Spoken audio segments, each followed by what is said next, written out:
We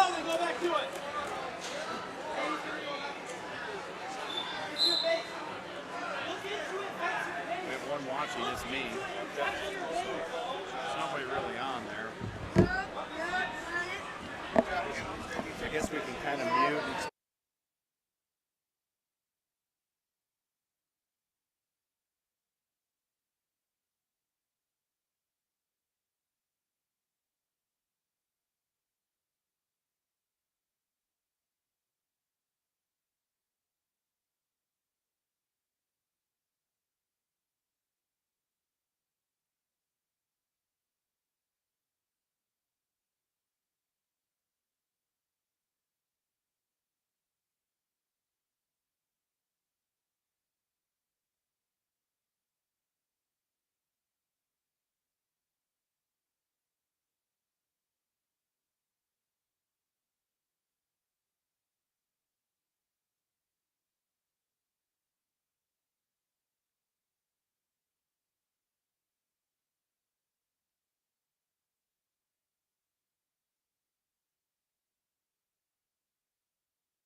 Well, welcome to the 52nd annual Jerry Eckenrod Invitational here in Benton Community. I am Danny Johnson alongside Kurt House as we're going to bring you some hold-by-hold coverage today.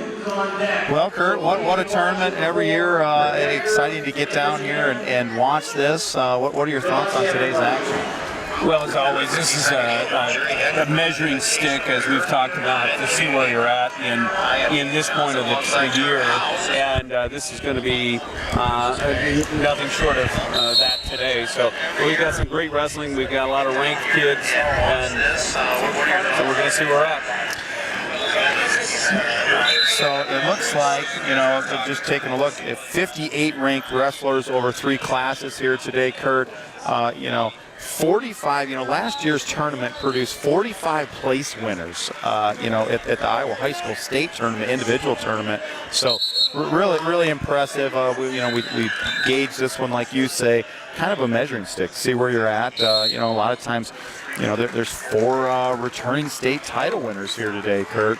So, well, we look for independence. It looks like a couple different tournaments going on today, Kurt. We like to take our JV and get them in another varsity tournament, or maybe some guys that have been nicked up or maybe out of wrestling shape a little bit. Where are we at today with those guys at the other school? Well, we kind of have looks like the number 2s in BGM, and so which is a varsity tournament, and kind of looking at that, we got some early results, and I know they've had some success over there. It's still going, so we'll try to keep that posted as we go. So we're just getting underway here. First bout on the mat right now. Looks like we've got on mat 3 here for Independence, Adam Carey up here in a first round matchup. Gable Bond from Dallas Center Grimes, just a sophomore there, is Bond, 2-5 on the season. Carey, obviously a freshman from Independence, 26-1. Well, what a great start this young man's had, and he takes a 6-2 lead here fairly early in the first period. Just 1:23 to go here, first period. Yeah, this 126-pound bracket is just absolutely loaded, and so he's going to get right after it. Adam is a 4 seed, and he's currently up 9-2 against the Dallas Center Grimes wrestler. So that's going to be a really fun class to watch all day. So Carey does give the intentional release here with 1:05 to go, first period. Both wrestlers on their feet here. Carey, the nice snap down, go behind. That's going to be another 3-point takedown. Now taking a 12-3 advantage here. 55 seconds to go, first period. Looks like he's got a cradle hooked up there. Pretty tight bottom leg in the side there. He's going to get the fall with 48 seconds to go there in the first period. So great opening round win for freshman Adam Carey. Carey is so good at chain wrestling. He goes, from takedown to takedown, and he is several steps ahead of these guys, and then right in on a pinning combination. And it's a lot of fun to watch the level of wrestling that he's been at. So it's a great opening win by Adam Carey. Yeah, you read the comments from a lot of the rankings and stuff. Adam Carey, obviously a name to watch today. He's going to have, his hands full here, all day. He's going to move right into probably a ranked matchup, everything from the rest of the day. So nothing easy moving forward for him. No, for sure. I mean, the next match he would have would be the winner of Stratton Luke, who's ranked number 10 out of Union, versus Connor Bridgewater. So again, he's going to jump right into some good competition. We don't want to presume that Luke beats Bridgewater, but if we go by the rankings, that's what'll happen. So we look at the on decks here. I don't, what else we're going to have for a first round matchup here from Independence. So obviously we're by 106, 113, 126. Moving to 32. We don't have a 32 pounder in today. No. Crawford is at the other tournament. 138, Sawyer Whelan will have a bye this first round, so we won't have anybody at 138. 144 pounds. Carver Whelan will have a first round. He's going to have a first round match versus Max Sliffler of East Marshall. So we'll try to keep our eyes open for that when this is called. There are 5 mats running down here, so and it's going to give us a little chaos early on, which is kind of fun. Looking forward to that 144 pound bracket. We have 6 guys who are ranked coming into there, led by Dawson Youngblood, who's #1 ranked wrestler in 1A as a junior, who's committed to wrestle at the University of Iowa. And number 2 would be Caden Jones from Union, who is a #4 ranked senior. And of course, Carver Whelan, who's a sophomore, is 22-4 on the year for Indee, and he's ranked #7. There's a Grant Stanford, Dallas Center Grimes, freshman at 14-9, who's #12 ranked, interestingly, at 14-9. And Hayden Hutt, Waukee Northwest. Waukee Northwest is a pretty strong 3A school here for today, and I think they were maybe the #4 ranked 3A school, something along that line. So they have quite a few ranked kids. I look around and listen to the coaches. Head coach is introduced, Kurt. You talk about Waukee Northwest. Yankovic, a coach there now from Manchester, West Delaware.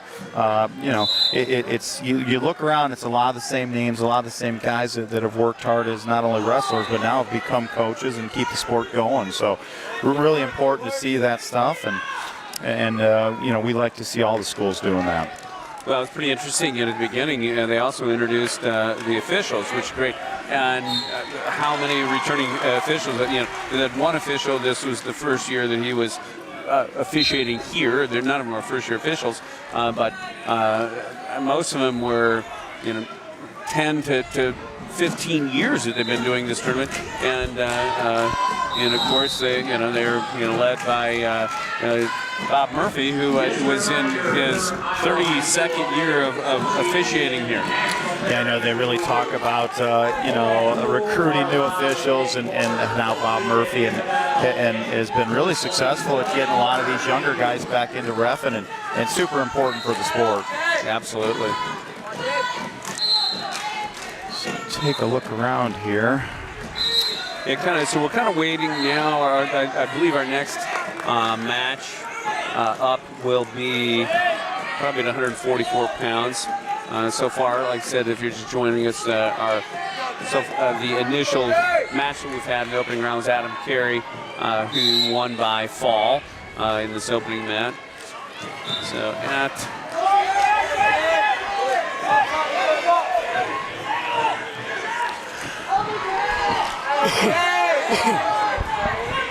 Yeah, 150, Cam Creamer is going to have a bye, first round bye.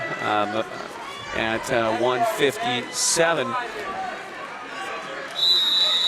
Austin Buckman will have an opening match. Austin's going to wrestle Sawyer Kirby of Williamsburg, 16-5 junior.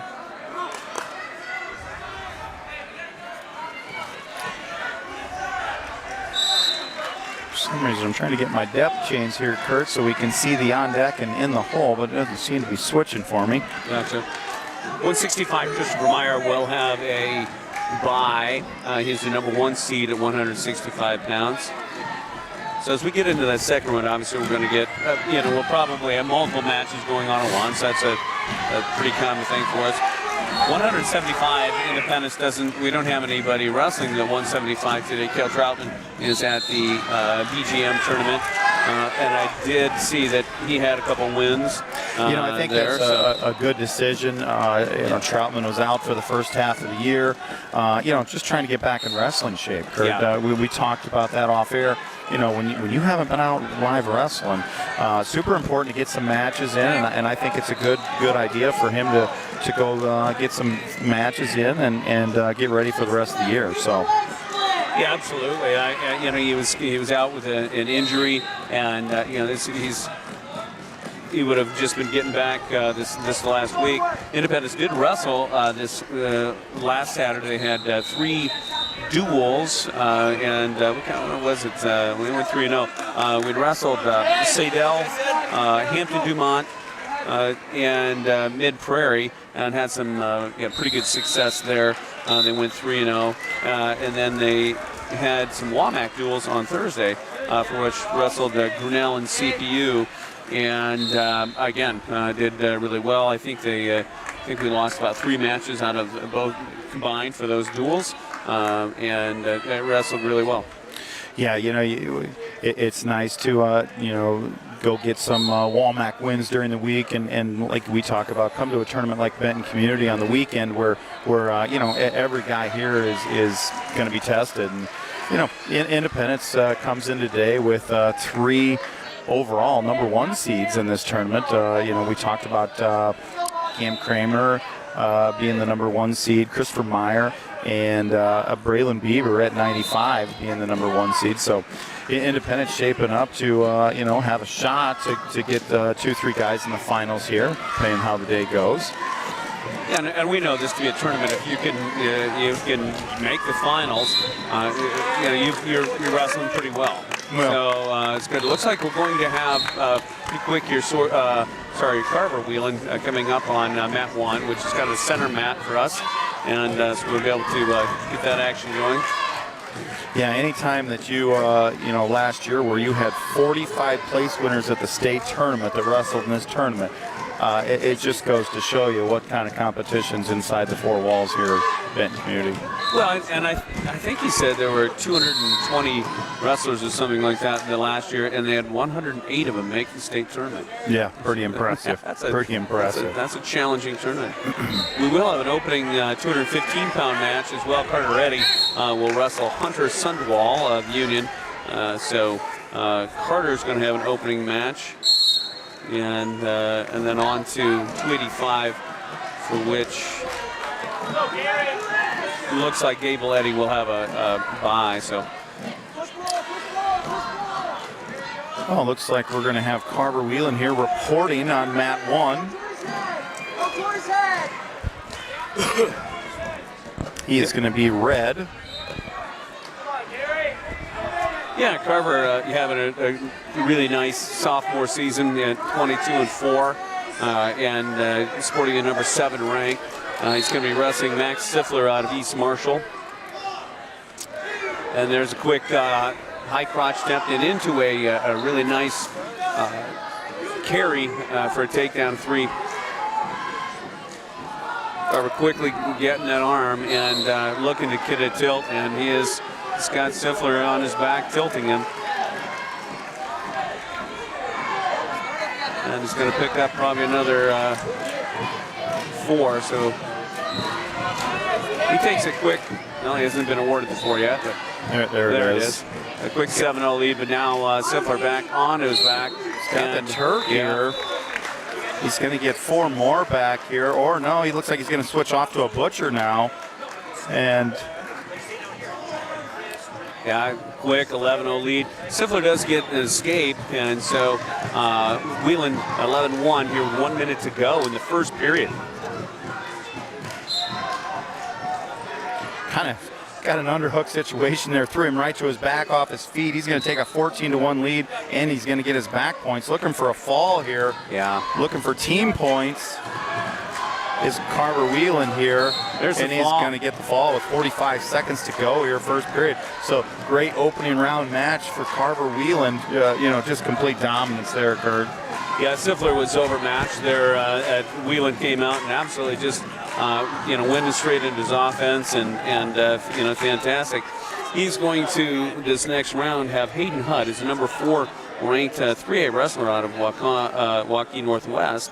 So he's going to have to jump right into it, and so that's going to be a fun match as well. So we're currently around the 144, 150 pound weight class in the first round here of the Jerry Eckenrod Invitational. It's the 52nd annual of this tournament, and well, I tell you what, you look around, I don't know if there's a seat open in the house and the bleachers. The fan base is really good here, and they all come to see the same thing we had, which is going to be a great wrestling tournament. it's always a beehive down here. And they have a JV tournament. Prior to this, they'd run it, and that's why we were starting late. So they had quite a few JV kids today. So we it intended to start varsity around 11 a.m., but it didn't get going until about 11:45. And we are waiting for Austin Buckman. Did I say? I think he had an opening match. We'll see if he pops up anytime.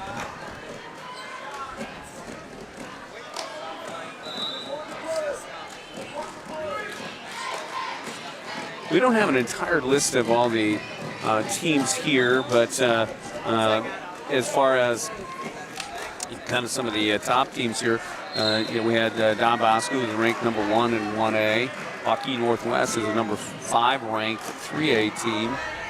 Dallas Center Grimes is a number 11 ranked 3A team. Number 4 by the other rankings. I'm not sure how that goes. Of course, Independence were number 7 or number 4. I think it's a tournament versus dual. And otherwise, West Delaware also number 14 and number 5. And IA Russell had West Delaware ranked, I think, number 14 as a tournament team. And boy, I contend they're significantly better than that. Well, you watch them at Battle of Waterloo, which I feel is another great test for team duels and tournament teams. But they performed really, really well there. I would not be surprised to see them jump into that top 10 here fairly quickly. Yeah, they most certainly will. Assumption, Davenport Assumption here, Williamsburg, Union, West Liberty, and Anamosa. And those are really just the ranking of the teams. Obviously, as individuals, there are a lot of individual kids here that are ranked. So.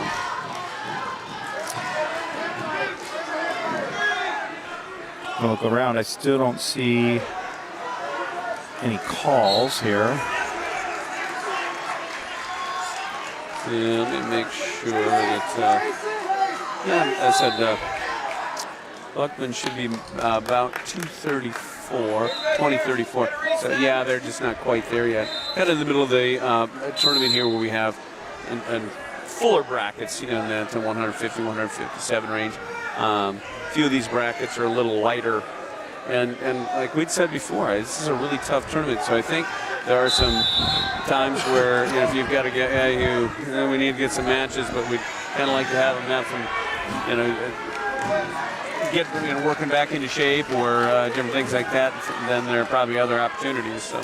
Yeah, you start looking at this 150-pound, 157-pound, even coming up, 150 a couple buys, 157 not a buy in the tournament. It's a loaded bracket, so definitely going to have to wrestle that weight class every round, and going to see some great matchups there.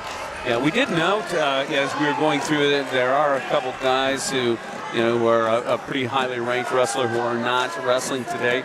And again, not from Independence, but from other schools.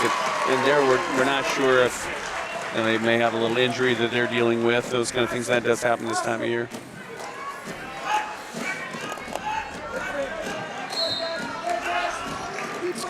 So we are still in the first round here. The 52nd annual Jerry Eckenrod Wrestling Tournament. Just getting underway. The JV tournament that they host early this morning ran probably about 45 minutes late, so we did get off to a late start here. And I would assume, and I don't know this, but did they wrestle that to completion? The JV? It looked like they did. I did overhear him calling last matches and stuff. So, all right.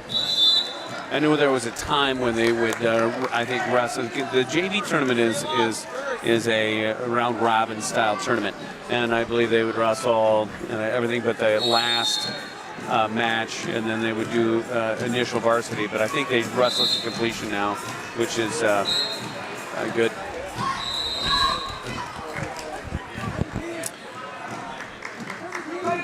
Still kind of hanging in that 144, 150-pound weight class right now in the first round. Austin Buckman's first round matchup probably going to be coming here in the next 10 to 15 minutes. Yeah, I would think he's probably certainly inside of 10 minutes on that. He's about 20:34, and I see up on the board 20:33 has already been is on deck. So I think he'll be coming into that pretty fast. Austin Buckman, again, getting to that lineup at 157 pounds for Independence this year. Kind of the first opportunity he's had to get into the lineup. And, he's 15-12. He's done some great things, so been doing well. Yeah, I would agree. What we talked about it, very physical kid. I don't know that there's a stronger 157-pounder out there. Hasn't had all the wrestling experience maybe that everybody else has, but, week in and week out, I've really noticed he's doing some really good things, and I look forward to seeing him down the stretch here in January and into early February. Well, for him to be sitting at a 15-12 record, he's wrestling 157 pounds, right in the middle of the meat grinder of weights if you're a wrestler, and wrestling the competition that Independence wrestles. That's a pretty successful year. Well, and I always like knowing what he's wrestling in the room, too. When you got Christopher Meyer and Cam Kramer around him, there's no easy day in the room, and you're going to have to get better or it's going to be a long season. So I really like where he's at. So Austin Buckman is now in the hole, or on deck, on mat 3. So we'll have him right to our right here, Kurt. And they're looking for a fall there, so.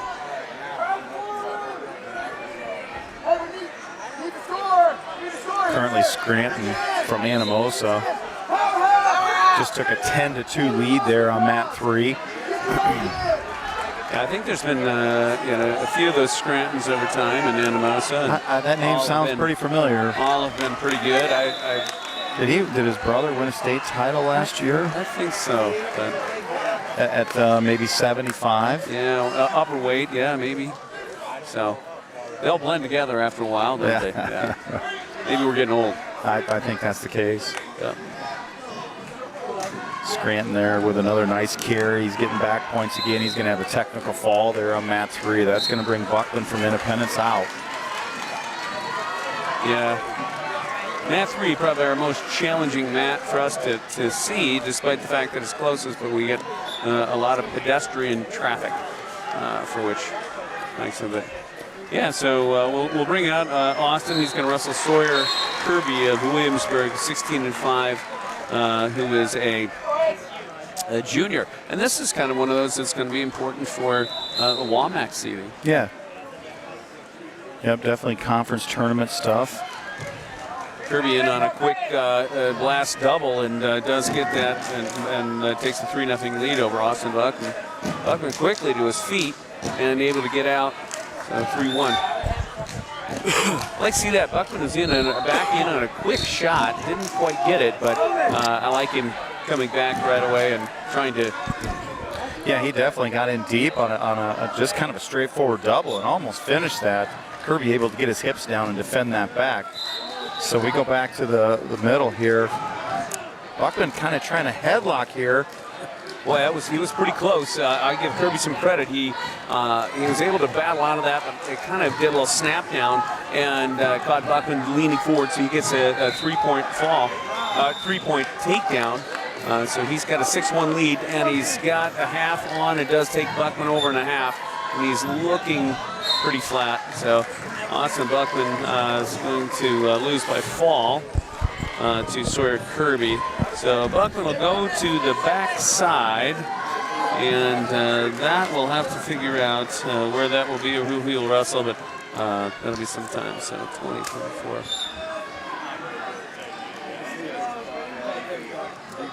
Once again, I thought Buckman moved well there, done some nice things, just got himself caught in a little situation, leaning forward with the weight there, and Kirby able to take advantage of that and ended up getting him on his back off it. So, yeah, it's tough. I mean, look at this 157-pound. This is a tough class. I mean, there are just going by purely on records. Kirby 16-5. You've got a kid who's 16-2, 17-5, and those are guys who are not. They're just in the middle of this bracket. 11-2 in the middle of the bracket. So these are tough. that's what this tournament brings. So next up here, we're probably looking at. Yeah, so Chris Meyer, like we said, he's going to have a bye. He's a 1 seed. He'll have a bye. And at 175. We are open at 175. We are open at 175, right? There we go. 190. I'm sure we're probably having a bye as Bieber is a 1 seed. And I believe it was Carter Eddy will be up next for Independence. So Carter Eddy does have the 4 seed today, and he will wrestle Hunter Sandwall of Union.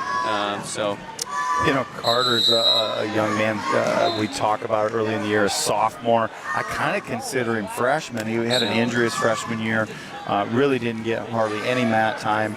And, you know, week in and week out as a sophomore, Carter has had a ranked matchup nearly every duel. I mean, the kid just seems to land in the spot where he's got somebody good every time he steps on a mat. So, and today won't be any exception to that. So. No, and he's impressively risen to the occasion. You know, his learning curve obviously is just shooting up, and he's had a lot of great matches, and you know it's what. You know, brings him into, you know, I think he's ranked number, I can't even read the handwriting, but and he's a ranked wrestler and deserves so. He's done well. So today's a great day, you know, for him to do that of hey, let's grind it out. Let's get to that semifinals and then see where it goes. Right? Yeah, I think Carter was a 9th ranked wrestler at for IA Wrestle. So. Once again, pretty impressive from a young sophomore. So, yeah, great things. As we were talking about before, we were kind of talking about one of the things over Christmas, and Coach Doyle does a fantastic job of always getting our guys better over that Christmas break, but these guys get to see some alumni come in sometimes to wrestle, and as we were talking. I think the Eddy boys got to have the likes of Corver Hupke come in, and Mitch Johnson and some of these guys and Brady McDonald. So, those are not easy. Those are men. Yeah, when you bring those 3 guys in the room, Kurt, you're going to get some experience and a good workout in, and we'll do nothing but make the Eddy boys better. So yeah, when you've got a 15 or 16-year-old guy, who's having to wrestle those men, that's a challenge. So that's fantastic. I love it because I'm sure they meet that challenge. They get after it. So it's fantastic. Well, once again, we are at the 52nd annual Jerry Eckenrod Invitational here. I'm Danny Johnson alongside Kurt House as we bring you hold-by-hold coverage here today. First round a little challenging, a lot of buys in this first round. We'll probably see out throughout the day where we got 2 or 3 Independence kids at once, possibly, but this first round's a little bit slow. We're currently in that 157 to 165 pound weight class in the first round. We kicked this off about 11:45 today, so we're running about 45 minutes behind. Boy, Kurt, never seems to amaze me that the people that you see here year after year and the same faces that keep grooming these young men, and always kind of fun to see. Yeah, it is, a family sort of thing. Again, as we said, same faces as we see. So many of these guys, once they're done, once they're out and they come back and they're coaching for this team and that other team, and of course that's all of these guys, all these teams are trying to capture and continue to keep their good talent, as does Independence. I mean, we're going to keep those guys around and get them back in the program, which is how we keep these top-tiered programs. Yeah, it's really impressive, like you say, that, to get in the room and have some great competition at every weight. Super important. Well, and with that, that's exactly, it's a good competition at every weight. We have, I would say, kind of our number 2s, we'll say, and some guys who went to BGM, the Corkery Stewart Invitational today. So as they're wrestling over there, again, that's a varsity tournament, so we send a whole nother group over there, kind of trying to get into that and maybe see a little bit what we've got over there. So it looks like Curran Meyer is over there wrestling 106, and he did have a win, 6-5 decision, and he had another win where he had a fall. So that's his 2 matches, I believe, over there. So Curran wrestling 106 over there, and he does wrestle some varsity at 113. Obviously, he's not. He's a pretty small 113 pounder, so I think wrestling over there today. It's Alpha Landon Allen wrestling at 120 for Independence at BGM tournament, and there's a match here. He looks like he lost by fall at 120. As I'm trying to go through, he had another one where he won by fall versus. I don't know. I can't. I don't know the acronyms there enough for at this tournament. That 126. So it looks like Wellman. So we are going to have Carter Eddy up here on mat 2, Kurt. Like I said, Carter has Hunter Sandwall of Union. This is going to be an important one. I believe Union is at our district. So this is, these are 2 wrestlers good to see each other. Eddie with a really nice pass by and gets a 3-point takedown. He's quickly into a half. He's got a near side wrist and trying to work a half. Now he's switching up. Arm bar here on the left side. He's digging that out. It looks like he's got that hook, looking for an inside wrist. Couple big steps here. He's looking for the turn. Looks like he's going to get it. Over. You get those shoulders over. That's going to be tough. Getting chest to chest settled in here is Carter Eddy with just 1:17 to go here, first period. He's currently ahead 3-0, but with the 4 back, he's going to be ahead 7 and looking for a fall here. Yeah, it's a long time to battle off your back. So far, Sundwall's doing a nice job of that, and Eddie keeps adjusting. He tried to kind of switch into kind of capture the arm and a half and didn't quite get it, so Sundwall is able to belly back down, but he does take a 7-0 lead, but boy, he's right back into another armbar. Yeah, it looks like he might be working into he's still working that armbar there. Yeah. He's got him turned over again, Kurt. Lift the head there, I think, Carter Eddy, and you're going to have a fall. He's pretty tight. I love the pace that these guys are coming out and wrestling in this these first periods. The Sundwall on his back, and he's doing a nice job of keeping that inside shoulder up. And Eddie continues to adjust. Sundwall kind of bridging off his head there just a little bit. Eddie's going to get the fall with 14 seconds to go in the first period. So a real good start there for Carter Eddy. So what do we got at 285 here? So yeah, 285, I believe we have a bye. So Gable Eddy has a 4 seed and we'll have a bye. And they'll have the winner of Lucas Scholl versus Julio Flores. So, and Gable Eddy has had another really good year. And again, we have a 285. There are going to be 4 ranked guys there. That being said, what do I think Gable Eddy, I'll be excited and hopefully he's going to get past this quarterfinal. But he'll have an opportunity at that point, potentially, to wrestle Henry Moore. I would guess Henry Moore, number 4 ranked kid out of Joaquin Northwest. It's a good measuring stick right there. So it looks like we will have, I would say, got some 215. I don't see any heavyweights really in the hole just yet. Looks like, Kurt, we can probably take about a 5-minute intermission here, and we'll be back with round 2 here at the Jerry Eckenrod Invitational. So we'll take about a 10 to 15-minute break, and we'll be back with more action here shortly.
Welcome back to the 52nd annual Jerry Eckenrod Invitational. We are going to roll right into round 2 here. Looks like we're going to have Hoyt Washburn up on mat 1 for his second round matchup. As I did see Benny Anderson warming up over there. Maybe he's probably looking like he may be in the hole on mat 2, or yeah, in the hole over there. So this round will certainly bring more action for sure, Kurt. Yeah, obviously we get in. This will be quarterfinals round, and looks like we got Hoyt coming out now. Hoyt's going to have Marcus Cardona out of West Liberty.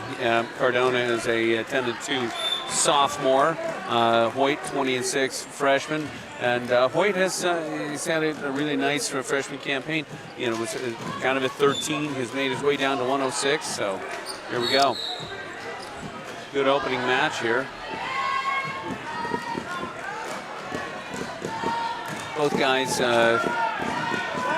just doing a little hand fighting here. We're gonna, yeah, kind of forehead to forehead here. Yep. Washburn on a little sweep single attempt, not able to get that. Still chasing it here on the out of bounds line. Yeah, Cardona on a little reshot, but Hoyt did a nice job of getting in a whizzer, and they're going to go out of bounds, so they'll restart. 1:34 to go here, first period. Washburn from Independence.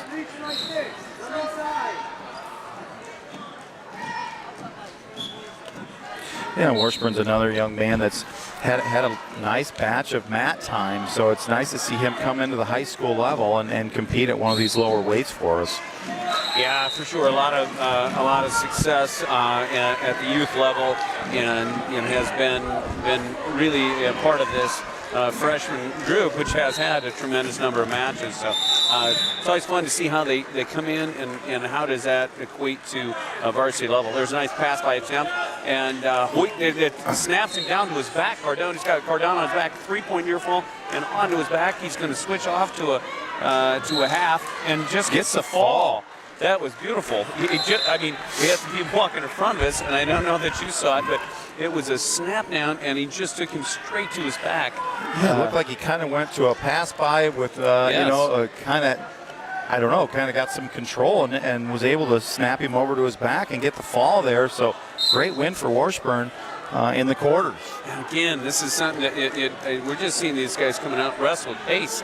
He's not sitting around waiting for something to happen to him.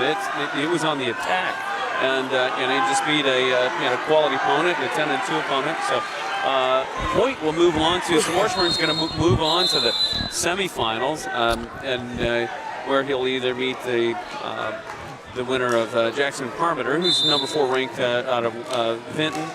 Versus Quinn Harris of DCG, Dallas Center Grimes. So we are going to move past the 113-pound weight class. Independence is open today at 113. So the next matchup here will be 120 pounds. Going to be Benny Anderson from Independence. I'm pretty sure he's still in the hole over there on mat 2. We got a 285-pound first-round matchup going there right now. We're into the third period. 30 seconds to go there. So yeah, I guess looking at these small guys, it didn't kind of occur to me that there's a big guy match still going on. Yeah, Benny who's had a really nice year as well, and he had a great tournament here last year. It was going to be a good opening match. Ben is the 3 seed, and he's going to open up with Noah Garcia out of West Liberty, who's 18-6, and Garcia has had some quality wins. Ben did take a loss to a wrestler out of Decorah, and maybe interested in maybe wrestle his greatest match that day. But Garcia did beat the Decorah kid. So again, what does that mean? I don't know. But Benny's certainly here in the last, since that Decorah opening match, I thought he's wrestled really well. yeah, I thought at Independence Invitational, Battle of Waterloo, I thought one of the things that I saw Benny really step up, hold moves, right? Yeah. So, we're working from one thing right into another. There's no thinking; it's just natural movements. And I thought Benny's had a really nice 2 weeks here, moving into the Christmas break. So I'm excited to see him come out of the Christmas break and hopefully kind of a repeat of last year in this tournament. I know we talked about I'm not 100% where he did finish, but I know he did have a good tournament here last year as a freshman. So excited to see his quarterfinal matchup here at 120. Yeah, he's going to be on mat 3, so we'll have to keep our eye over here. But yeah, Anderson wrestles a really nice pace. He's pretty even keeled, doesn't get too high, doesn't get too low, and so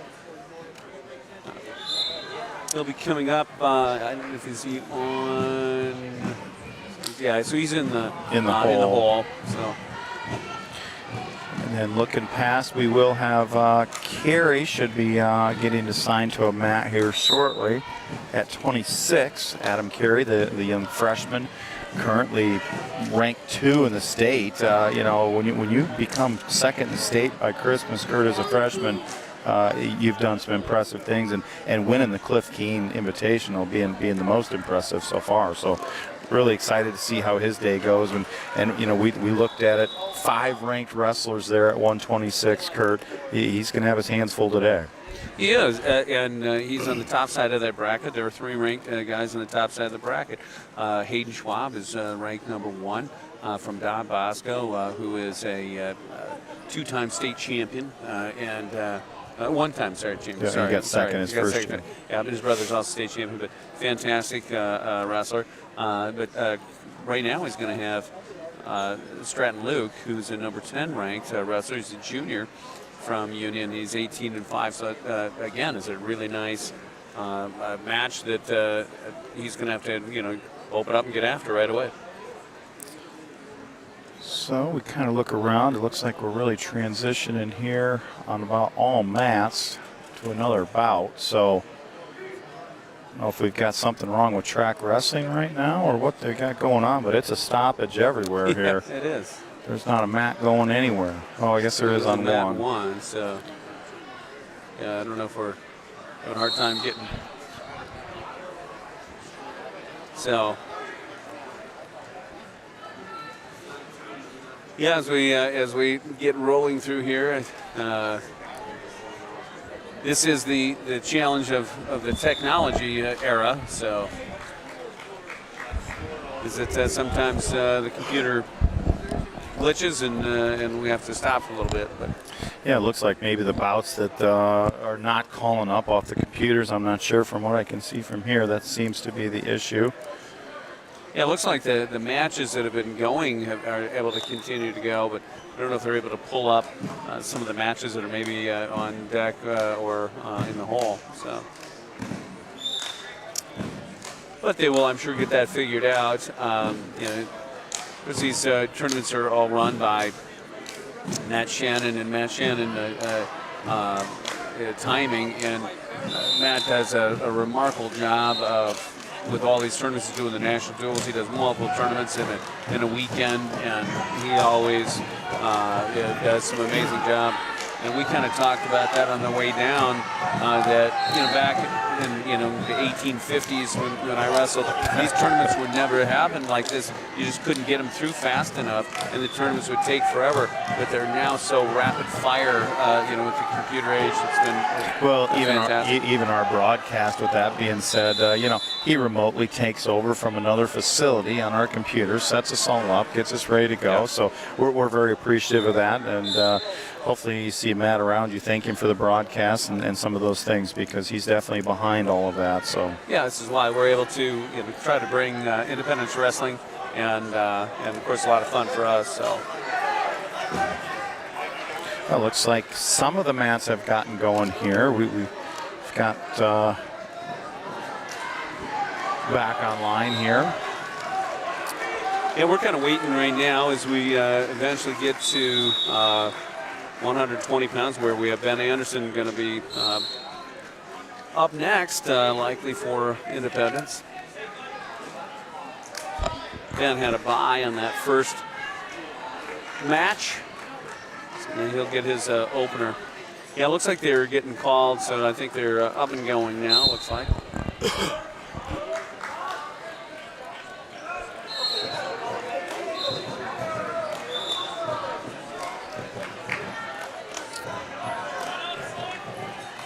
This gives us some opportunity as well, to see some teams on an individual basis that we don't always get to. We have already, we're going to see Don Bosco. We did wrestle them in a duel already, but we get to see Waukee Northwest, for example. A really good 3A team. Get to wrestle some of those guys. We'll get to wrestle a few WAMAC opponents, right? We're going to have. And obviously, Vinton this year, West Delaware is here. Yeah, you start taking a look around. It's nice to sum up Williamsburg as well. It's nice to kind of see some of your your conference opponents here, and you kind of get a feel for that. Obviously, over the next 2 to 3 weeks, we're going to see all of those teams. So. Yeah. Well, and that's the thing. With our schedule, it's a brutal schedule. On Thursday they will go to South Tama and maybe Vinton, I can't recall. But next weekend will be the Osage Duels, and again they're loaded with great teams, of course, and with Osage leading the way there. And typically they have Casson Manorville out of Minnesota and Clear Lake, so. Looks like Carey is on deck now over on mat 5. All right. So just a couple periods away there from getting underway at 126. Adam Carey still waiting on mat 3 here for Benny Anderson. It looks like he is still in the hole there on mat 3 with that little intermission we had. Yeah, this moves through, usually these first couple rounds fairly quickly. The whole tournament typically moves through really pretty quickly, and we would expect. Boy, Hendrik Schwab there with about a 20-second fall on that one. I missed it. I did too. Well, here comes his brother, so if you want to watch it again, it'll be pretty much the same, I'm afraid. Yeah, watching Hayden last year, and of course, when we wrestled Bosco earlier in the year, he was out with injury, but he's back, and it's a little bit like watching the Tasmanian Devil wrestle. Yeah, well, we talked about that. Boy, he is really fun to watch. He's quick. If you like offense and a fast pace, you're going to want to watch him wrestle. Yeah, so. Yeah. And Hendricks, his brother, is up on mat 1 right now, in on a quick take down there. He's leading 3-0, and that's at the 120-pound weight class. That was not Schwab. That was the other bout that we just went through was their 113-pounder. Okay. Yeah. This is Hendricks here. This is Hendricks. So Hayden will be coming at 126. So.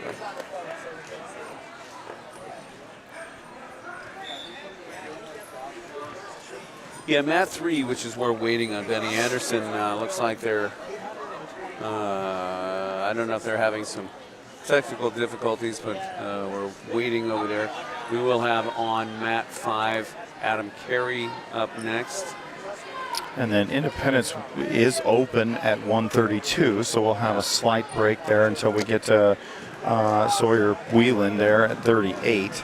Yeah, it's 132 pounds. We have, I believe, Finn Crawford went to the BGM tournament, for which, looking at some of those results, looks like Finn's had one match that I can see on there. He did lose in that match by major decision, but at that BGM tournament we have, let's see, 138 pounds. I don't know that we had anybody at 138. Your head up! Mat 1, do not start that match. Mat 1, Ocker, do not send them out. Hold them. Good job! Table workers, please save your bouts. Do not enter the next one. We got jump off servers, hack the mainframe, and do some work up here at the head table. It's going to be about a 3 to 4 minute break. So they're having some mainframe issues, which is some software issues, which is way beyond my capacity. I think I don't it know. sounded like maybe we weren't saving all the matches is Yeah. what was happening. The table workers need to go in and save Yeah. the wins, and they weren't saving them quite right.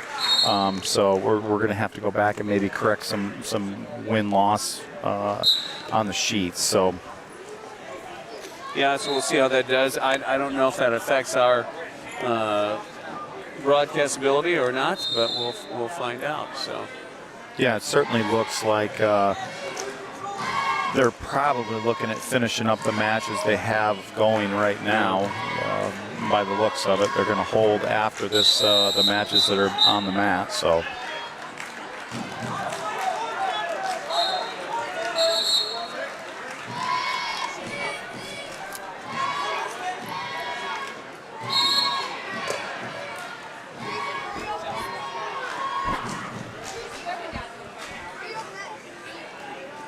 yeah, it looks like I believe that was Chloe Maylert who just won by technical fall.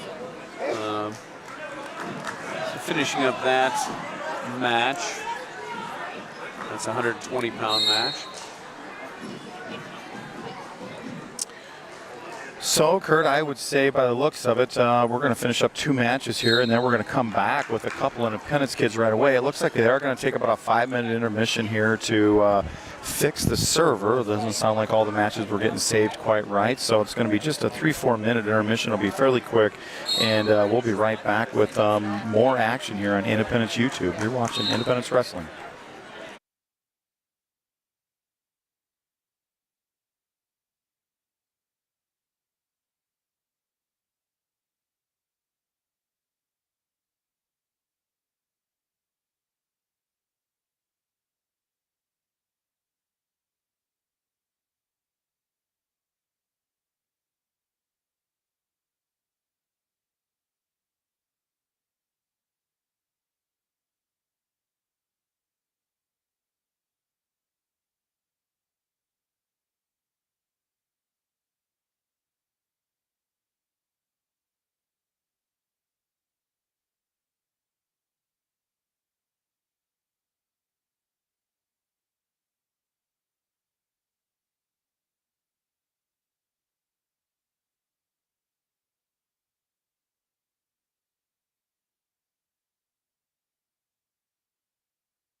Welcome back to the Jerry Eckenrod Invitational. Looks like we are going to have Carey getting started on mat 5 here, Kurt. Yeah, there looks like there's an upset, a little bit of an upset here brewing over on mat 3, which was number 12, Caleb Brown beat number 5, Riker DeWitt. But on to Adam Carey, as Adam is also God, he just kind of threw him right off his feet to his back there. Sorry, yeah, we were kind of a little delayed, but he had a little carry just straight to his back at a 3-point takedown. So doesn't look like getting a near fall there. I don't think so, but he's wrestling Stratton Luke of Union, who's a number 10 ranked wrestler. Boy, that just once again we talk about it. Carey just really good in all positions. I mean, he felt a little something there, and just feet to back there for the first takedown. Again, he's just always race ready. He's just going. He's going to go with the international start here, and he's up 3-0. Benny Anderson's getting ready to get going on mat 3. So we do have. So Carey does give the intentional release there. He's back on a snap down here. He's going to go behind with another 3-point near fall. Looks like he's going to go right back to his feet. He's going to intentionally cut him again. He's going to take a 6-2 lead here with 1:17 to go first period. The clock's not running over there. No. Oh, there's another just great ankle pick. It's like that. This is a takedown clinic. There, guys. Yeah, it's. If they just started the clock about 30 seconds after it started, it's probably good. But Adam with a great ankle pick. He's up 9-2. Looks like Luke will try to get a little shot, but Adam's so quick on that sprawl and just that reshot. He's got great balance and quickness. So yeah, it looks to me like they're probably going to have to take 20 seconds or so off here. They took maybe 15. So it looks like we're going to go 1:04 to go first period. Carey leading 9-2 here. Probably going to intentionally, international start here, intentionally cut him, give him another point. So that's going to be 9-3. Boy, Carey just so smooth off his feet. He's just got great hand fighter. Just is so good, and just another snap down and go around for a 3-point takedown. Hard to stop. He's so physical and such great hand fighting, and he's got a 12-3 lead, 12-4 now after cutting him. So 40 seconds to go first period. Benny Anderson is getting ready to go, and so I said Ben has the wrestler out of West Liberty, I believe. Ben Anderson on a great shot. He's going to try to shelve this, but Carey with another release over there. He's got to have he's not working another go behind right now. They're right on the out of bounds line. He does collect the 3 points. He's going to go up 15-4 as they go out of bounds here with 18 seconds to go first period. Anderson's wrestling Noah Garcia out of West Liberty, and he does get a 3-point takedown. Garcia is working to get a reversal, and does get a reversal on Anderson. Anderson up 3-2. Garcia trying to slip those legs in on Ben Anderson. Carey trying to get a 20-second ride out here in the first period. Anderson flattened out, and he does. Garcia has the legs in, but Carey does successfully get the ride to take a 15-4 advantage through period 1 over there on mat 5. He wins the choice. He chooses neutral here to start second period. Anderson up 3-2 after a takedown, then being reversed, but now he's able to base up. Still working to get some hand control to get out. Carey from his feet. Just another great snap down, go behind. He's now leading 18-4. He's got the arm posted on a crossface. He's looking cradle. He loses the arm. They're going to go out of bounds. I don't believe there was any change there. Anderson gets the escape. He also was awarded a penalty point for locked hands. Garcia locked his hands, so Ben Anderson does take a 5-2 lead. 30 seconds to go first period versus Garcia of West Liberty. Looks like we're going to have a little blood time over here on mat 5 with Carey. Anderson hits a little, tries to hit a little carry, and he's going to switch to a double and get the takedown. It's a really nice takedown, chain wrestling there for Ben Anderson. He's got an 8-2 lead. Carey's going to be from the top position, international start. He's going to award the 1-point escape. He takes an 18-5 lead. Both wrestlers back to their feet. End of the first period here for Ben Anderson, and he's got an 8-2 lead, and it's going to be his choice. He will defer. Boy, there's going to be another 3-point takedown. That's going to be a technical fall for Adam Carey. 21-5 win over there on mat 5. Yeah, obviously Carey looked at a different level versus the... You know, he's just so quick off his feet. You know, from underhook to snap downs to single legs. I mean, you never know what's coming. He does a really good job of breaking it up. And Benny Anderson with an 8-2 advantage here. Just getting started into the second period. Yeah, Ben has had a couple takedowns. Now both guys are kind of locked in on some ankles. There's quite a bit of scrambling going on. It's going to be a 2-point reversal there, so it's going to bring the score 8-4 as Benny Anderson in the down position. A little bit what happened in that first period. He got a takedown and ultimately got reversed. But so mat 4 here to our left, we are going to have Sawyer Wheeland on deck here. He is the next match on mat 4. Anderson still with an 8-4 lead. He's on the bottom, and once again, Garcia's working that leg jerk, trying to get some hip change, but he's not doing up. Anderson's able to base up right on the edge of the mat. They're kind of behind some things, so I can see their feet. They're going to restart here. 41 seconds to go, second period with Ben Anderson leading 8-4 over Garcia. West Liberty. Going to go back to the center here.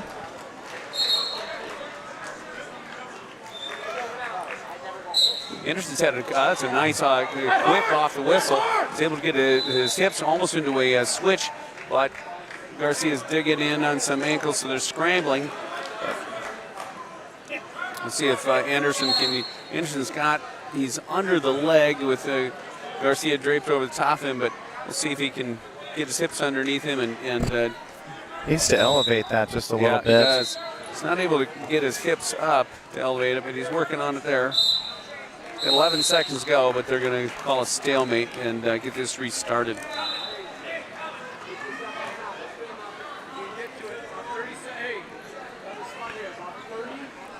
So 10 seconds to go with Anderson leading 10-4. Off the whistle, he comes up into a quad pod. He gets hand control and does a great job getting that 1-point takedown, or pardon me, 1-point escape before the end of the period. So Anderson's got a 9-4 lead, and it's going to be his choice, and he's going to go neutral. He's had some success there. He's had a couple takedowns. So I really like the urgency to get the 1-point escape, which is 10 seconds to go there in the second period, and then that's a great point. Absolutely. So let's see if he can continue to work on his feet. He's doing a nice job. Both guys trying to pummel him. Anderson's getting some underhooks. Garcia really trying a couple pass-by attempts there, no avail. Anderson doing a good job there. Anderson with a snap down. He's going to go behind. He's going to have another takedown there. And he's looking back points. He's got the arm trapped. He's getting back. Got at least a 2-3 count there. That was a great series. He trapped that arm and went down and picked that ankle. Was able to kind of take him briefly to his back for some near fall points. So important points. He's up 12-4 now with some near fall points. He's got 3 near fall. Hasn't been awarded yet. Does have the arm bar there on the left too, Kurt. With buried a half on the right. He's really looking to score some more back points here. Nice 3-point near fall that he is awarded. It's 15-4. Garcia comes up to his feet, looking to get the escape. Garcia's been successful with getting some reversals, but he might be getting another one. Both guys just scrambling. 39 seconds to go. Anderson kind of flat on his belly here, not really in a position to stay in control.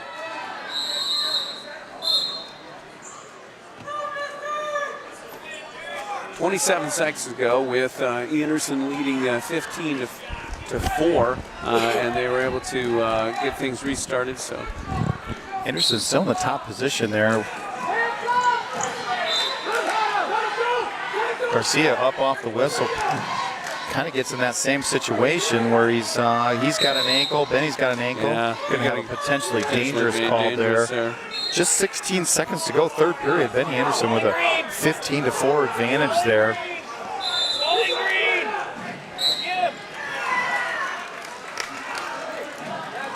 Garcia with a roll-through attempt. Benny Anderson doing a good job of covering that up. Controlling those hips, and now he's getting some near fall points, gets a 4-point near fall.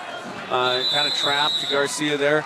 Ben Anderson with a nice win. That's a technical fall there. It's right at the end of the match. He wins 19 to 4, so great for the team points. Now we have Sawyer Whelan coming up on mat 4 for Independence in his quarterfinal match here. Yeah, so a good opener here so far for Independence. And so Ben Anderson moving on, and he'll have the winner of Coy Maylert and Swanson. I believe that was Maylert who did win that. I think he won that by technical fall. Yeah. So Whelan will be red here on mat 4 at 138 pounds for Independence. Yeah, they were kind enough to have it right in front of us. More underway here. Looks like Carver Whelan is in the hole on mat 1 here. Sawyer working an underhook here off the left side. Yeah. Kind of a headlock, finds himself in a headlock situation, and he's going to give up a takedown. No back points off it. I'm not too sure he's not going to win this scramble here. He did end up giving a takedown out of that. Yeah, he's wrestling Jackson Maylert out of Benton Community, the 13-6 sophomore.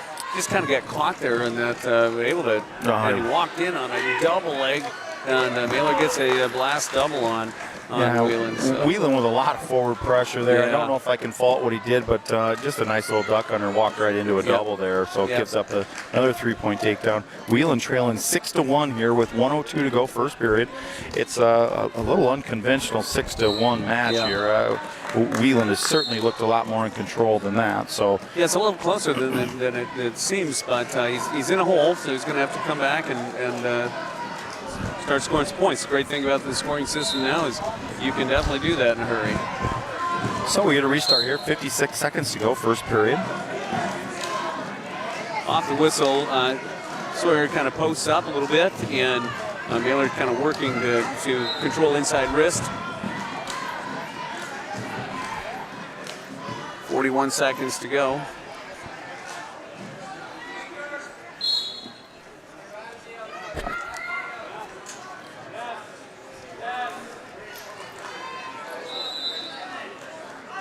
Whelan doing a nice job of turning to face, kind of gets an arm, not able to do anything, but does come to his feet and does get the 1-point escape. Yeah, finally got those hands controlled. They really worked hard to get out, got that one. So put a lot of forward pressure there. He kept his hip back, and he just keeps walking into that short carry, and he got, again, taken down for 3 and probably some near fall points there. It looks like he's going to give up 3 near fall, so looks like he's going to be behind 12-2 here through one period. Yeah, in a hole. He's certainly a kid that, he's pretty slick, but I think he is a guy that maybe is frustrating for Sawyer because I think he can wrestle a bit. Yeah, I'm very curious to see what happens here in period 2. We need to score some points here. Yeah, and Maylert's a 4 seed, so he's no slouch. He's a good wrestler.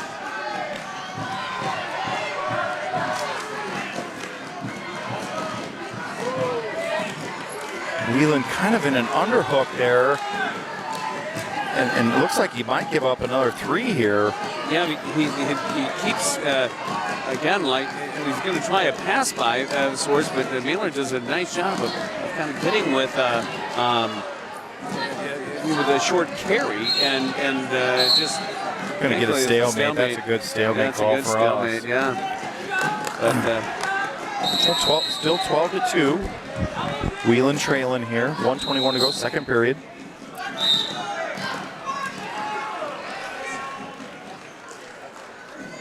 Certainly going to have to be careful with that underhook. yeah. Kind of got caught flat-footed there and gave up a single leg and does give up another takedown. So he's trailing 15-2. Yeah. It's kind of one of those kind of a lanky kid whose arms are flying all around, and you're not exactly sure he's in control of anything, but he comes out on top. So he's pretty solid here. So Wheeland in the hole, 15-2. He gets an escape, so it's going to make it 15-3. I still feel we're one move away from being right back in this match. I don't think we're outmatched that bad here. No. It looks like we should be almost close to trapping him on his back, but we're not able to do it. So there he gets his hips back after a shot, Maylard, and so Sawyer not able to get that on the knees. He tried getting a little pass by and just couldn't do it. Maylard is going to get a body lock and right to his back to his back. So Wheeland is taken down to his back, and it's going to be a technical fall at the very least here. But Maylard looking for a fall, and Wheeland able to get off his back and does just give up the technical fall there. Yeah. So we will be moving to mat 1 here shortly. Carver Wheeland in the hole there. Yeah, Carver's going to have a really challenging match. He's going to have Hayden Hutt of Waukee Northwest, 19-2 is his sophomore. He's a number 4 ranked 3A wrestler. Carver opened up with a great win versus Max Sliffer of East Marshall. So should be an exciting match coming up, 144 pounds. Also looking for Kramer to be called here shortly at 150 pounds.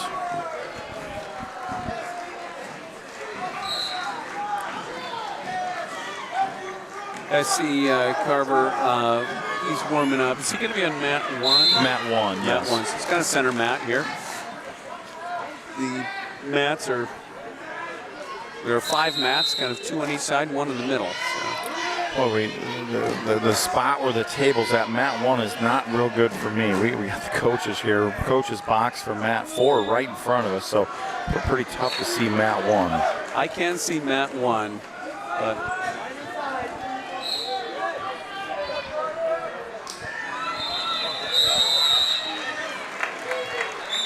currently on mat 1 it is Forrester from Dollar Center Grimes.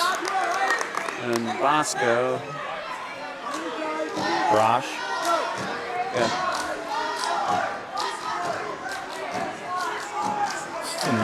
9-0 match there. Forrester, Dallas Center Grimes ahead there.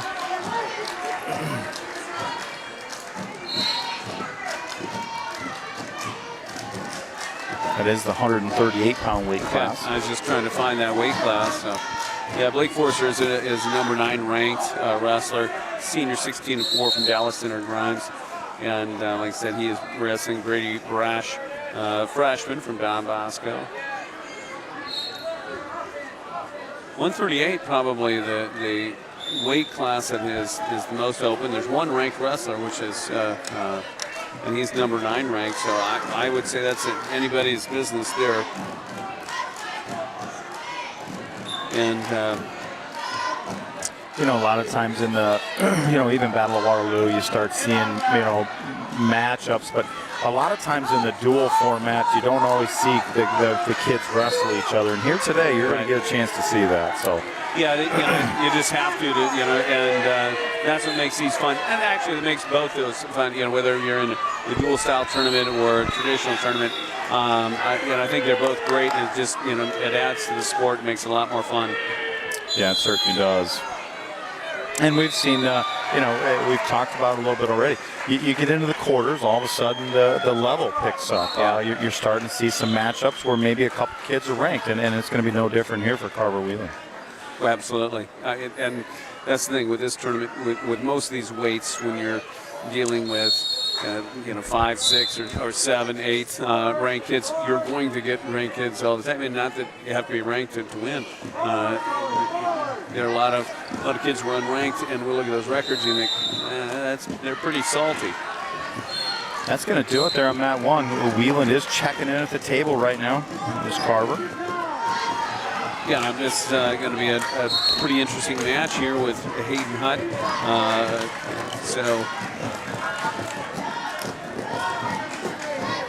And this is a chance where we're going to wrestle, and as somebody who is 3A, we probably won't see him the rest of the year, and good opportunity to see where you're at.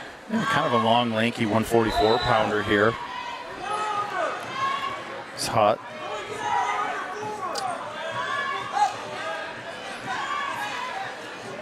Wheeland kind of in a front headlock situation here. He tries to carry it. He does. He gets that staying far with it. elbow. He's going to get it. Beautiful carry. So he's going to have a 3-point takedown, and immediately getting that far elbow and hooks an ankle. Doing a really nice job of controlling that ankle and breaking Hutt down to his belly here. He's got that cross face posted, looking maybe for a butcher here. Boy, one of the things the Wheeland, doesn't matter that from the top position they're very dangerous, and it doesn't matter which one you're talking about. Yeah. Carver doing a nice job here. Hutt comes up to his feet. He's kind of working into a tripod position, and Carver does a nice job of going down and getting that ankle, and Hutt. He did a great job of getting back to the mat. I thought Hutt was going to be able to come up, but didn't, and they're going to go out of bounds. So did a nice job of mat return, riding pretty hard. 50 seconds to go here, first period. Wheeland's 3-0 advantage over Hutt, Waukee Northwest.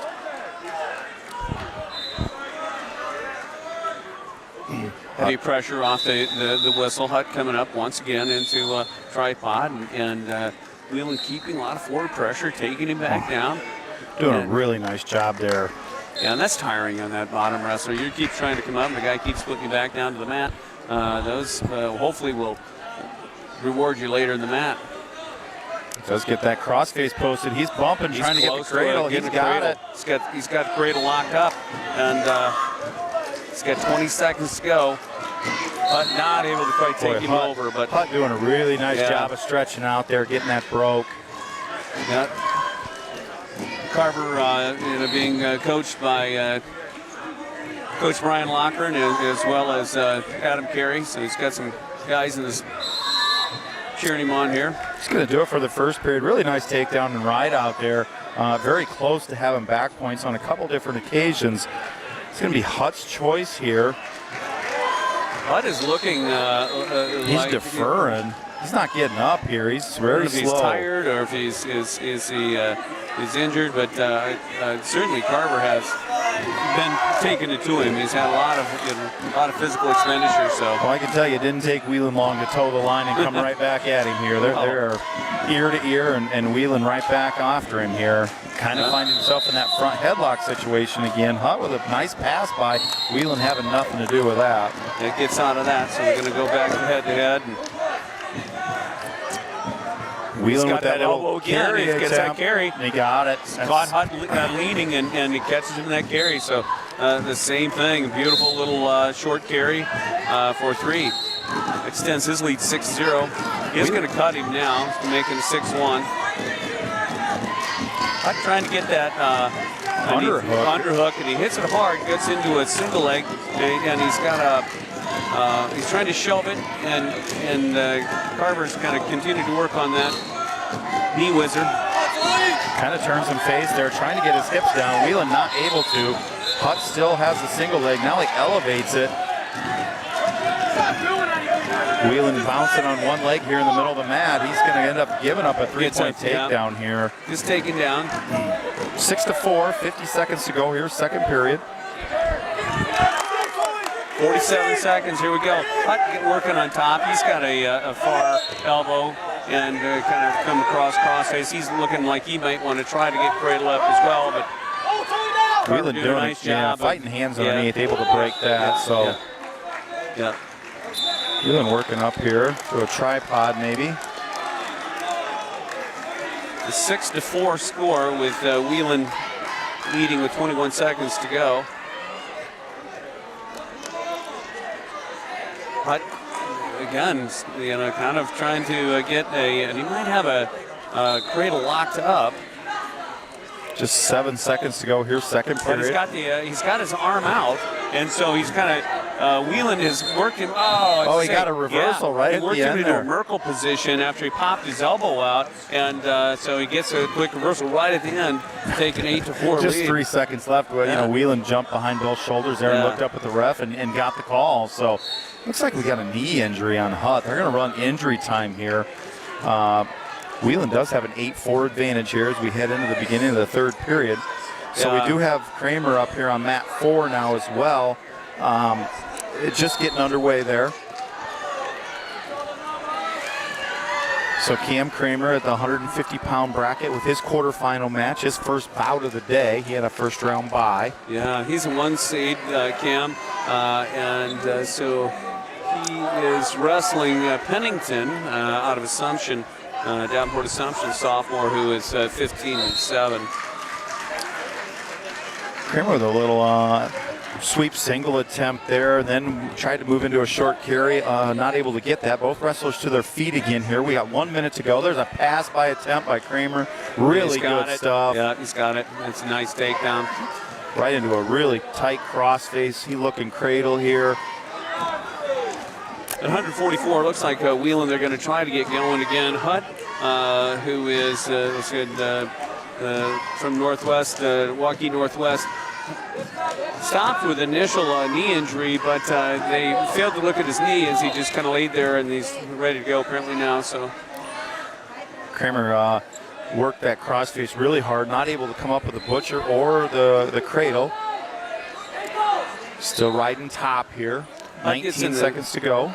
Hutt from Waukee Northwest gets an escape on Whelan. So Whelan is on the lead 8-5, and Whelan does a great job shooting straight in and gets a 3-point takedown. So he takes an 11-5 lead. But Kramer going to finish the period on top here. He's going to take a 3-0 lead through period 1. Hutt once again runs off the mat to, I'm not sure, have some kind of injury timeout. Not sure where he's at. He's over in the garbage can. I don't know if he's sick or if he's just gassed, but he's going to have a stall called there. Yeah. 1 point for Whelan. Should be maybe his choice. So maybe his choice too. So back on mat 2 here, Cam Kramer up. He's in on a shot. Kind of got his head caught down underneath there. He is leading 3-0 with 1:32 to go, second period. We're going to have a stalemate there. We're going to get a restart there. I'm not sure what Hutt's got going on. I don't know if he's sick or he's kind of flopping around over here, and if it's his knee, if his head, if he's sick, if he's gassed. But Carver. And Kramer, I think they have to get the score straightened out over there. But Kramer in a pass-by situation ends up giving up a leg on that. Both wrestlers now have a leg, kind of scramble position here with 1:03 to go, second period. Kramer in a waterfall position here.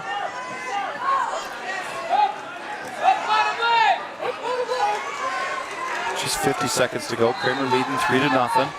These are typically places where Kramer does a really nice job. He's scrambling. This kid's never going to see some of the stuff he's about to. And Kramer comes out on top of this.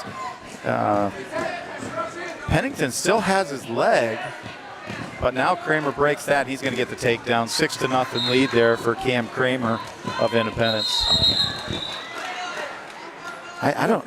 This kid's going to have to forfeit. Yeah, Hutt is really struggling over here against Carver Whelan. Yeah, I don't know if it's his knee or if he's sick or what his issue is, but he's down 11-6, and I think that's going to be the end of it. They're going to medical forfeit. Yeah, I'm not sure what's wrong. Not but sure either. He's not right. Yeah. didn't seem to be able to endure much there. So that was a great win, for Carver, as that was the number 5 ranked wrestler in 3A. So we move to the third period here. Kramer chooses the bottom position to start the third. He's leading 6-0. Cam Kramer, your number 1 seed here at 150 pounds. Yeah, he's up 6-0, and again, he had a good opening week with 6 wins, So 5, I guess, maybe. It was. looks like Pennington's got the boots in here a little bit, but he is riding high. Kramer comes out the back door there. He's going to get a 2-point reversal to take an 8-0 lead here. I'm not really sure what, Pennington had his hips in, but I don't know what he was doing there. And Kramer with just pull back, and they didn't award him any near fall points, but it had been pretty close. Boy, that was a tough position there for a second. Kramer now working a cross face from the top. Yeah. Pennington able to put Kramer's arm over his head. Kramer controlling the ankle here really well. Nowhere for Pennington to go. He comes right back. Kramer comes right back into a cross face. Yeah, pretty tough ride here. He's got that ankle hooked, and he's putting a lot of forward pressure and changes directions and positions. And again, comes from a lot of angles. Kramer working a power half now, kind of on his butt on the mat, working a power half, trying to get some back points here. Riding really high is Kramer. Just 30 seconds to go here, third period. Right now he's got a major decision, up 8-0. So we'd like to have him continue with that, but he's going to get a 2-point reversal. So it looks like we're going to have Meyer in the hole on mat 2, and we're going to have Buckman in the hole on mat 4 here. Just 12 seconds to go here in the third period. Kramer leading 8-2. It's quarterfinal matchup. 3 seconds. So Cam Kramer going to get victory here, 8-2 in the quarterfinals over Lane Pennington of Assumption. Yeah, Kramer really trying to just score some extra points there was the reason for the reversal. Yeah. I thought he wrestled a really tough match there on a couple different takedowns. So good match there from Cam Kramer. So it looks like mat 2, we are in the second period over there. So. Yeah, Austin Buckman is on the backside at this point. He did lose his first match, so when that comes up. But Chris Meyer, of course, 165, and does it say which one he has? Alvarez. Oh, Alvarez. Okay, so he's going to have Roland Alvarez, 16-5, sophomore from Assumption. Alvarez is, like say, 16-5, so a good matchup here. Opening round quarterfinal matchup for Christopher Meyer. Yeah, there are, we just have some rankings here. I don't know why Brock Bergmeyer from Union is not ranked at 21-1, at least. If he is, we don't have it, but he's a number 2 seed. But otherwise, Chris is the 1 seed, and a couple other ranked wrestlers. Braden Crosser of Dallas Center Grimes is 18-1, and as well as Lane Gudenkoff from West Delaware. So now Buckman does move in the hole here, right here on mat 4 in front of us, Kurt. Okay.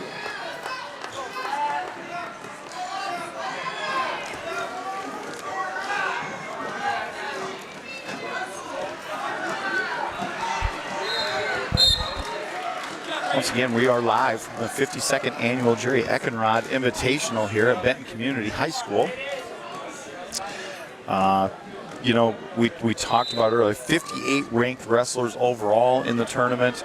They talked about before the broadcast, 45 place winners come out of this tournament last year at the Iowa High School Boys State Tournament. So pretty stiff competition. I don't think there's anything different here today than what you saw last year. A lot of kids are going to be place winners come February, and a very, very competitive tournament.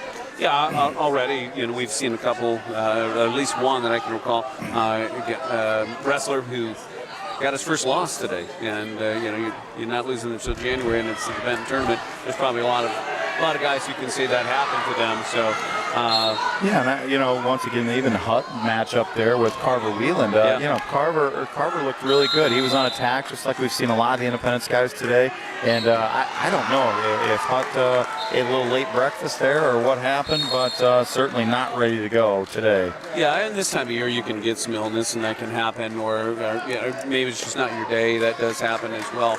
But one of the things that I think is looking at Carver Wieland. Carver Wieland, a good football player. He played, quite a bit, and so beginning of this year, he's got to get rolling again, and we're kind of today, I would say, seeing that form that we saw him wrestle last year, which he made the blood round down at state. So. Well, he certainly showed why in that match, why he belongs, and with another, and nonetheless, it's just a great win. Yeah. It's a great advance and survive here into that front side for Carver Wieland. Yeah, and the great thing is he's now going to get an opportunity, and he's going to wrestle Dawson Youngblood. Dawson Youngblood's ranked number 1. He's a 2-time state champion from Don Bosco, an Iowa commit, and by all means he's probably a top 5 wrestler in the state. But what a great opportunity to see where you're at. Yeah, they just announced on the loudspeaker Hudson Scranton from Anamosa just got his 150th win over there on Mat 2, Kurt. That's a pretty impressive feat, to say the least. That's a lot of wins. That's a lot of wins. So we will have Bachman up here. We're just 50 seconds to go here, second period. He is on deck here on Mat 4. Looks like Christopher Meyer will move on deck on Mat 2 now. Braylon Beaver, I see, is in the hole on Mat 3. Keep forgetting I got that Mat 5 down there, but no Independence wrestlers up there right now. Yeah, so as we move through these quarterfinals, they're moving through fairly quickly, which is great. And then they'll, I'm sure, move to some of the backside matches. I don't know if they'll wrestle those exclusive. Looks like they're doing them at the same time. Yeah, so I would agree. Good. Yep, they're running right through those as well. So.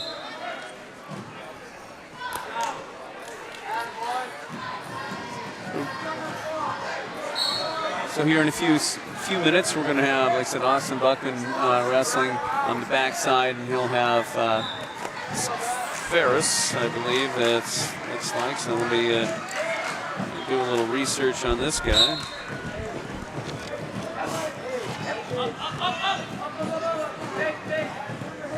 You'll have Jason Ferris, I guess, is maybe how we pronounce that, who looks like he is a junior, 6'9", out of Cedar Rapids, Jefferson.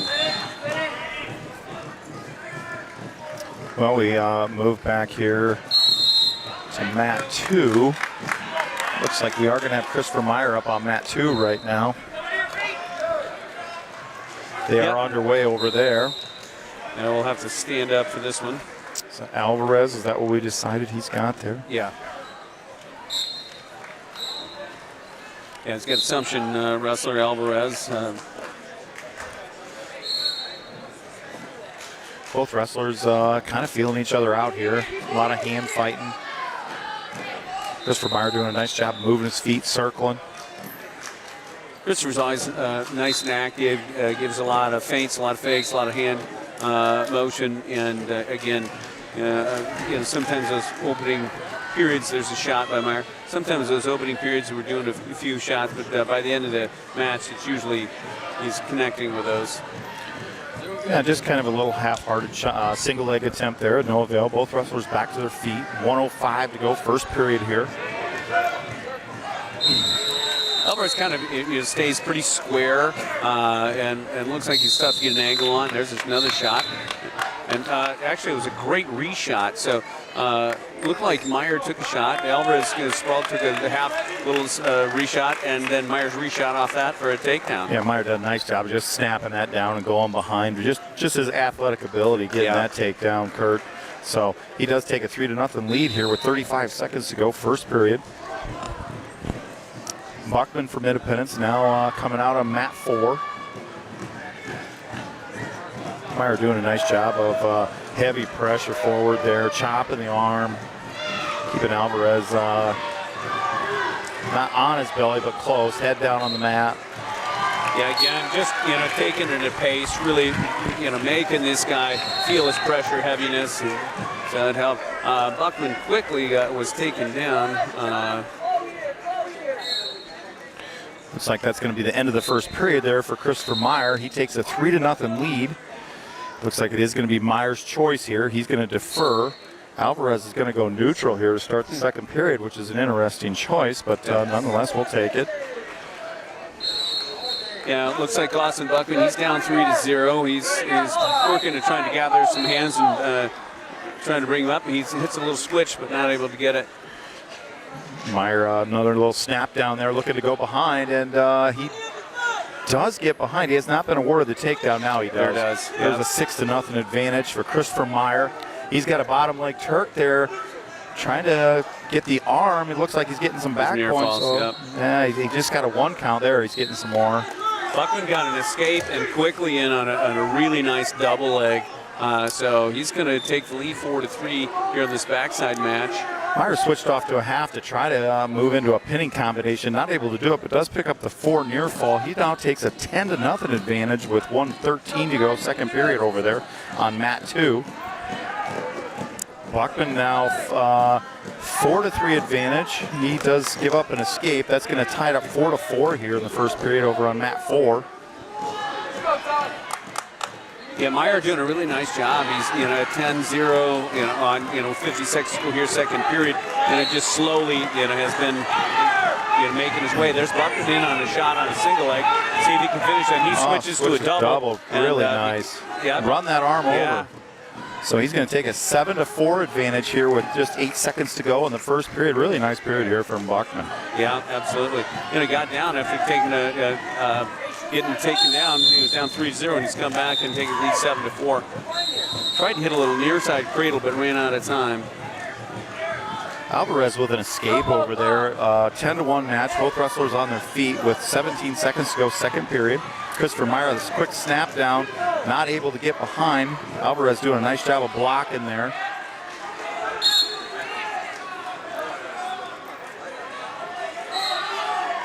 That's going to do it for the second period over there for Christopher Meyer. Buckman ends up giving up another takedown here. That's going to tie it up 7-7, second period. 1:45 to go here for Buckman. I'm going to have to stand back up. I can't see over the cheerleaders. Yeah, Buckman just got looks like he's going to get a 2-point reversal, so he's going to take the lead 9-7. Looks like Meyer chose the down position to start the third with a quick escape there. He now takes an 11-1 advantage into the start of the third period here.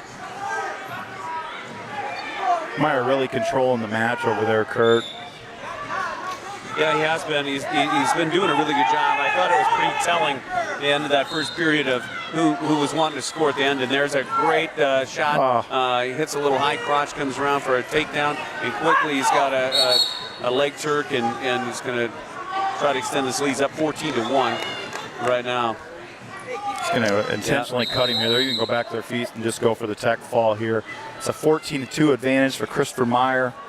Austin Buckman leading 9-8. Both wrestlers on their feet here with 1:03 to go, second period.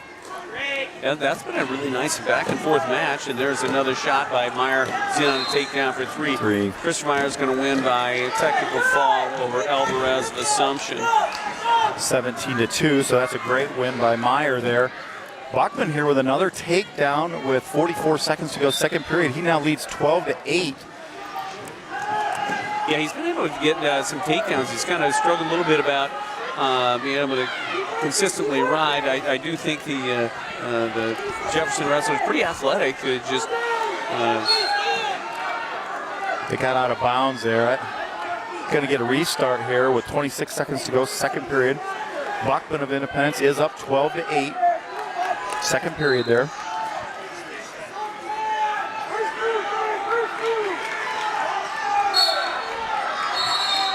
Going to have Beaver in the hole or on deck here on mat 3. Mat 3, yeah. Yeah, so already kind of steaming through as Bieber, coming up here at the 190-pound mark. We don't have any 175-pound wrestlers here today as Gail Troutman is wrestling at PGM. Carteretti in the hole on mat 3.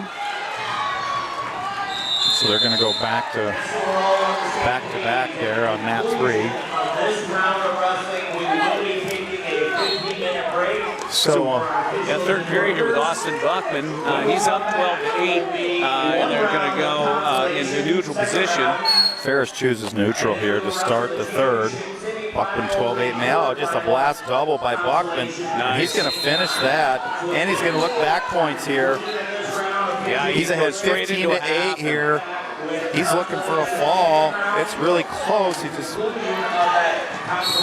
going to get the fall. So Austin Buckman with a backside fall there to continue his day. That's a really good fall and good for the team. That was a beautiful level change into a blast double, and on the way down, he's able to sink that half in and put him straight to his back to get the fall. Nice win by Austin Buckman. So we move over to mat 3 where Bieber going to be checking into the table here at the 190-pound quarterfinal matchup here. Yeah. So looks like as we move. So Bieber, number 1 seed, and I believe he's got West Delaware. Georgian, Jay Georgian, West Delaware, 10-9. Who's also a junior. I'm going to guess these two have probably wrestled in the past. So, Bieber quickly 2-on-1 there, working an underhook now off the left side. Did a nice job of snapping that 2-on-1 down as he came up and hits his single leg, gets a 3-point takedown. Beautiful work. It's going to give the intentional release here. It's going to be 3-1 with 1:35 to go first period. Bieber really looking to set up a kill, it looks like here, Kurt. Off his feet. Yeah, it looks like Georgian kind of trying to work that underhook, and there's Bieber hitting a nice little carry. He trapped that elbow, hits a carry. I don't know if I've ever seen him hit a carry. That was a nice one. That was, he felt the pressure there. Did a really nice job of coming underneath that and finishing. He's got the arm trapped underneath here on the right side, looking to dig that out. Georgian doing a nice job of getting his arm back. Bieber heading into a head lever here. He's got Georgian flat on his belly here. Yeah, doing a nice job. He's just going to go ahead and intentionally release him and feeling pretty good there on his feet.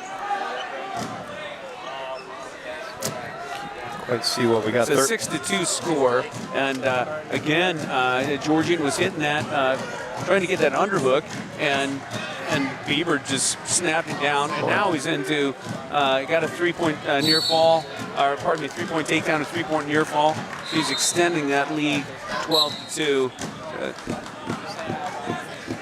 He's going Turk here. It looks like he's going to be getting some extra. He didn't get a 2 count there, so 10 seconds to go here, first period. Yeah, he's doing a nice job, really looking pretty good here on his feet. I think he's had 3 different takedowns in this match, so first period doing his stuff. He's up 12-2. Looks like it's going to be Georgian's choice here to start the second period. He's going to choose the down position. Braylon's been having a really great season, of course. Last week he did have the Grinnell kid, who I think was number 3 or 4, yeah. And beats him in overtime. So having a good match, and quickly gets a breakdown, and Braylon's got the arm and kind of working through a hammerlock series, but not quite able to get it, but put a lot of pressure on Georgian. Georgian doesn't seem like he's able to do much from that down position. Bieber really putting a lot of pressure forward here. He's got that arm behind the back now. He just ripped it out of there and put it behind his back. Now going to work that arm bar. He's got the right side arm bar. Now he's going to come. I think he's just kind of trying to work that free, but yeah. Kind of lost the arm bar there. Yeah, he was trying to do a kind of pull him over on a tilt. I'm not sure, but he didn't have his hips up quite enough. And so there's a scramble around, and he gives up a 2-point reversal.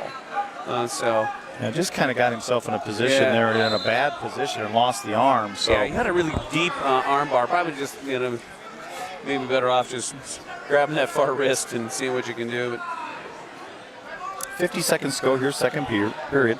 Beaver leading 12-4. Do have Gable Eddy. Looks like he's coming up here on mat 4. He's on deck there, mat 4. Carter Eddy will be up on mat 3 right after Beaver is finished. Beaver does get called for a stall there. Yeah, he's kind of just been bellied out. He's not done much. 25 seconds to go. He's up 12-4. So we'd like to see him get to work here with 20 seconds to go. He is up, faced up now. Be nice to get a 1-point escape here. Yeah. Georgian doing a nice job of taking him right back to his belly, not allowing Beaver much room there to do much. He's going to get rode out here in the second period. Yeah. That's going to do it. I think it's going to be Beaver's choice here. I don't know if Beaver's hurt a little bit there. Kind of slow to get up on the edge of the mat. Yeah, he's been in control of this match. He's been really good on his feet. He kind of had one little hiccup in which he got reversed there, but now it's time to get back to work. They're going to start back up on their feet here, third period. Yeah, Beaver does choose neutral. Georgian looks like he's picked up a little bit of momentum. He's looking a little fiery, but yeah, he definitely seems like he's wrestling with a little more confidence. Yeah. Beaver works into a double underhook and pushes him out of bounds. Now Georgian gets the stall call. I'd like to see Beaver turn up the pace here just a little bit and finish this match, Kurt. Yeah, finished this strong and he's been really good. He's got the 2-on-1 again, where boy, he's done a nice job of really snapping now down. He's going to get snapped down and get a 3-point takedown into a Merkle position. Now he climbs up on top and gets the legs in. So 15 to. I think they gave the wrong points the wrong there. points. It's going to be there we go. 15-4. Yeah. Beaver working into a power half there. 1 minute to go, third period. With Beaver over Georgian of West Delaware. And again, this is a big one for seeding for the WAMAC and different things like that. So, and we're going to have a pretty tight duel in the next couple weeks.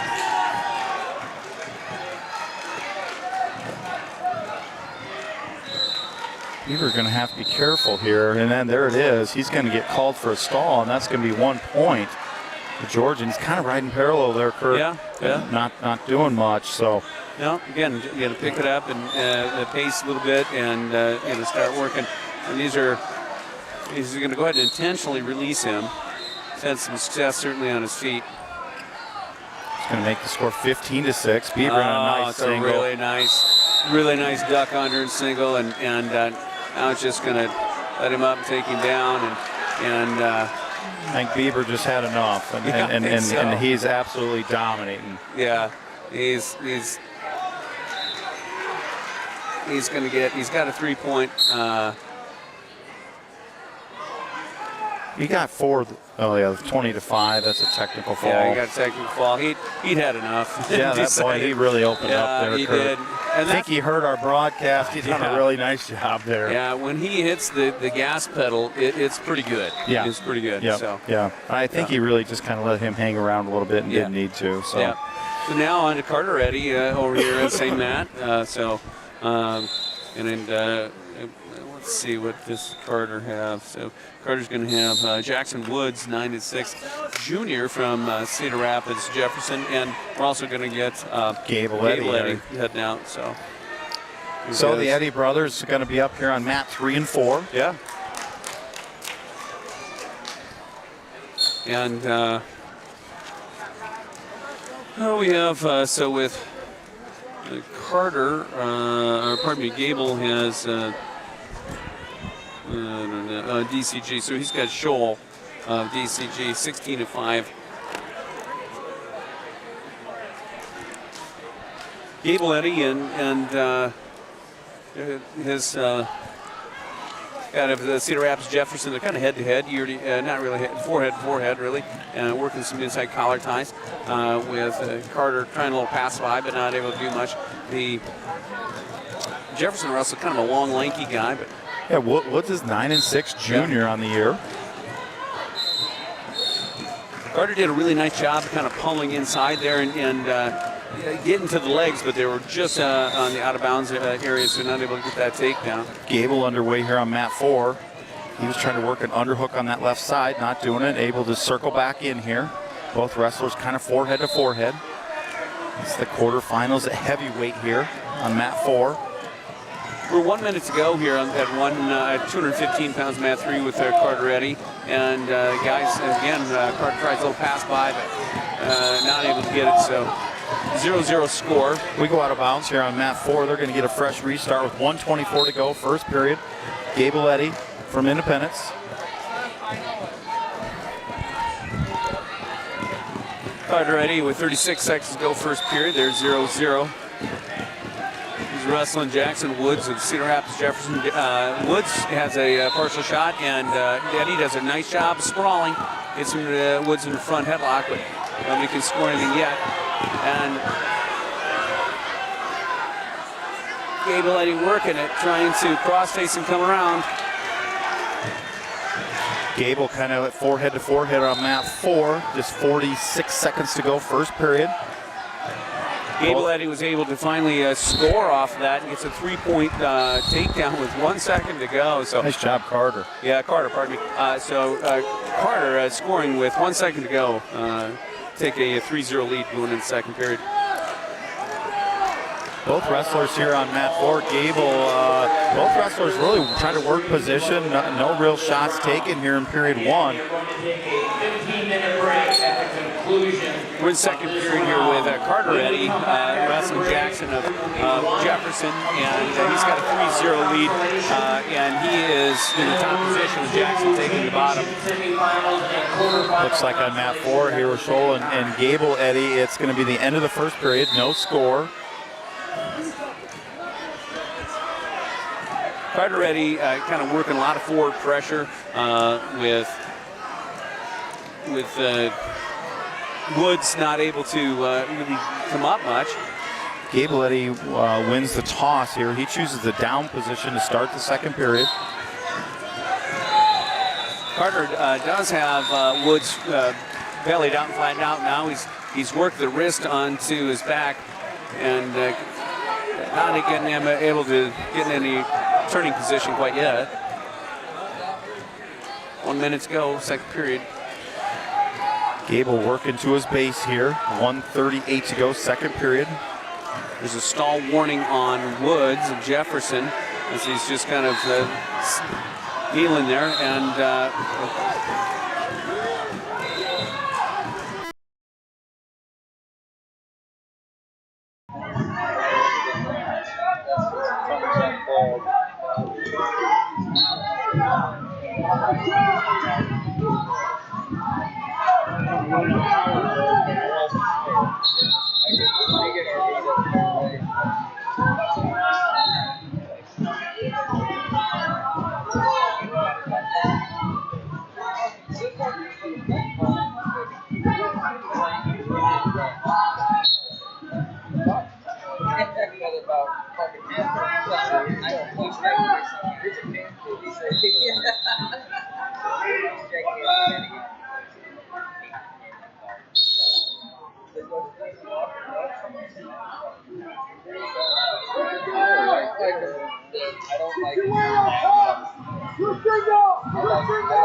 go neutral here.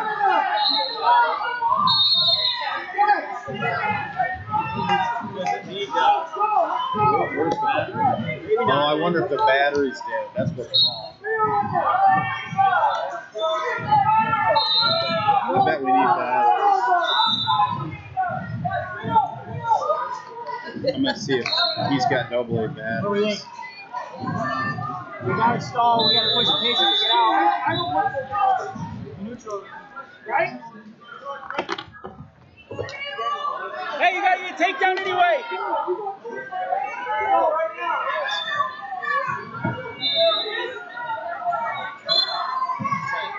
All over him, show him!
Hey, you guys stay on him!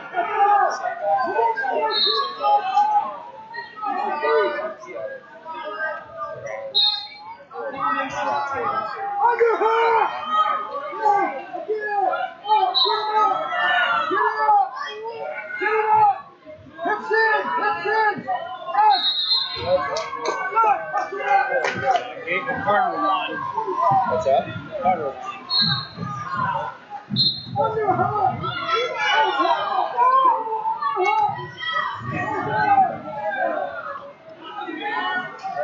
don't know if that fixed it.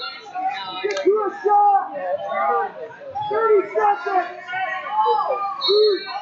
You gotta shoot! You gotta shoot!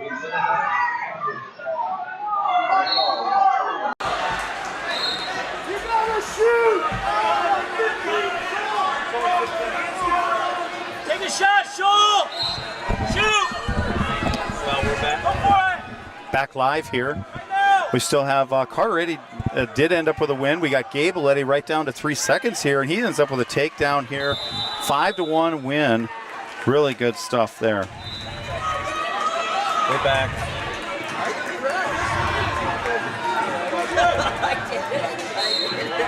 Yeah, Carter.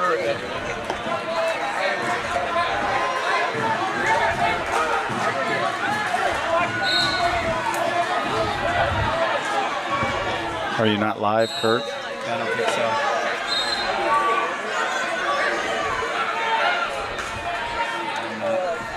Taking the mark down there.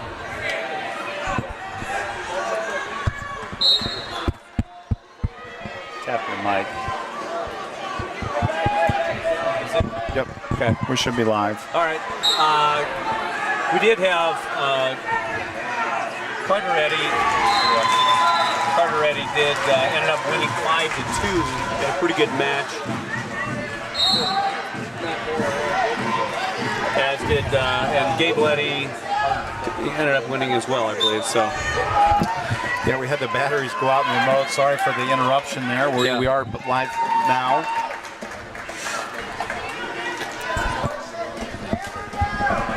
So should be able to, we're kind of finishing up here now in these quarterfinal matches. We'll move on to semifinals and some of the backside, and kind of just going back through. So yeah, Carter Eddy did end up with a 5-2 decision there, and Gable with a 5-1 decision. Nice. So Good wins by the Eddies. We're going to have at 106, Wayne Washburn, who had a nice win in the opening and the semifinals, the quarterfinals, and he's going to have Jackson Parmenter. Jackson Parmenter is from Vinton. He's a number 4 ranked wrestler. So it's a good opportunity for Hoyt, who looked very good. We don't have anyone at 113 pounds today here at this tournament. 120 pounds we'll have Ben Anderson, and Ben had a nice win, and he's going to have Coy Mallard. Coy Mallard from Union is number 2 ranked, so he's going to have a really good semifinal match there at 126. Will be Adam Carey, and he's going to have Hayden Schwab. Hayden Schwab's ranked number 1 out of Don Bosco, so a really good, exciting match. Obviously, Adam has looked very good. He beat Stratton Luke from Union in the Tech Ball, who's a number 10 ranked kid. Hey, this is the reason you come to Benton Community on that matchup. But you want to see where you're at, and Schwab probably, not probably. He's the best 126 pounder in the state right now, and whether he stays there or goes back down to 120, as him and his brother look like they've swapped weights there. Mm-hmm. So, nonetheless, that's the matchups you want when you come here. So that's right. 132 pounds. We have an open weight there today here. 138 pounds. We'll have Sawyer Whelan, and he is going to be wrestling on the backside. And I don't know who he'll have, but we'll keep our eye open for that. 144. We had a really nice win. Carver Whelan beat Hayden Hutt. Hayden's the number 2 ranked kid. He's now going to move on. He's going to wrestle Dawson Youngblood out of Don Bosco. Dawson is the number 1 ranked 2-time champion. Gonna have her hands full there, but nonetheless, like I say, go out and compete and do the best you can do. So absolutely. 150 pounds, Cam Kramer will move on into the semifinals, and I guess I don't have it listed who he may have, but my brackets are coming up so slow, Kurt, that I can't get the information. Yeah, so we have a little time for that, but he's still on the front side of that. 157. We'll have Austin Buckman, and he lost in his initial match, but he came back and won in backside. So he's still alive in the backside match. And on to 165 pounds, where we're going to have Christopher Meyer and. And that's going to be an interesting match. I don't know who won. Gudenkoff won there from Manchester. Okay, so Lane Gudenkoff must have beaten Braden Crosser of DCG, Dallas Center Grimes. So we'll have 1-0 matchup there. Okay. So Gudenkoff versus Meyer, and Meyer had a really nice match, wrestled really well against Alvarez of Assumption. So those two guys will meet in the semifinals. 175 pounds, we have an open weight. 190 pounds, we just had Wagner from DCG. Okay. So Braylon Bieber will have Kellen Wagner, 20-3, who's ranked number 7 for Dallas Center Grimes. And so, again, another good match there. 215 pounds. Carter Eddy is going to have Tyler Salas and Don Bosco ranked number 1 on the semifinals. And 285 will have likely Henry Moore will wrestle with Gable Eddy. So we have a lot of guys in semifinals who have some fun coming up. Yeah, it's really shaping up to be a fun tournament. It looks like we're going to be on about a 15-minute break here, Kurt. So we'll take a break in the action. We'll be back in about 15-20 minutes with more hold-by-hold semifinal matchup here from Benton Community. So you're watching Independence Wrestling on YouTube.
Welcome back to the Jerry Eckenrod 52nd Annual Invitational Tournament here.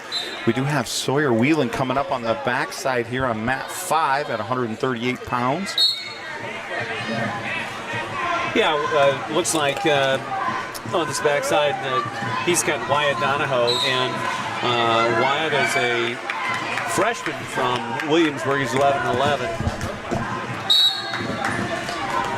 Sawyer had a tough match against Jackson Miller, and it was in that match, just couldn't quite get there, but he's snapping down Donahoe pretty good. He's trying to work a pass by, but hasn't scored anything yet, and then does get that pass by, gets a 3-point takedown. So he takes a lead 3-0.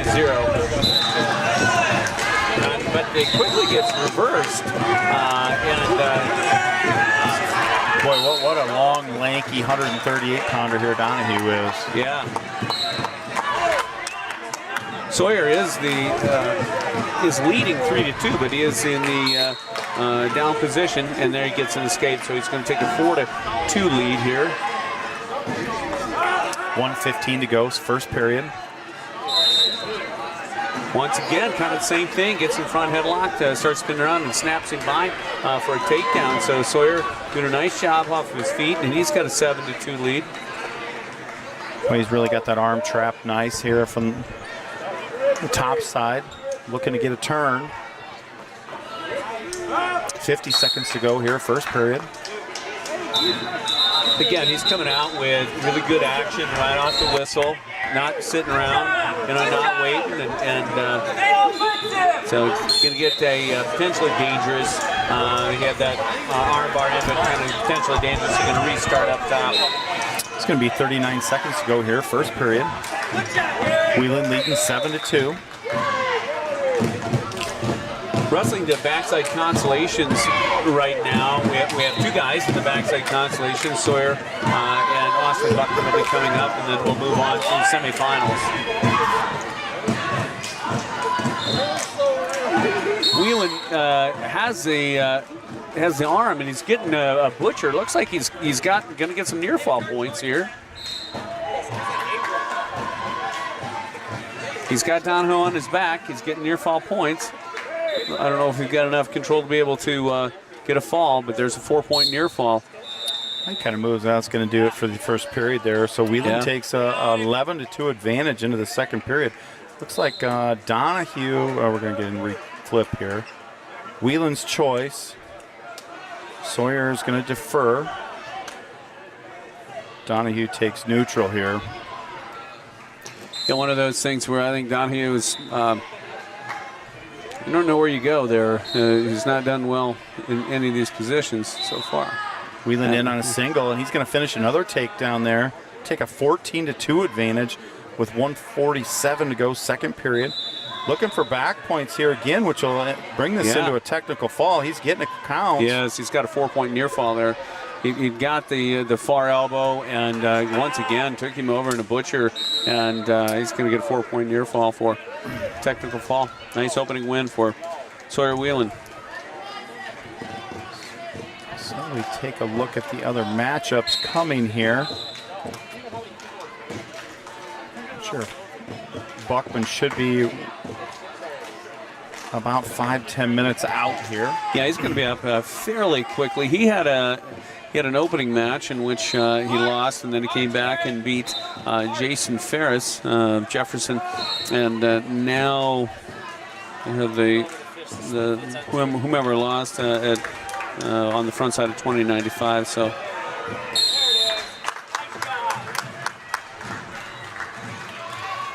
Yeah, moving things through pretty good. I have not really seen any team scores. I don't know that it matters that much right now. Don Bosco looks up there in the lead at 103.5 with Independence in second place at 94. Dallas Center Grimes at 68.5.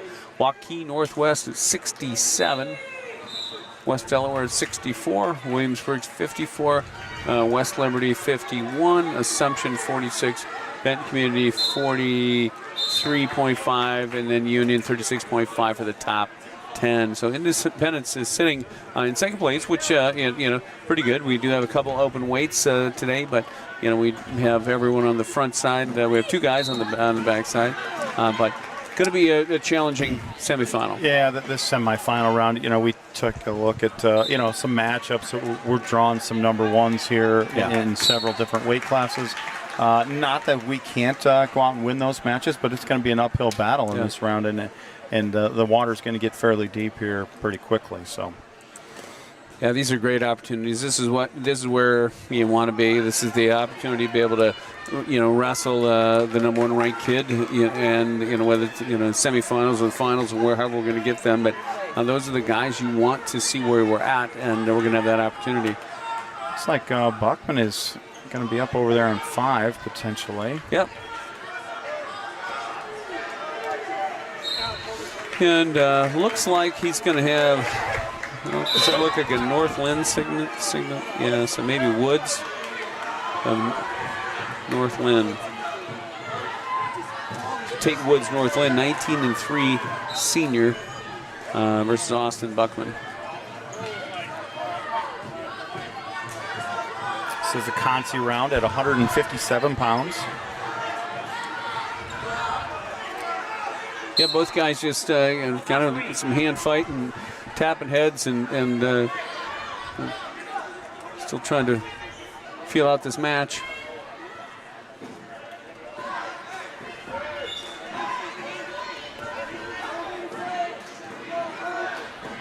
Northland is a team that we don't see very often, maybe just in this tournament, maybe the only one, 1A school.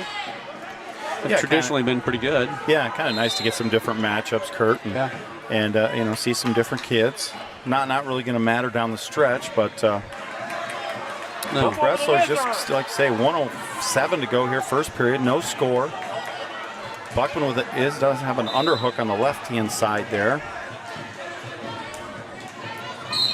Wood a little single-legged shot. They go out of bounds here. They're going to get a restart with 57 seconds to go, first period. Buckman of Independence, Woods of Northland. Yeah, this is a pretty interesting matchup. This is a great matchup for Buckman, and I would say kind of a senior in Woods, but in a school who's probably not wrestling the same competition that we are, and so the records may not look quite the same. But this is going to be one where we say, we can kind of see where we're at. Buckman kind of walks into a double underhook here. He's feeling that he's not very comfortable in there, which he should be, and did a nice job of kind of trying to back out of that. Looks like Woods is kind of wanting to body lock and throw him, but Buckman doing a nice job of keeping his hips back and circling back with his butt to the center here. Oh, he gives up a takedown there with just 6 seconds left to go in the first period. Just not sure if he knew where the clock was. Yeah, I think so. So he's going to be trailing 3-0 here after period 1. It looks like Woods wins the toss. He defers. Buckman is going to choose the down position here to start the second. Yeah, let's see what kind of hopefully get some action here right off that whistle, and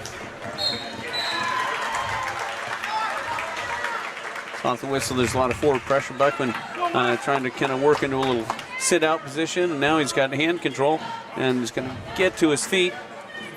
Woods did a nice job of just kind of tripping him back down, getting Buckman bellied back down. Tate Wood, senior, Northland, leading 3-0 over Austin Buckman.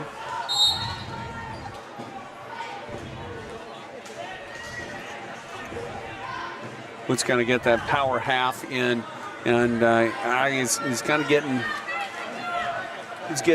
Buckman's getting close shoulder to some back points there. Yeah, he's got him turned there, not a 2 count, so ends up no back points. I think they're going to. I think he's got a 2 count. They're just awarding it now. That's a 5-0 match with Woods of Northland, and he's got Buckman again. He's got him turned now. He's going to get a few more near fall points. We're really close to being flat there, and it is. So Buckman's going to get fouled there with 52 seconds to go in the second period. that's the extent of the Independence consolation matches. So now just need to work our way through and get to the semifinal matches. Kind of take a look here at mat 4 out in front of us. We got Gall from Manchester as a junior, wrestling Kirby from Williamsburg. Kind of another conference matchup here. Yeah.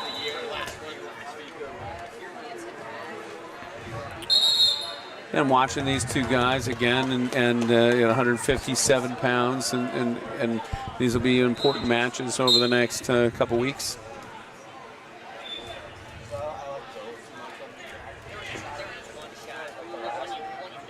Gall kind of a front-on shot there with his head down. Kirby able to come back behind, stuff the head, and come back behind for a takedown there. Kirby is going to be leading that 3-0 over Gall of Manchester. Yeah, it looked like Gall had he was going to try and hit a little carry, but he just didn't quite get his hips pulled through him, and ended up getting taken down. Gall, a nice switch attempt, didn't get the leg, but able to get to his feet and get the escape there. So it's a 3-1 match here with 1:15 to go, first period.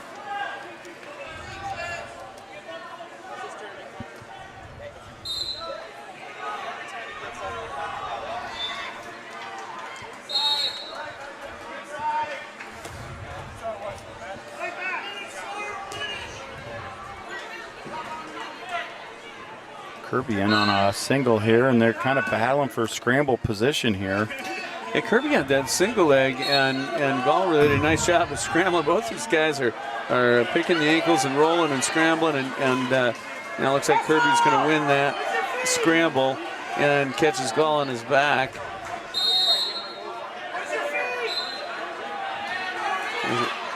That's pretty close to fall. Looks like we had shoulders down a couple times. He does get the fall there.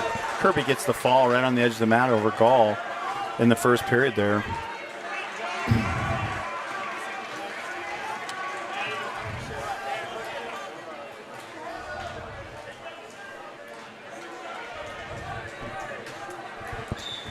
Yeah, and this being a traditional tournament, once these guys, once they lose on this consolation side, their day is probably done. So. Do have Alvarez coming up there on mat 3. That's who Christopher Meyer wrestled. He's in the hole or on deck there. Yeah, and I don't know if I believe Alvarez is their coach, so I don't know if that would be a coach's son or for. Not for sure, Kurt. I thought he looked fairly decent early in that match. Yeah. He'd done a nice job of squaring up and preventing offense. Yeah, Christopher does such a great job of controlling the pace of those matches. He comes out and again, a lot of feints, a lot of half shots, and he really makes guys use up a lot of energy. And Chris Meyer certainly always a high energy guy, has a big gas tank, and we kind of talked about it early in that match, and those are the things that we see him suddenly start scoring a bunch of points on, and he did. He ended up getting a technical fall. Yep.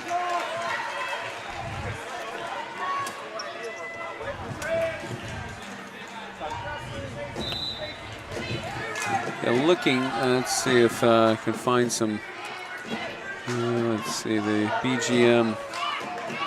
Fine, there should be some results there, I would think. Yeah, let's see if I can.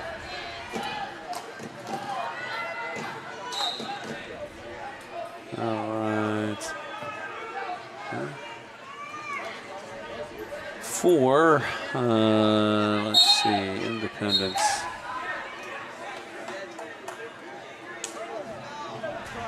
I struggle here is half the time finding some of these things with the new flow and those kind of things. So let me try some results. So 106 pounds. It looks like Curran Meyer, he won by fall in the finals against Kniffer of Columbus. He was down 6-4 in that match and ended up getting the fall for a win. So good day for Meyer. That tournament, there was no one at 113 pounds, 120 pounds. Landon Allen in, looks like he went 2-1 on the day, and I don't know what place that put him, but, or pardon me, 1 and 2 on the day. And gave up 2 falls and got a fall. And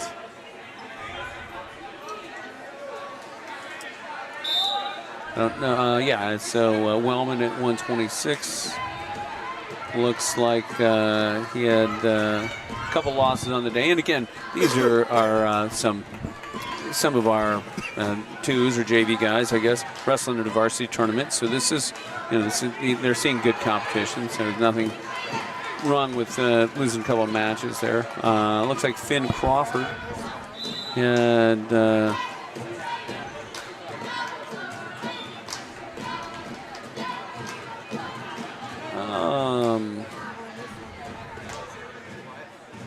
he went 1 and 2 on the day, I believe. So got some success in there as well. So.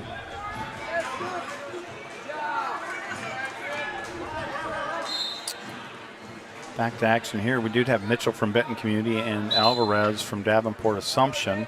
Alvarez, first round matchup for Christopher Meyer. He is trailing 3-2 there on mat 3 right now. He got taken down, did get a reversal. He is riding top with 10 seconds to go here in the first period.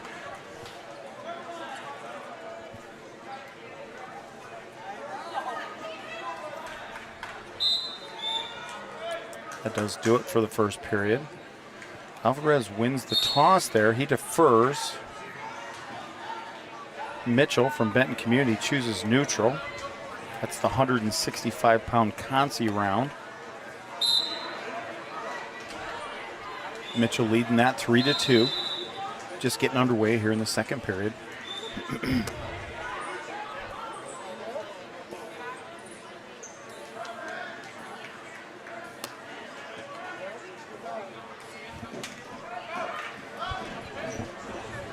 Alvarez in on a shot there.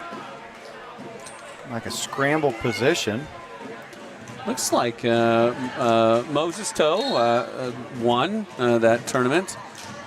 He had, I believe, he had a tech fall and 2 falls to win that tournament. So good tournament by Moses. That's a really good tournament by Moses. We know his athletic ability. We've talked about a lot. The young man's very athletic, and just a matter of time before he makes big improvements on a wrestling mat. Yeah, as he develops skill, his athletic ability could carry him a long ways. Yeah, for sure. Looks like Cale Troutman went at least 2-1 on the day. Pretty loaded, 175-pound bracket. Looked like a lot of kids. So. Alvarez does get a takedown here in the second period to take a 5-3 lead over Mitchell of Benton Community. That match there, 35 seconds to go, second period. Yeah, it looks like Mikey Bailey was wrestling at 190 pounds and was 1 and 2 on the day.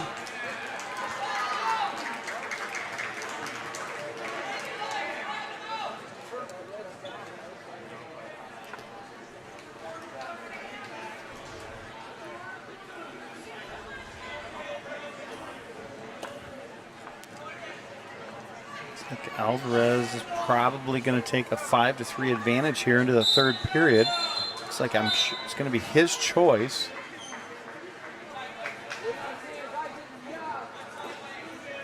Alvarez is going to choose down here to start the third. Yeah, we're a BCG tournament. Looks like we had a couple of 215-pounders with Grover. He went 2-1 on the day, and I believe Kimberly also went at 2-1 on the day. So success, 215 pounds for Independence.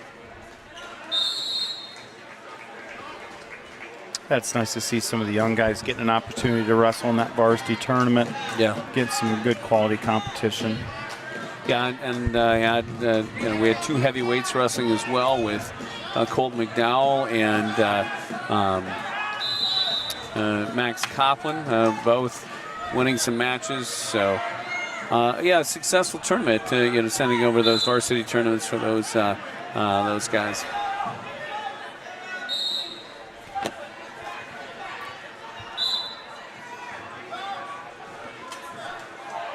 Well, we are running through a Concy round here, the first round or second round of Concy here at Benton Community. We'll follow in right away into semifinals. Yeah, and I would think we'd lead off at with 106. We're going to have Hoyt Washburn, and he'll be wrestling Jackson Parmenter from Vinton Schellsburg, and that should be the opening match for the semifinal round.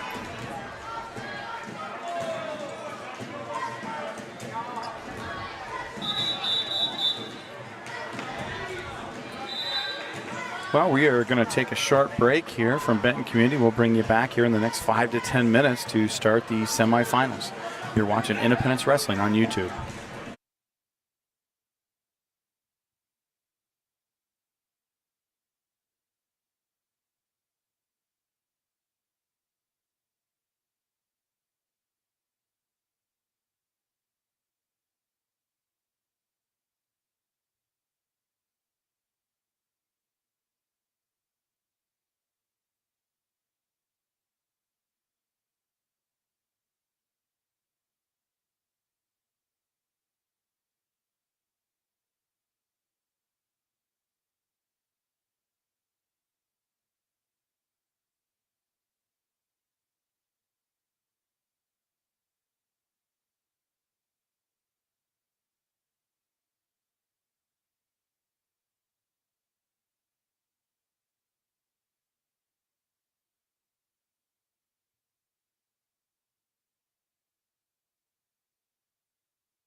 Welcome back to the 52nd annual Jerry Eckenrod Invitational. We do have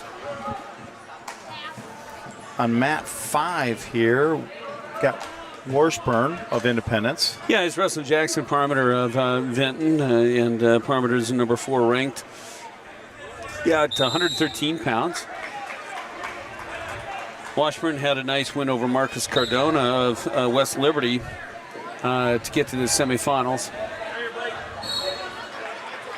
Actually had some good match here going on. Parmenter, Washburn had a really nice drag and almost had Parmenter taken down, but Parmenter able to kind of come out the back, so he does get a 3-point takedown. So Jackson Parmenter takes the lead over Hoyt Washburn.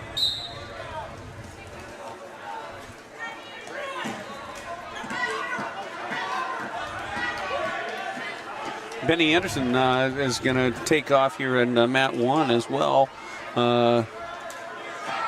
So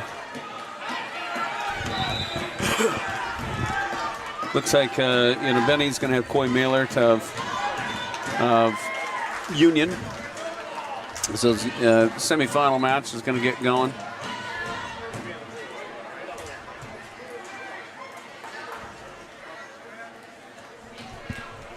Both wrestlers really just kind of feeling each other out here on mat 1, Maylert and Anderson.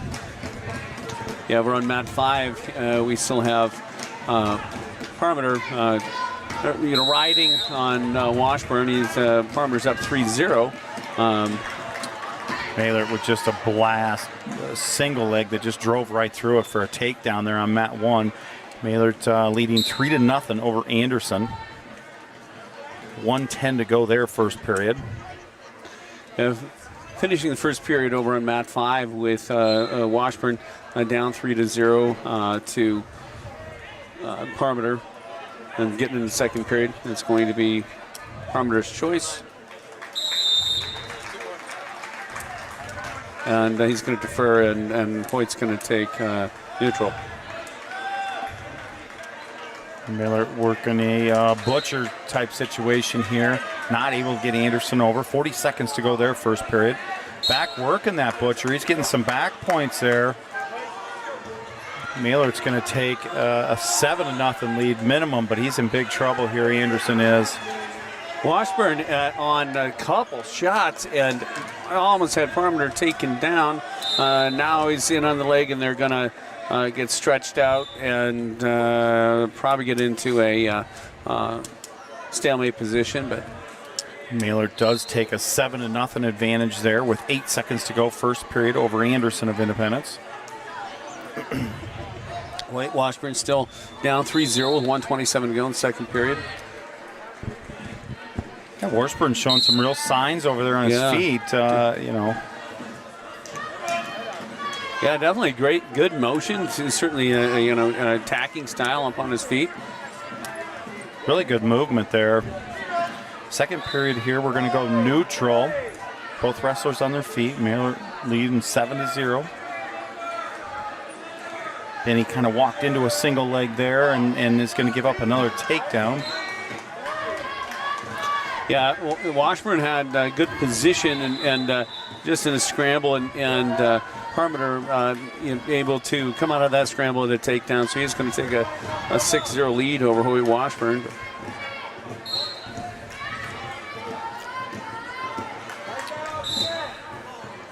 Benny Anderson down 10-0 here. 1:23 to go, second period. 41 seconds to go with Washburn down 6-0. Semifinal match.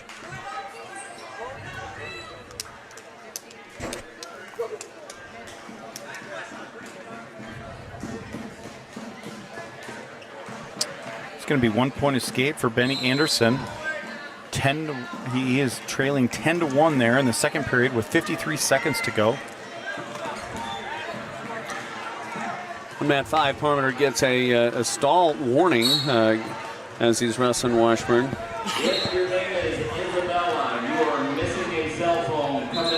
Off the whistle, Washburn gets his hips out and Oh, my goodness. He was so close to getting a 1-point escape and a 2-point reversal, all kinds of things. But in the end, he's going to give up some near fall points. Yeah, he tried to neck wrench there, Kurt, and he needed to let go of it. It ended up costing him some back points there. Yeah, absolutely. He would have been out, or he would have had, could have come around for 2, but just gives up a 4-point near fall. So Benny Anderson trailing 16-2 over there on mat 1, which just that's going to do it for the second period. So he's going to go to the third period trailing 16-2 there. Yeah, and Washburn down 10-0 as well, starting the third period.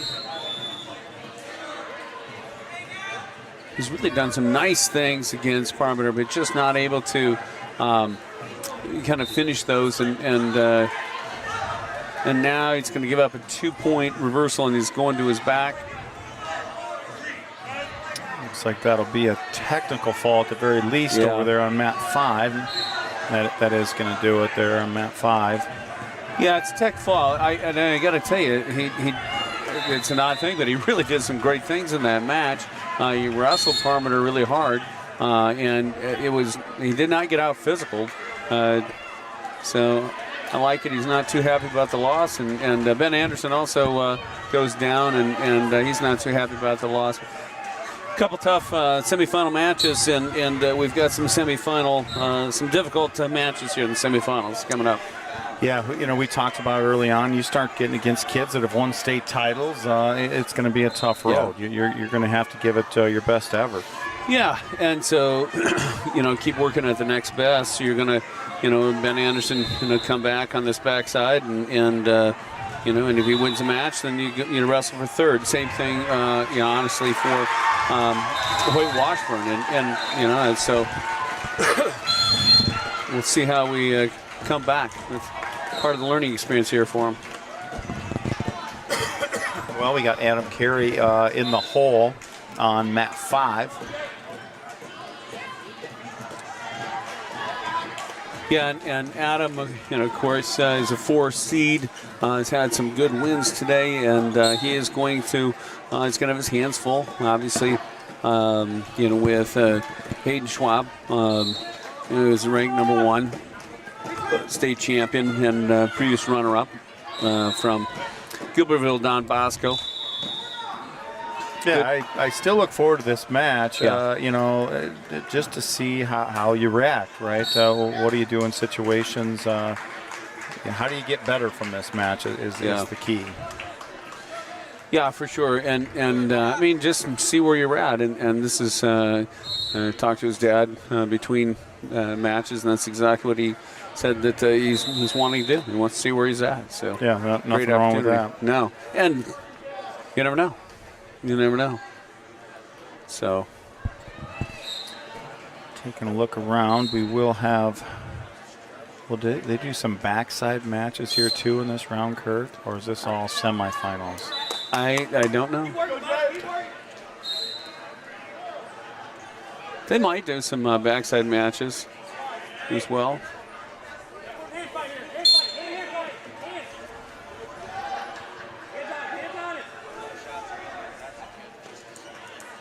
Yeah, we talked about it off air there just a little bit. Semifinals, you start really getting some guys that belong wrestling each other, where somebody's going to lose, and you got a good wrestler going to the backside here in this round. Yeah, absolutely. And there's when you have that many good wrestlers, this is what you're going to have, and kind of. Looking, I see at 126 on the bottom side of the bracket, you have a Jason Eastman of Benton Community who is wrestling Joey Cahill. So Eastman of Benton Community upset Gene Obana of Centerville, who was 27-0, and upset him in the quarterfinals. So you had the number 8 ranked 1A wrestler who was 27-0, lost in the quarterfinals. Boy, just goes to show you what this tournament's about, Kurt. Yeah. Never take a match for granted, that's for sure. Now, and kind of, I see that Joey Cahill he's wrestling that already. He's up 11-2 versus Eastman. So. Cahill, a 21-2 junior here, Milwaukee Northwest.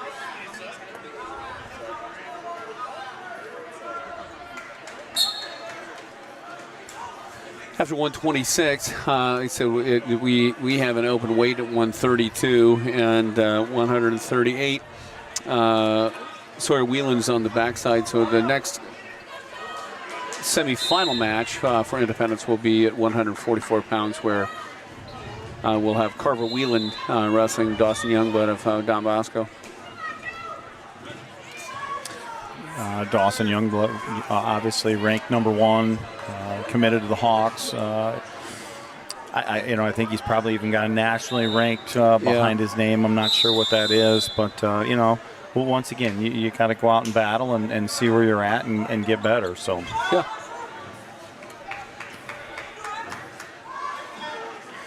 Over on mat 5, we await the Cary matchup here. It looks like they are in the second, just winding down the second period there. So one more period to go over there. Yeah, that's currently a 2-0 match over there. So it's a tight match and leading up to Adam Cary's match.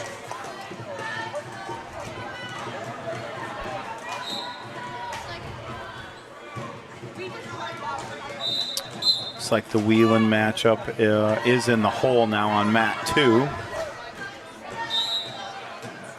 And Sawyer is going to be in the hole on mat 1. Yeah, so we're going to have a lot of action at the same time here. Yeah, so. It certainly looks like it. That's all right.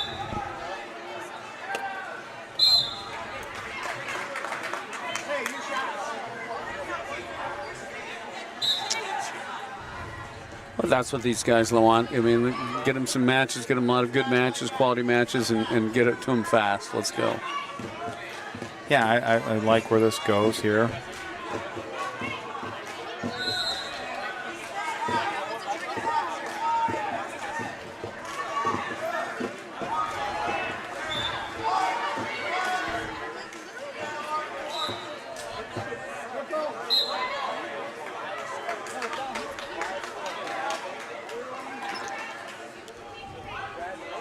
A good mix of a few 3A squads with a lot of 2A and a few 1A teams. It's a nice mix here today.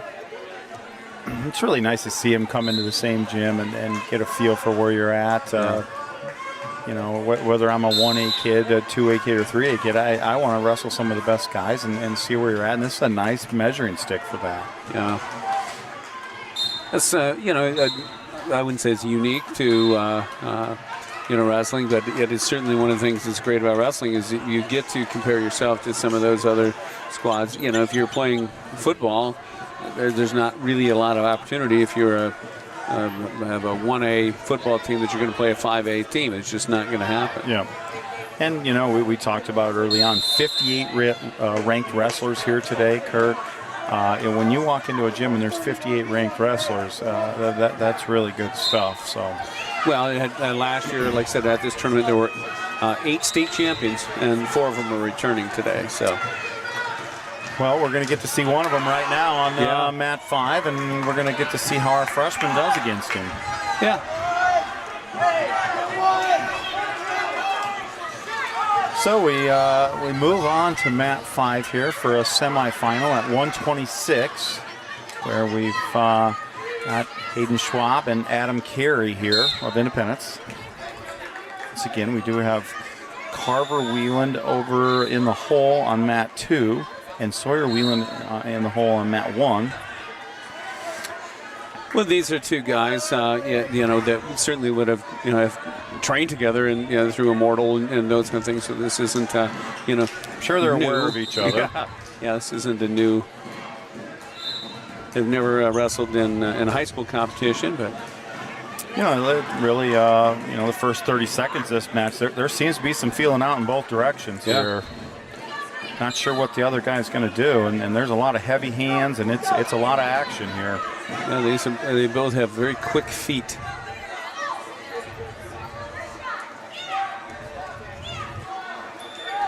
Yeah, guys, kind of a lot of hand fighting, trying to keep forehead to forehead. And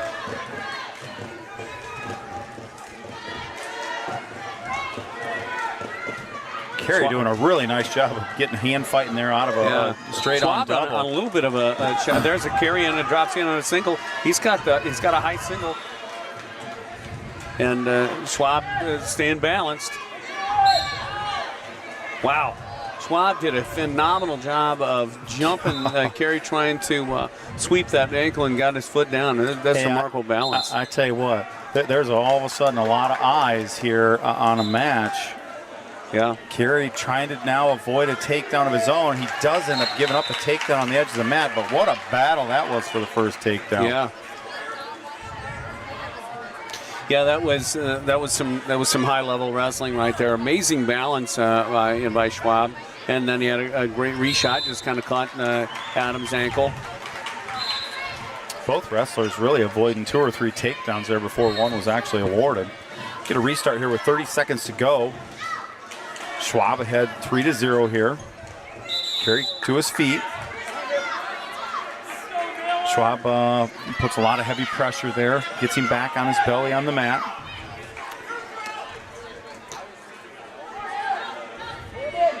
Yeah, Carey, kind of trying to get those hips underneath him. Schwab, continuing to work on controlling wrists on top. 2 seconds to go, so we're going to end the first period with Hayden Schwab up 3-0 over Adam Carey. I got to say, I was really impressed with the action of both wrestlers there. I thought Adam Carey wrestled a really nice period there, Kurt. I love the confidence. Carey gets a choice. He says, I'm going down. This guy can't keep me down here. I'm going to get out of this. Yeah, quickly to his feet here. Schwab does a really nice job with a mat return. Yeah, Schwab does a nice job controlling those wrists and pulling him back down to the mat. So Adam going to have to continue to work from bottom. Yeah, it's a tough position here. Carey, obviously, it'd be really nice to see him get his one and get back to neutral here. Yeah, I'd like to see Adam get an opportunity again. I think right now Schwab is looking like he's trying to load up to get a tilt, but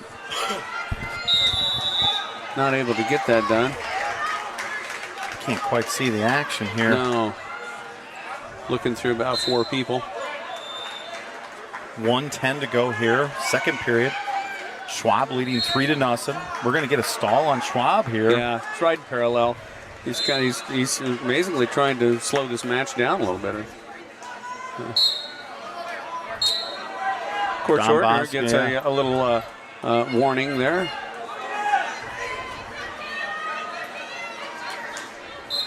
Now Schwab coming off an injury too, Kurt. Probably not in the best wrestle shape he's been in. Carey quickly up off the whistle, but Schwab doing a nice job of returning him to the mat here, hooking that, controlling that ankle and breaking him down. Just 57 seconds to go here, second period. Yeah, I'm not sure. Was there another stall that I didn't see before there? It's 3-1 on the score. Oh, it must have been. Yeah, it must have been 3-1. So I will say Hayden Schwab has picked up the pace and is changing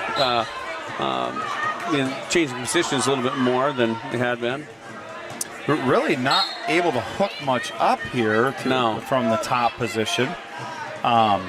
If I'm Schwab, I'm not too sure I don't take top again here. Yeah, I stepped out there. Yeah, it's tight. He's, Carey not quite able to just come up and get out. I mean, Schwab does a really nice job of controlling those wrists and keeping him flat, but he's not really coming close to any turns, any pinning combinations. They did take that point off the board now. So Schwab is ahead 3-0 here. 21 seconds to go, second period. Carey quickly to his feet again, but not able to get hand control. Yeah. We do have Sawyer Wieland up here on mat 1. And Sawyer's got Don Bosco wrestler as well.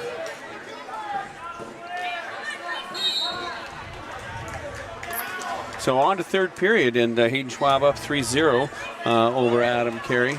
He's going to take the down position. He's going to take down position, so. once again, through 2 periods here, nonetheless, it's been a really good matchup. Yeah, it's a great matchup. It's been a really good matchup here.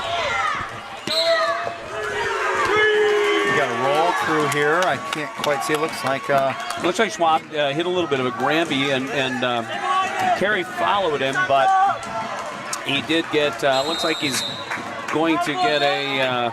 Carey's still got a leg. Give up get one. an escape. So he's going to give up one. Lost a shoe in the process there, did Schwab. And he's going to get another stall for that. That's 1 point. It's going to be 4-1 here. A takedown ties this match, Kurt. This is very interesting. Yeah, if you lose a shoe like that, that's considered a stalling because they expect you to double time, triple time, and tape them on. Sawyer Whelan is still 0-0 here in the first 50 seconds to go.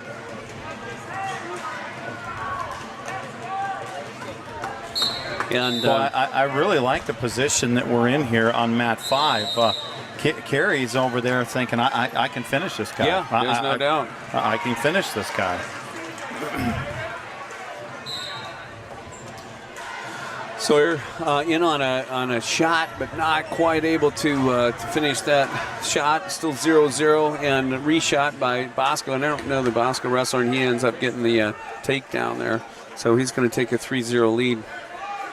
He's quickly, he's got Frosch, and he was trying to get a cradle, but Wheeler does a great job getting the inside arm out, and he's going to get a 2-point reversal. So. Well, they're having to really do some surgery over there to get the shoe off Schwab's foot. Yeah, but I don't know. Yeah, it looks like he's got an ankle brace on too. So.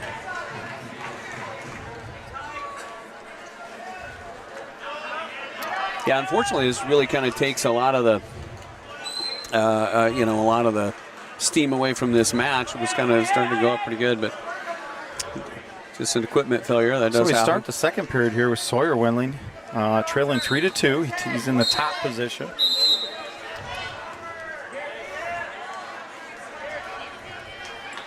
And Sawyer doing a nice job of putting a lot of pressure on and he's going to have coming to across. return. But Roush caught into his feet, and Whelan's going to get the stall warning. Back to action on mat 5 with Adam Carey and Hayden Schwab. Schwab in on a single, but Carey able to block that down. Another. Boy, these wrestlers both very similar on their feet. Yeah. A lot of the same style stuff. Yeah, a lot of low and good hand fighting, good footwork. Just got to get to our shot here, Kurt. Pull the trigger on our shot and try to finish one here. 1:10 to go here, third period. Yeah, just got to find and got Schwab caught flat-footed there. Schwab waited for him to step and got that double leg, just kind of low double, and got carried down. So Hayden Schwab up 7-1.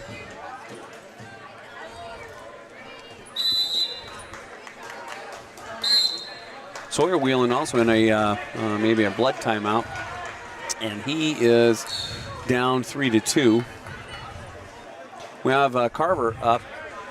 He's Carver Whelan wrestling now against Dawson Youngblood. Youngblood in on a shot, and he's got a 3-point takedown.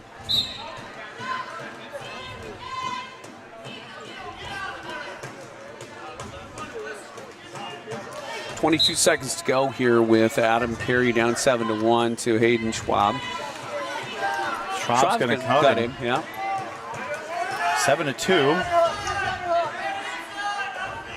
And again, just kind of got caught Adam leaning, so he gets a takedown. So Schwab, knowing the score, he wants to get that major. So. Yeah, nice match up there. I thought there was a lot of good things. Yeah.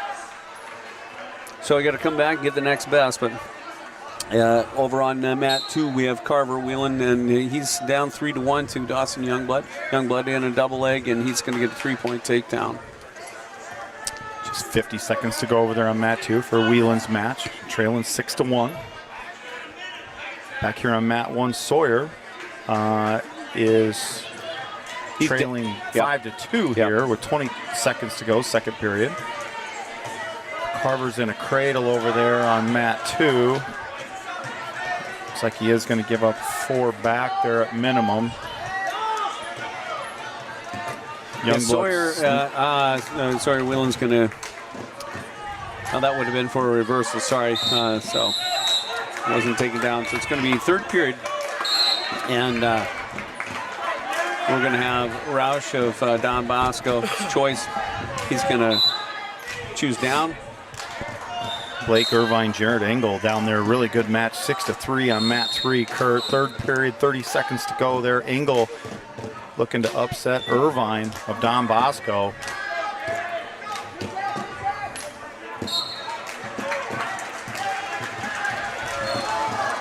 Back over on mat 2, we have Carver Whelan, and he is down 10-1 to Dawson Youngblood. They're on their feet in second period. Sawyer Whelan down 7-2 to Roush in the third period. Carver Whelan has Youngblood in the front headlock, but he's just not able to do much there with that. Youngblood in on a single there on Carver. He's trying to elevate that now. He is going to drive through and get a takedown there to take a 13-1 advantage over Carver Whelan. There's 1:15 to go there in the second period. Moving over to mat 1, Sawyer. He is trailing 7-2 here. He does get an escape to make it 7-3 with 50 seconds to go, third period. Off the media table, please. Dallas Center Grimes, off the media table, please. Thank you. Yeah, Carver Whelan gets a 2-point reversal on Youngblood. So it's a 13-3 match. 44 seconds to go. They're going to call a potentially dangerous.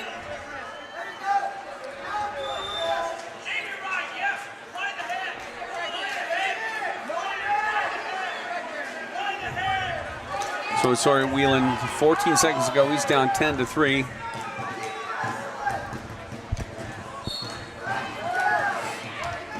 Able to get an escape, but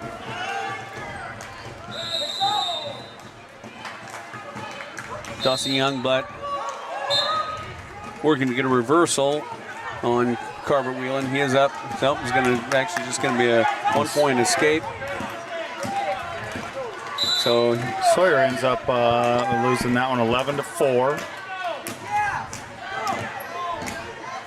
Carver's trailing 14-3 over Youngblood, Don Bosco.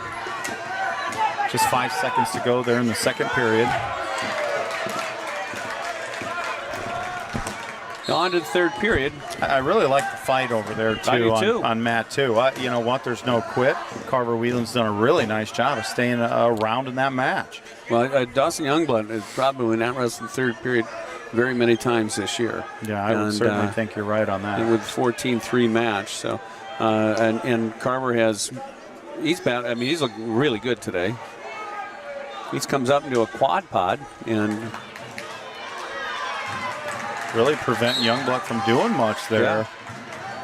Youngblood does, get him back to the mat, but doing some nice stuff.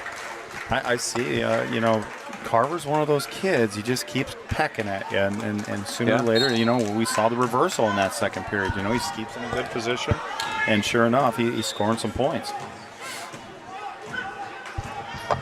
Kind of behind the coach's chair right now. Yeah, I'm not sure what they've got going on over there now. I can't see anything because we're 1:20 to go there, third period. Youngblood leading Carver Whelan 14-3.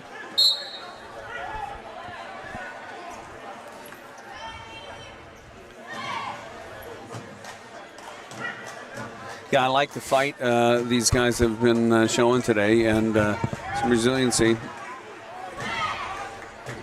We knew the semifinal match was going to be tough. We have some tough matchups, but I thought we've come out and really shown well. Yeah, we've done some good things. So that's the important thing.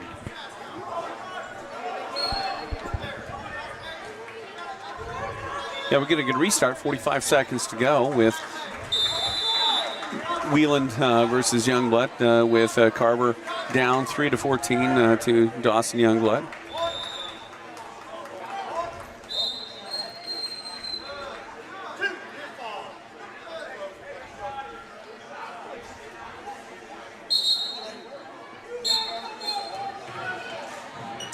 And Wheeland off the whistle comes up. Youngblood does take him back down. Wheeland not able to clear those hands.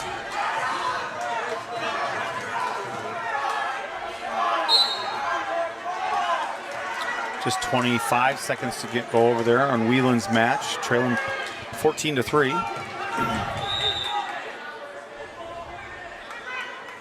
Yeah, Wheeland kind of just, Youngblood just kind of riding that leg, and 12 seconds to go. It's 14-3 match.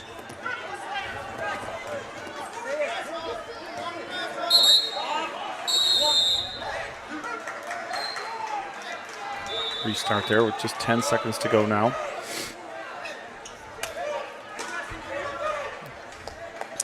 That's going to do it for that match. 14-3 loss for Carver Wheeland, but I thought that match had a lot of guts in it, Kurt. I was impressed, I got to be honest. It's a 14-3 match. Yeah, we lose by major decision, but that's a two-time state champion that you just lost 14-3. It's the other thing too that I like. He walks off unhappy, and so that's a kid who said, "Hey, I'm going to go and wrestle this guy," and he did. So we're going to have Kramer here on mat 3 next. He is on deck at 150. We also have Christopher Meyer in the hole on mat 4, so right here next to us. Did you happen to see who won between Engel and Irvine? Yeah, that was a flurry that I cringed at looking at the semifinals, but walking away from it, I think we done a nice job. Yeah, I think so. I don't lower my head at all there. I thought there was some good things from all the athletes there. Yeah, absolutely. So it's really too bad. I'll be curious to see what Schwab's final looks like in comparison with that match he just had against Cary. I would too, and I got to say I don't think it'll be that close. I don't either. I think that was the finals watching match. Cahill from Waukee Northwest, I go, yeah, I think that was the finals match, which it's the way it should be. So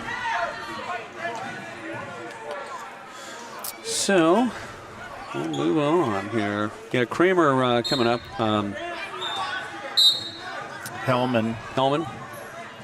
So he's got Aiden Hellman of Don Bosco, 13-9, who is the 4 seed.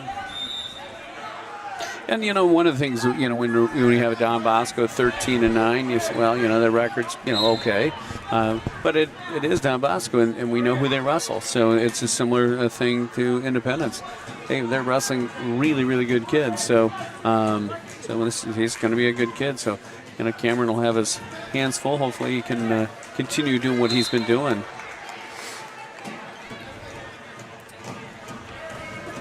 And like I said, we are in the second period over there.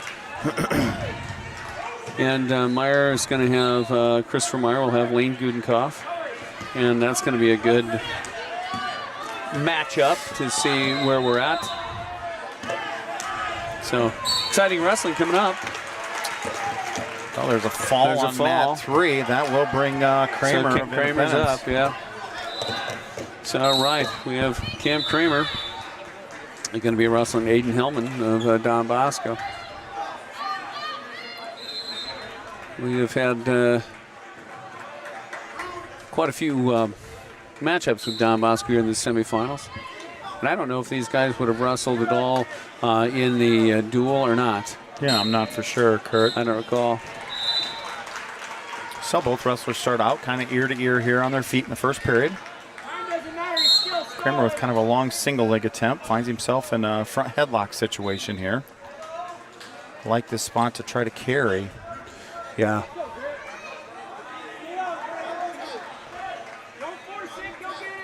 Hey, Cam getting that 2-1-1 and He's not able to drag that through. He's looking for a quick drag, but Done a really nice job of recovering there to get squared up. Got headlocked there, but I think he's got his hips under him well enough that they're not going to get him turned on that. hopefully not. Hellman, as a matter of fact, is going to get taken down, and he did. So Cam. No points awarded yet there. Oh boy, yeah. Nothing yet, but It does still have Cam's leg underneath. I can't see exactly. yeah. I thought that was going to be a takedown, but I don't know. Official was correct in that one. He just didn't feel like there was control, and there hasn't been. But got 43 seconds to go, and I don't. Gonna have to call a stalemate if you're not gonna. Well, and now Kramer's he's on top with the ankle, and we still aren't calling anything on this. There it is. He's gonna, as he hooks the cradle. We won't mention who maybe is officiating, but a little bit frustrating. But I don't know that it's biased here, so. Kramer does take a 3-0 advantage with 23 seconds to go in the first period.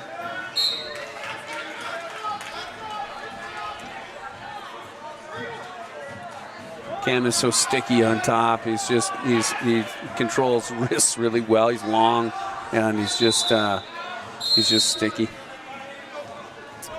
Yeah, he can certainly frustrate you with his length and the stuff that he does. Well, it was a pretty good first period there. Yeah. Kramer takes a 3-0 advantage through one. Yeah, really good action there, and so he had to start up 3-1, and Kramer's going to choose down.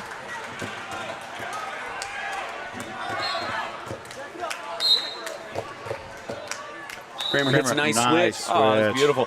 Did a great job of raising up, getting those hips out, and hits a beautiful switch off the, off that whistle to take a 5-0 lead. He's into a bit of a kind of this Merkel position, which makes me uncomfortable, but he's always very comfortable in this position. So yeah, he doesn't seem to get along with anything. No. And now he's got him broke down to his belly here. Yeah.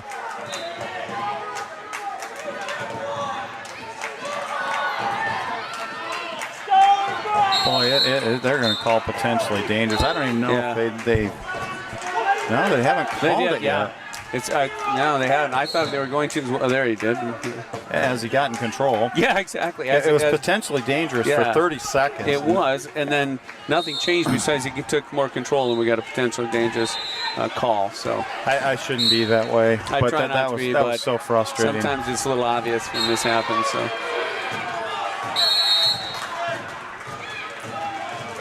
Kramer off the whistle takes control, kind of pulls him back down, and he's working to get that far elbow.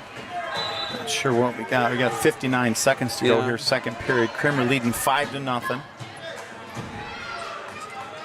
Putting on a tough ride from the top position here after the switch.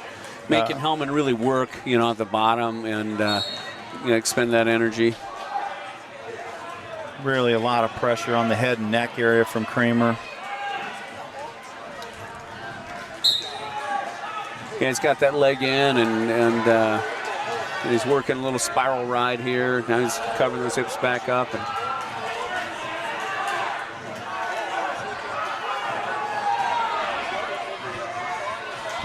so just 19 seconds to go here, second period. Kramer still leading 5-0 from the top position here.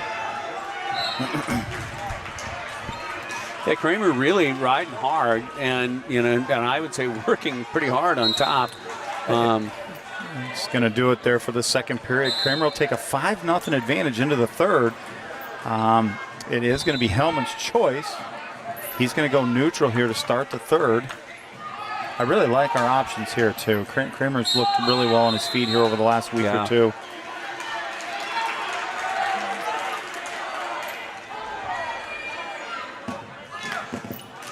Kramer has that elbow tries to hit a little carry, and I missed it. I don't know what happened, so I'm going to have to stand up. I can't quite see either here. Both wrestlers kind of shouldered or forehead to forehead here, right on the out of bounds line. Yeah. So it looks like Hellman's got an underhook, and Kramer's going to kind of hit a little a small high C, but it turns out they're out of bounds. So back to the center they go and restart. 1:30 to go with Kramer up 5-0. Kind of back to that ear-to-ear position. Yeah. Both wrestlers kind of dropping to their knees, coming back to their feet here. Kramer on a little single leg shot there, not able to get it, comes back out on his knees in a front headlock situation. Yeah, it looks like Hellman tries to do a little cement mixer, and they both roll through that and end up in the same spot. But he's going to...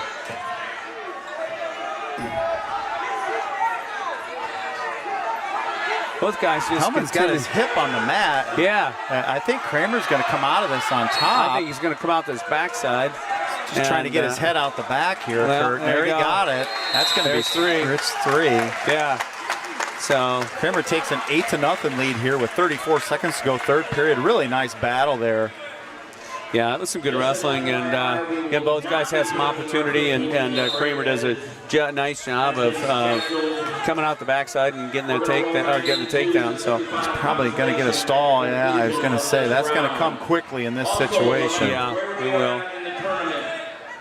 The championship bouts will start. So 10 seconds here. Yeah, Kramer 10. leading 8-0. So if you're in the yeah, they're kind of in a waterfall position again now, and ride it out and stay there. So Kramer's smart and wily. Major decision there Yeah. for Kramer. That's a really nice win. So Cam Kramer going to be on to the finals at 150 pounds for Independence. A nice win over a quality Aiden Hellman. I thought Kramer really kept himself in good position all match there. Yeah. It really showed a lot of great things there. Yeah, I really liked his pace. I thought, and again, I think, I said this, but I think all day our guys have really wrestled with some urgency, and they've wrestled hard and been gritty, and looking pretty good, even without necessarily always having a lot of some success here in the semifinals, but we did there with Cam Kramer. Now we're waiting 165 with Christopher Meyer. Christopher Meyer's going to be up next here on mat 4, and it's going to be right now here. We've got a fall. All So right. that'll bring the senior #1 seed at the 165-pound weight bracket out to a semifinals match here. Yeah, finally onto a match that's in front of us. Yeah, there's been some tests seeing some of these things. Yeah.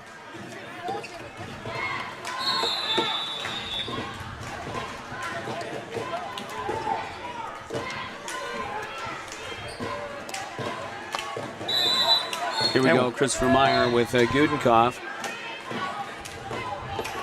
Preview of some matches to come the next few weeks. Yeah, that's that matchup we talked about. Gudenkoff, a really good wrestler here from West Delaware. West Delaware has a lot of, some of those middle to upper weights that are pretty good, pretty salty, and certainly Lane Gudenkoff's one of them. Yeah, I think you just got to take advantage of your speed and your strength and just keep your feet moving and like you say, always working fakes, always moving. I think that's he's just got to do what he does here. Yeah, keep work the pace that you want, and that's important. And Christopher really does that generally pretty well.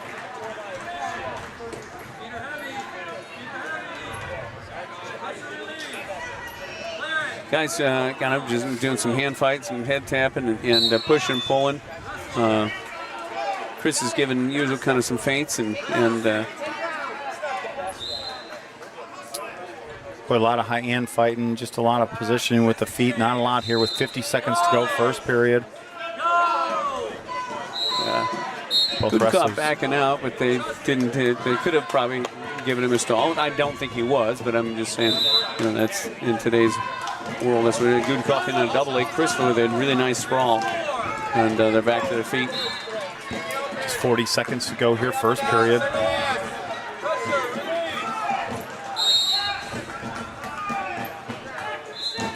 Christopher Nice on a shot. nice little single here. Yeah. Not able to keep the leg. Yeah, that was the deepest shot of this match, but not quite able to get it. So 19 seconds to go here. We're going to get a restart in the middle. 0-0. Gudenkauf Meyer. Meyer of Independence. Gudenkauf of Manchester. 10 seconds to go, and looks like that's probably going to do it here for the first period, Kurt. 0-0 through 1 here. yeah. Yeah, got a little work and no Gudenkauf's- serious threats, but Yeah, Gudenkauf's choice here. He defers. Christopher Meyer is going to choose the down position here to start the second period.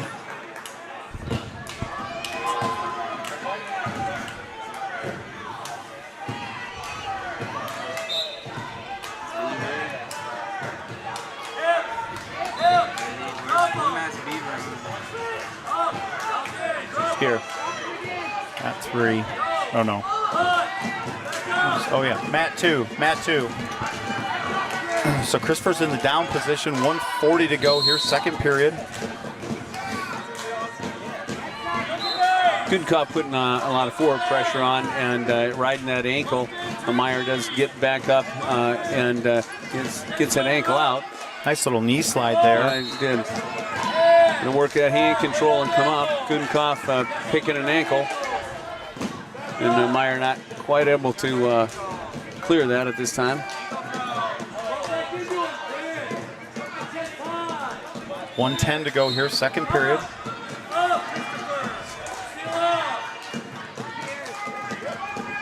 Gudenkauf, a lot of forward pressure. Now he's coming across the hips. And Meyer's he's up to his feet. And Gudenkauf in on that ankle, and he's going to get hit by a stall. So, Going to get a restart here with 51 seconds to go, second period.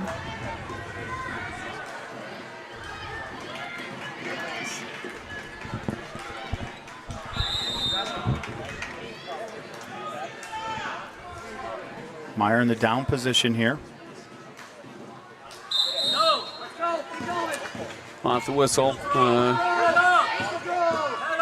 Meyer kind of posts, and Gudenkauf is getting forward pressure. Meyer comes up to his feet, trying to work that. Gudenkauf.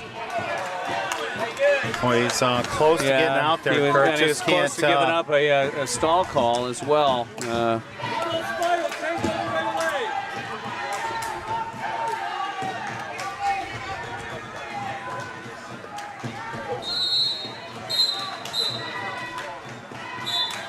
Off the whistle once again. So Gudenkauf's really just coming across far ankle and knee, and just kind of keeping him down. And 18 seconds to go.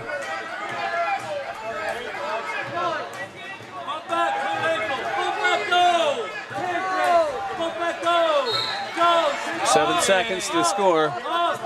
Gudenkauf sitting on it, locked hands. And so, boy, that was a really tough call for Manchester there. Chris Meyer with gets the locked hands call. He's going to have to take the top position here. Well, what do you think, Kurt? How long do you ride, or do you go back to your feet here? But I think it's where are we feeling comfortable, and Gudenkauf quickly to his feet, and he does clear, so he's out. So that answers that. We're back to a 1-to-1 match. Gudenkauf does have a stall warning.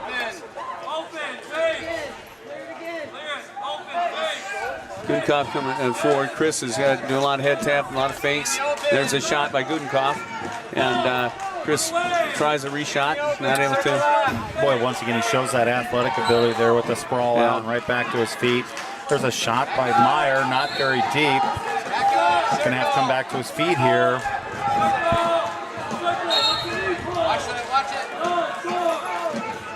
Boy, a lot of good movements here by both guys. Yeah. 1:10 to go here, third period. Tie score 1-1. Shot by Gudenkopf, reshot by Meyer for the takedown of 3. Great reshot. Yeah, Gudenkopf kind of forced that just a little bit and extended himself, and Meyer doing a really nice job, which he always does from that position, and scoring the takedown. Yeah. So Meyer gets a stall warning for kind of pushing out of bounds.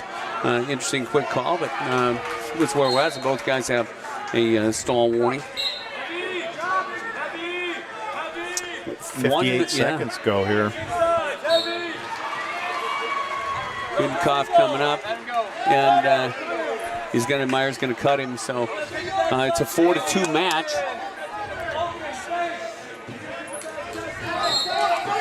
Gudenkopf's gonna have to come forward and get a takedown, and Meyer's gonna. Best defense is offense. Yeah, 30 seconds to go here. He's attempted a high crotch, and now he's in a single leg. They're both out of bounds, so 26 seconds to go. Yeah, this is going to be an exciting 25 seconds here, Kurt. I think so. There's a shot by Meyer. He's in on a single leg, but Gudenkopf doing a nice job of draping over and getting that ankle. 15 seconds here. We're going to get a stalemate. Pretty quick stalemate. Meyer leading 4-2 here. As anticipated, this match is pretty good. Yeah. We do have Bieber up over on mat 2 now as well. Okay. 10 seconds Meyer here. can't give up a stall call. He can do that. So there's a shot. This is going to be 5. So Meyer's going to win this one 4-2. It's a good win there for Christopher Meyer. So tough opponent. Good semifinal win there. So Chris Meyer onto the finals. So over on mat 2, we have Braylon Bieber, and he is going to be wrestling opponent out of Dallas Center Grimes. So he has Wagner, 22-3 junior.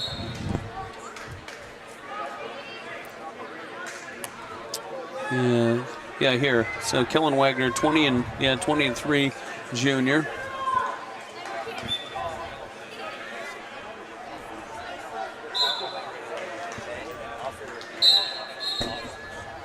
So they go out of bounds and restart here. 0-0 match with Bieber and Wagner of Dallas Center Grimes. And 0-0, both guys up on their feet and just kind of doing some hand fighting.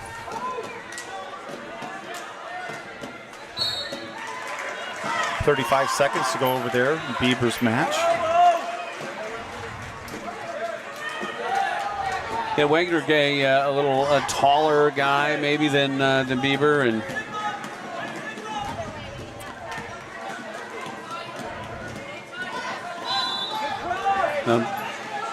half shot by Wagner and a reshot by Bieber. They're going to restart as they go out of bounds and get back to the center. Carter Eddy up here on mat 1.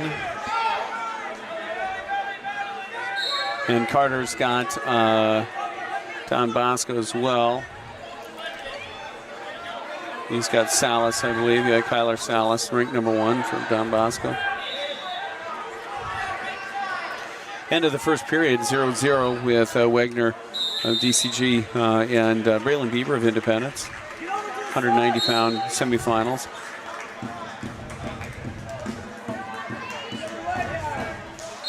Bieber chooses the down position here to start the second period. Carter Eddy and Salas 0-0.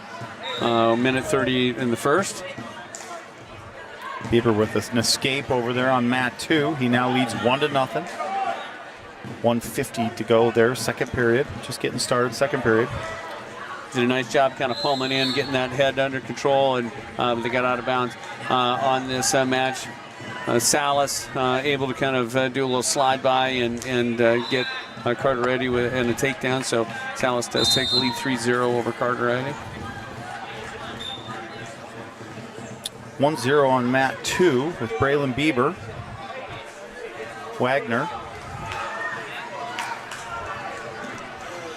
So Salas of Don Bosco is riding. He's on top, leading 3-0 over Carteret. Got 1:17 to go, second period on Bieber's match. He takes a shot there on the edge of the mat. Both wrestlers go out of bounds. We're going to get a restart with 1:12 to go. Bieber leading 1-0 over there on mat 2. Salas, can kind of riding Carter. Carter not really able to base up. He's not exactly bellied down, but he's working on it. Salas is kind of riding that hip, but not doing a whole lot.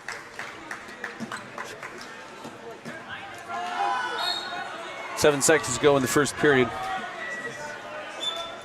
50 seconds to go, second period. Bieber leading 1-0. Both wrestlers kind of forehead to forehead over there. Bieber takes another shot, kind of out of bounds there. They're going to get a restart. 43 seconds to go, second period. Second period here with Carteret was his decision. He defers, and so Salas is going to choose the down position.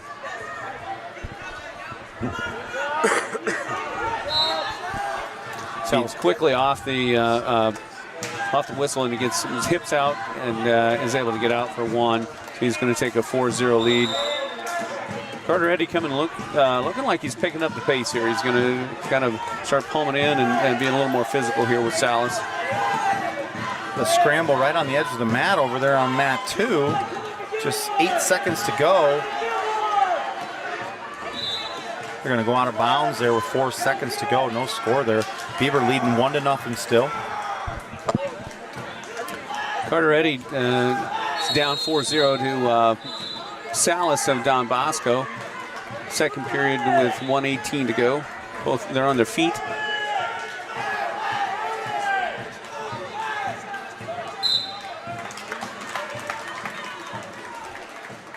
Carteret really doing a nice job of battling off his feet here, Kurt. Yeah, absolutely. I was thinking that Salas, he's been I believe a state champion, and there was he got an underhook and dropped in on a single leg, but he's certainly not been more physical than Carteret. Carter is down 7-0. Garner does take the down position to start the third period. He gets a quick escape over there to tie it up 1-1 in Bieber match. So this match can be decided on their feet, Kurt. Yeah, and this is one of those. You've got a really good quality opponent. Now's the time to show what you can do on your feet. So Carteret is kind of bellied out here. He's trying to work up. Salas is riding pretty hard, working some inside wrists and crossface. So Bieber gets taken down. Yeah, right on the edge of the mat there. I couldn't quite see what it was. Yeah, I'm not sure either, but he's down in that match 4-1 with 1:16 to go.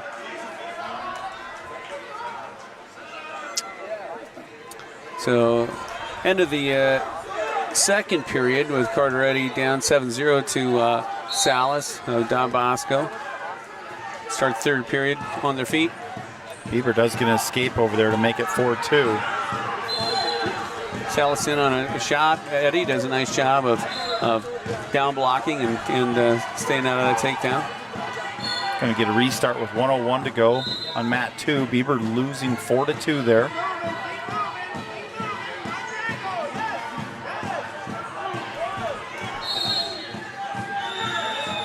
Still a 7-0 deficit for Carteret to Salas of Don Bosco. Salas is the number 1 ranked wrestler in 1A.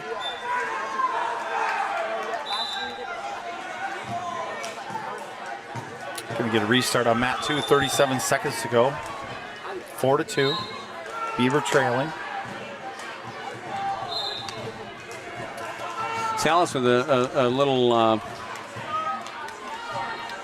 leg hook attempt, but not able to get that drag. Carteret going to get hit with a stall call as he gets kind of pushed out of bounds. 19 seconds left on mat 2. They're going to get a restart in the center here. Bieber needs a takedown here.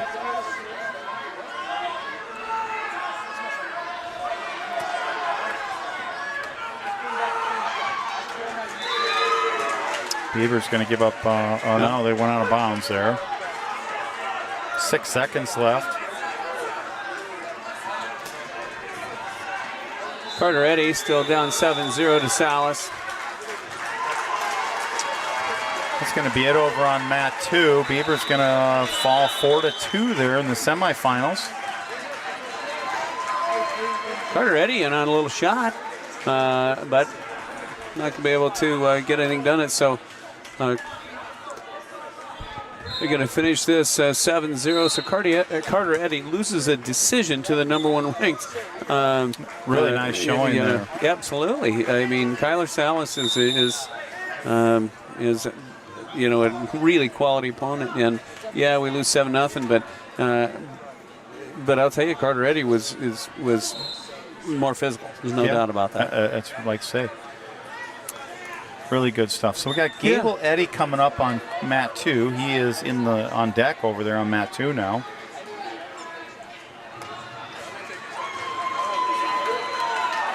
Looks like that could be a quick match over there, and it is. So here comes Gable, our last semifinalist of this round at 285. All right, and he's going to have, I believe, Henry Moore of, is that right? Yep. Yeah, Henry Moore out of Joaquin Northwest, who is number 4 ranked, 17-4.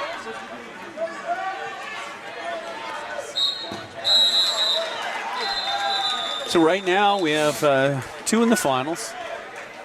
Kramer and Meyer. Yep. But I really believe that we can make some noise here on the backside. We got Hoyt Washburn also coming out on mat 1. Okay, yeah. So we're going into Wisconsin's already, and he's going to have a West Delaware wrestler, the 106. So he's right away going to, again, have a matchup. And West Delaware is Sleaton Shover, who is a sophomore, 12-6. And if you win this, you get to wrestle for 3rd place.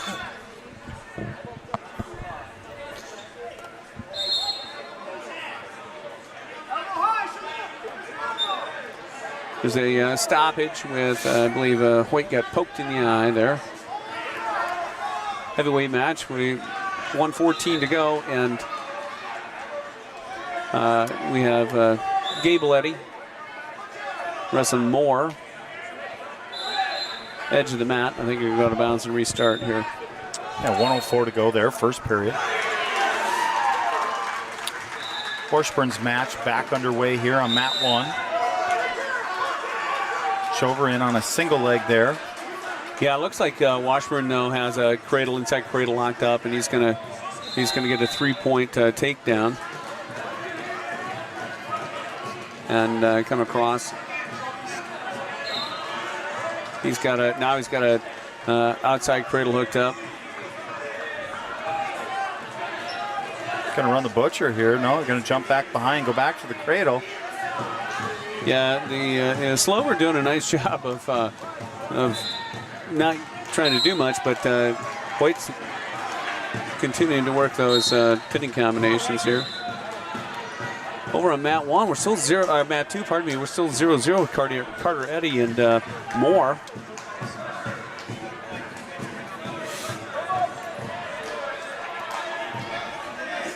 Stand up and see the action maybe a little better. Here on mat 1, we got 45 seconds to go, first period. Washburn leading 3-0.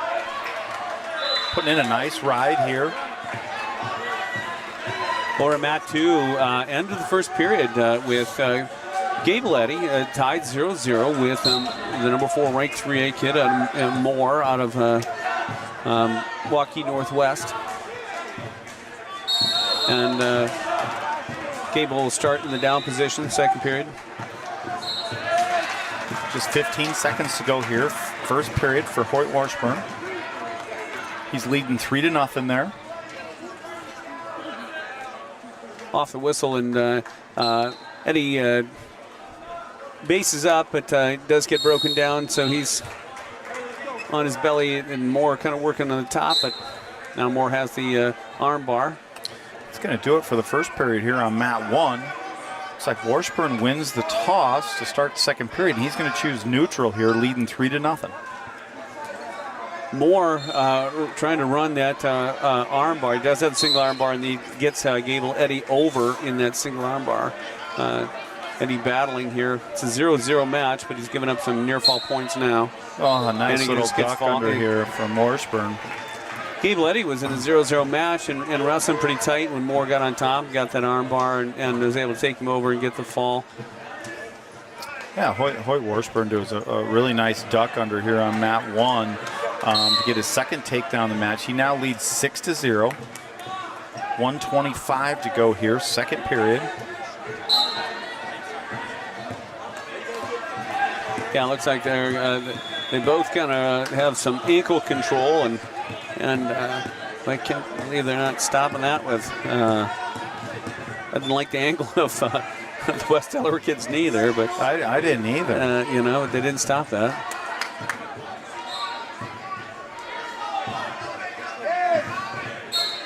And there's a potentially dangerous one from the shoulder, so. I think the two brothers may have looked at each other there and said, "What are you doing?" Yeah, we do. We have a coach and an official who are related here, so. Restart, and Slover comes up. Washburn quickly working on getting that cradle, but not quite able to do it. So. Trying to work off a standing cradle there, not quite able to get it, but boy, it was really close. Slover's going to get that escape now. He did not award that. He didn't award it. It's got to be an escape there, doesn't it? I would think so. Kind of loss of control, but.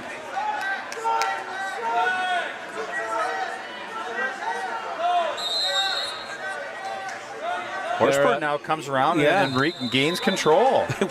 Again, and there's no escape or so no change of position, so it's just going to be the same score. So they're going to get a restart here. Yeah. They're going to get a restart with 6 seconds to go here in the second period. Yeah. Washburn with a 6-0 lead.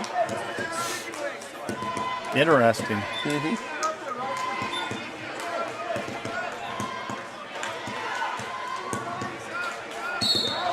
Slover quick off the whistle and comes up. Washburn's got following, but Slover not able to quite get out. Hoyt did a nice job of following, so it's a 6-0 lead. And third period, they're going to start up on their feet. Do have Adam Carey coming up here on mat 4. He is on deck there. Okay. Washburn in on a nice double, comes across, and he's going to, not yet, but. No, don't punch. Yeah. He's going to get a technical violation there. That was pretty extreme, I thought.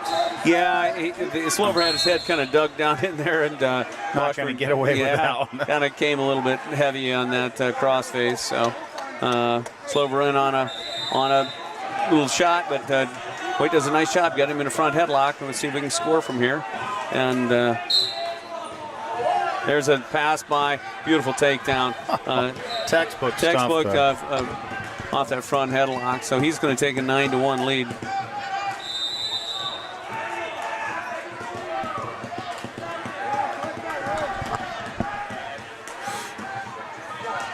Just a minute to go there. Third period.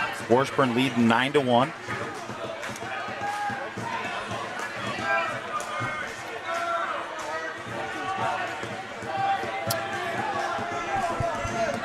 There we really go. Hanging on to that, trying not to give up the escape here and keep the major.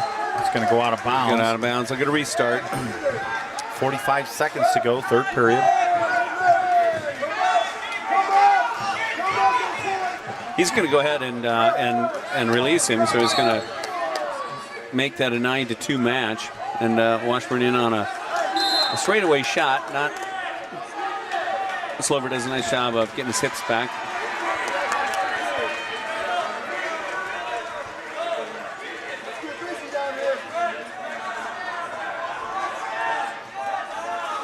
Slover's coming around and going to get that leg and going to get that 3-point takedown.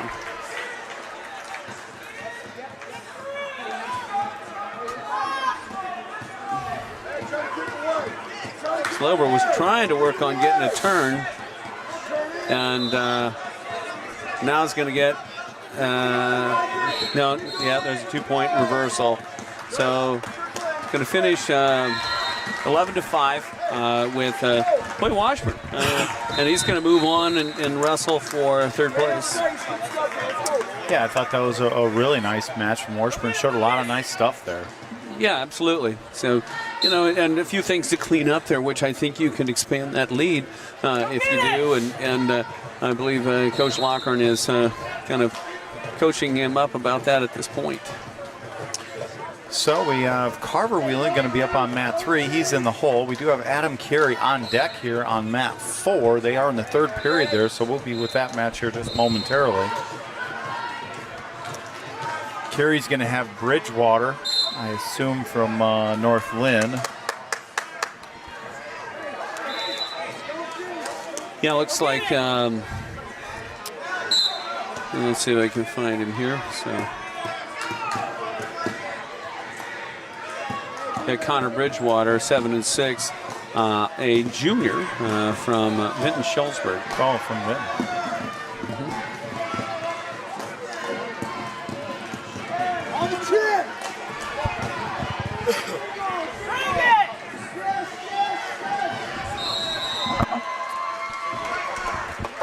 Yeah, so he'll be up. Who else? We have Carver Wheeling on deck. Mat 3 there. On mat 5. Coleman Gallagher. I don't know. Should have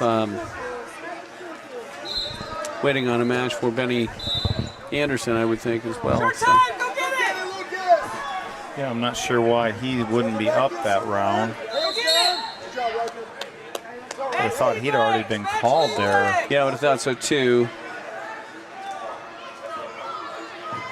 Oh, he's up over here. Sorry, he's wrestling over here.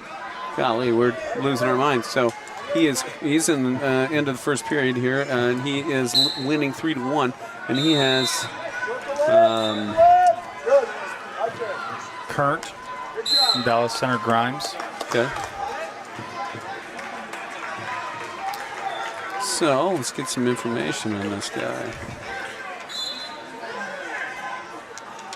Looks like Benny is going to choose the down position here to start the second period. Yeah, so Current is 18-5. Dallas Center Grimes in. He is a sophomore. You have Carey up now on mat 4.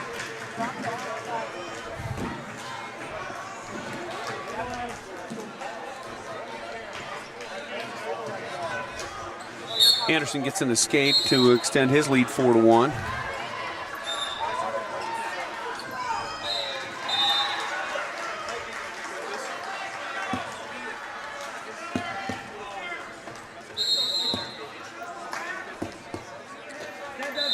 Second period, 1:32 to go with Benny Anderson leading 4-1 over Current of Dallas Center Grimes.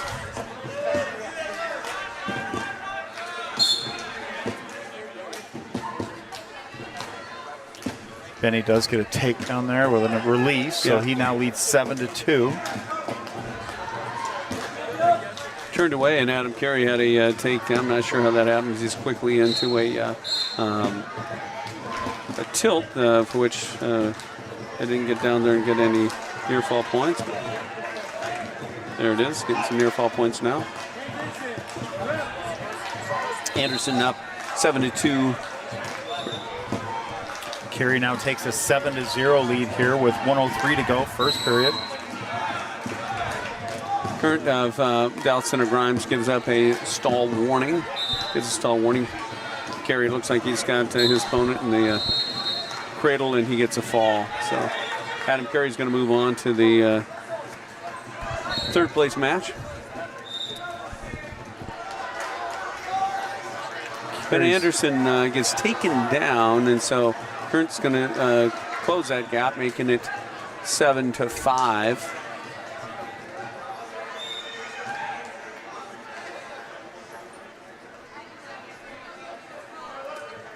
13 seconds to go, second period.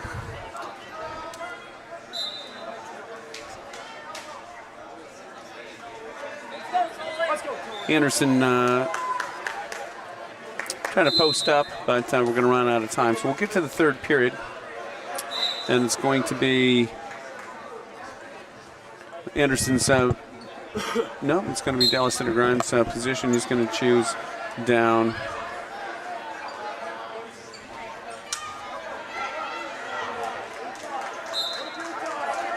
Off the whistle. Anderson able to pick an ankle, drive Current back down. Anderson's quickly coming across face, getting far elbow, and now he's got a cradle locked up. Trying to gather himself, see if he can get him turned. He's leading 7-5 in this match. And he's got him turned. Kurt does have a high inside shoulder. I'm not sure he's going to be able to get the fall from here, but he's going to certainly have a 4-point near fall. He's settling in a little bit more now. 1:11 to go. I like the position here. Maybe just stay in here and keep wearing it in small adjustments here. Absolutely. Going to roll back over. He's going to get a 4-point near fall to extend the lead 11-5. So Ben Anderson still working on top. Now he's got a kind of trying to do a little leg Turk. No points awarded. 40 seconds to go, leading 11-5.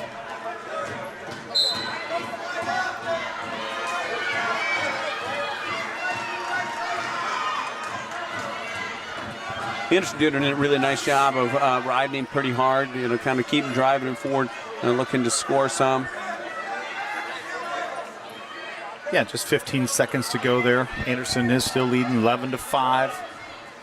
Looking for that cradle again, Kurt. Yeah, he's got it locked up again. That could be a major decision there. Yeah. 5 seconds to go. I don't know if he's going to get a fall, but he's going to get a 4-point near fall. It's a really good win there. It was, way to look to score at the end and get those extra 4 points. Going to make a 15-5 major decision win for Ben Anderson. So he's going to move on to a third place match as well.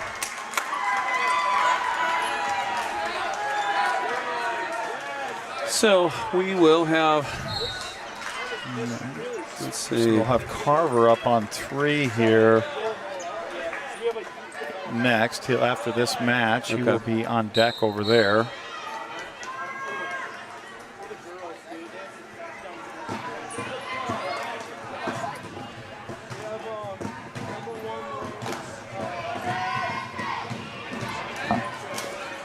Yeah, so it looks like Carver will have Krantz, and it looks like,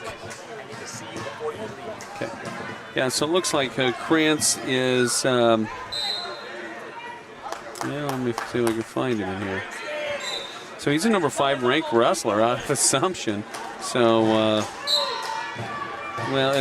so it's going to be another, pretty good matchup here. Well, that's going to be a top 10 matchup on the backside. Yeah, it could be an important match for what happens at state. So, but he's already beaten the number 4 ranked 3A kid, and so lost in a well battled brawl versus Dawson Youngblood. So.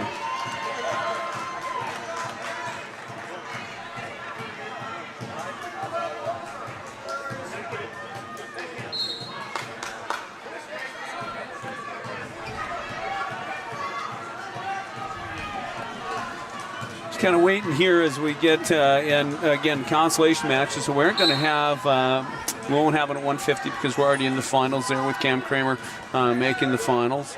We at 158, Austin Buckman has been on the backside, but I believe he is out of the tournament. And then 165 we have Christopher Meyer in the finals. We don't have anybody wrestling 175. And then Braylon Bieber, Carter, and Gable Eddy will all be on this backside. So it looks like we'll have Carver Whelan and Braylon Bieber back-to-back here on mat 3, Kurt. Check mat 5 here, make sure I'm not missing anybody there. We have nobody coming up on mat 5, so it looks like mat 3 is where our action's going to be at here.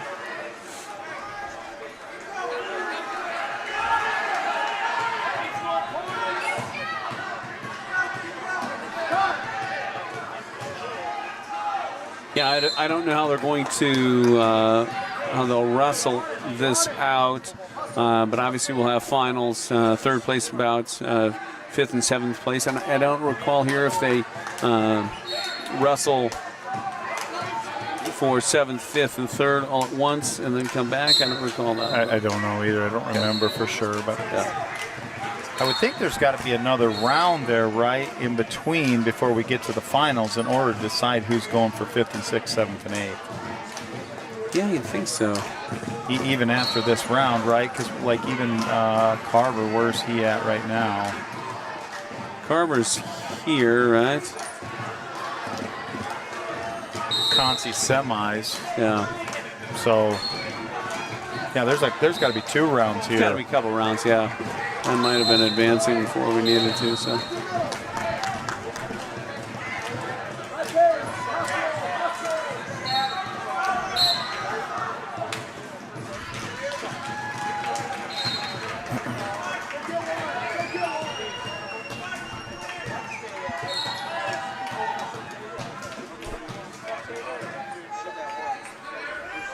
Looks like we're in the second period there on mat 3.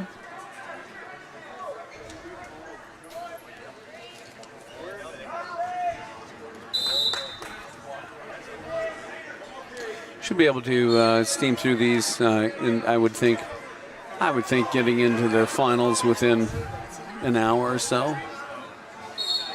Or at least those placement matches.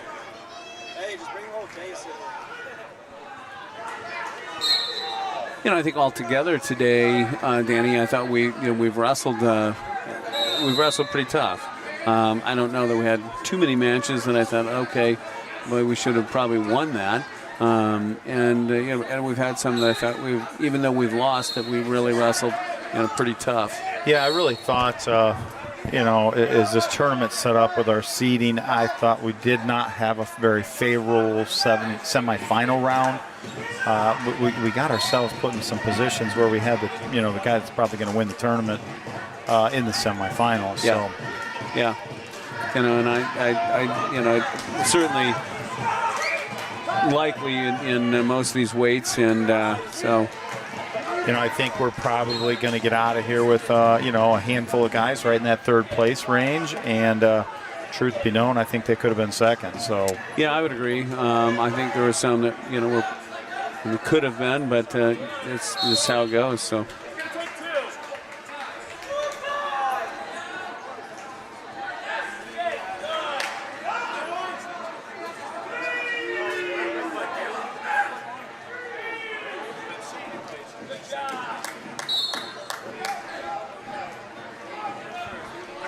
Yeah, a lot of action, a lot of, we got to see how well does Braylon Bieber bounce back after, a tough loss to a good kid, but, probably one that you think that you should beat. And, are you going to wrestle with a little more urgency? Yeah, I really thought in that match, Kurt, Bieber took a lot of shots, but he took a lot of shots on the edge of the mat. Yeah. And he needs to transfer that to the middle of the mat and go after a takedown and finish it.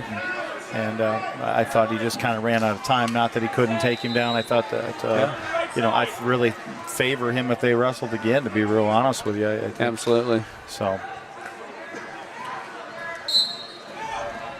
I tell you what, we've got a nice battle coming up here at 144. Kurt, you talked about it.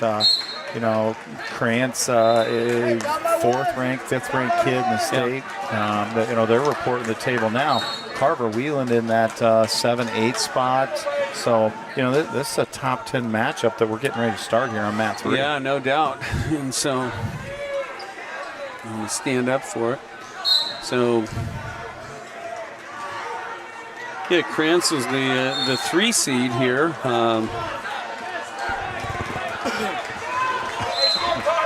And they're off.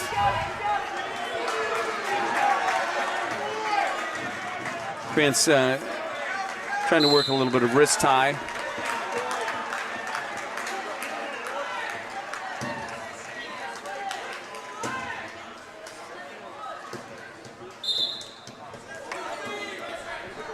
Both guys just kind of locked up, kind of standing in front of each other, and Carver kind of tried to throw a little over/under. I don't know, that was maybe a little ill-advised. I don't know they had the hips to do it, and gets drugged down for a 3-point takedown. Yeah, I thought that was probably a little early to try something like that in the match. I agree, but he kind of felt it, and there's not out anything, but a lot of time to recover for sure. Yeah. Francis quickly got a figure 4 on Carver's thigh. Just a reminder, championship matches are going to start pretty close to 4:30. We have 2 more matches on mat number 1, so 106. So they're going to run right into the finals here, Kurt. They're not messing around. So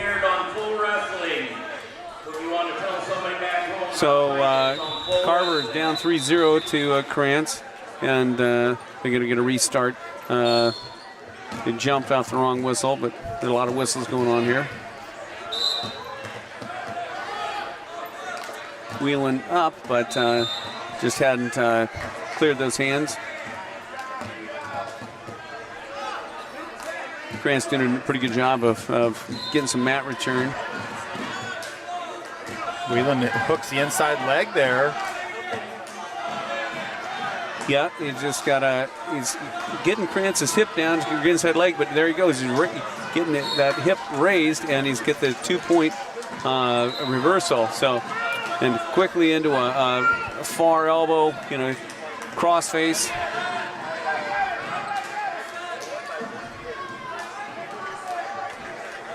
$20 seconds left here. Wheeling up, down 3-2 in this match, but he is in the top position.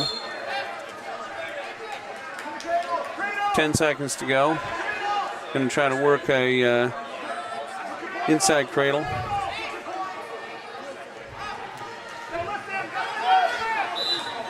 We're going to end this first period.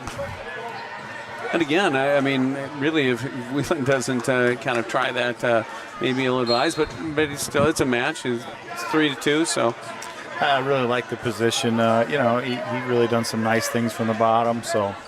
Well, and I like his aggressiveness. He's wrestling. Both wrestlers going to start on their feet here to start the second period. Yeah, Krantz chose neutral. Whelan trailing 3-2 here.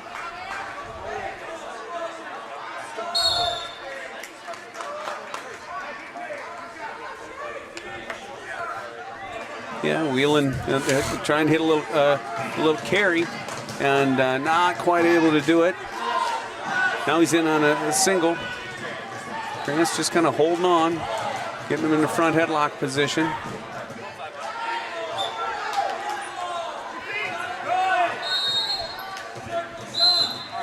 So they're going to go out of bounds, get restarted here.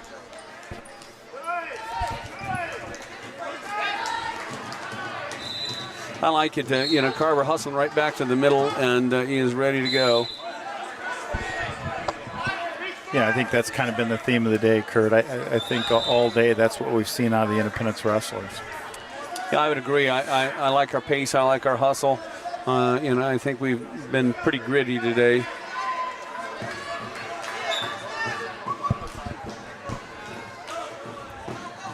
One minute to go, second period. Whelan is down 3-2. He's been in the stalking mode here, but Krantz is doing a pretty good job of kind of hugging the outside of that out of bounds line.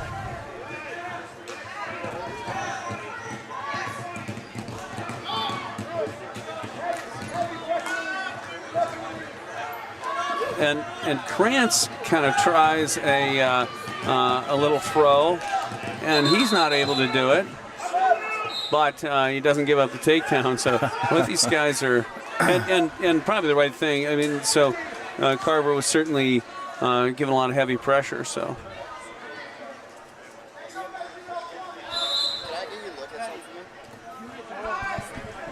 So we move on a restart here. 24 seconds to go, second period. Yeah.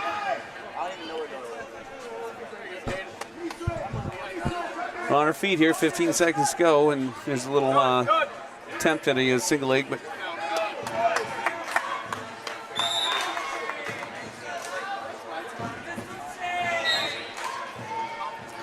well, we're going to get to the third period here, Danny.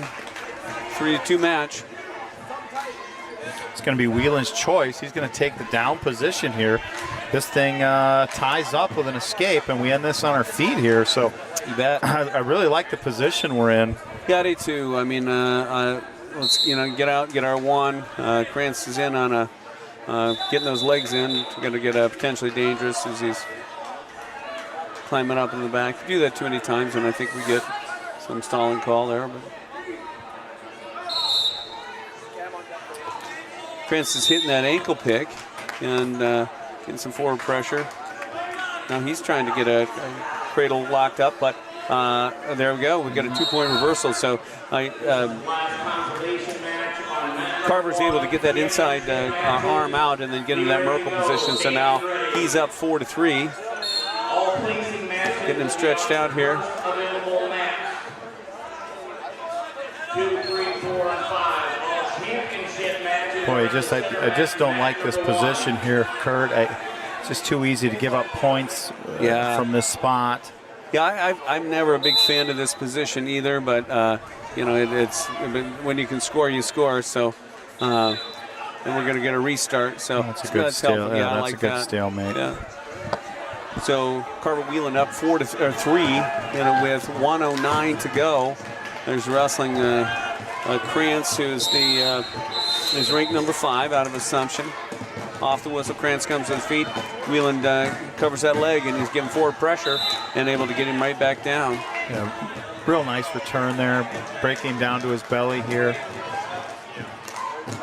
Whelan leading 4-3, 50 seconds to go here, third period.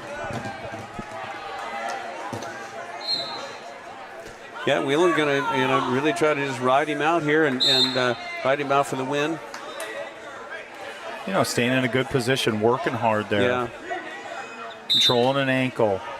Yeah, another guy, like I said, it's just same thing. It's just a lot of pace today, and now he's getting broke right down to his belly here with 25 seconds to go, third period. He's got that crossface in pretty tight. He does. He's got that far elbow. He's kind of riding him. He's watching the clock now. Looks like he's willing to take the 4-3 win over there on mat 3. With 5 seconds to go here. It's a good win. It's a good win over number 5. So there you go. On to it. So we are going to have Bieber up on mat 3. Gable Eddy's going to be coming up here on mat 4. Match number 1.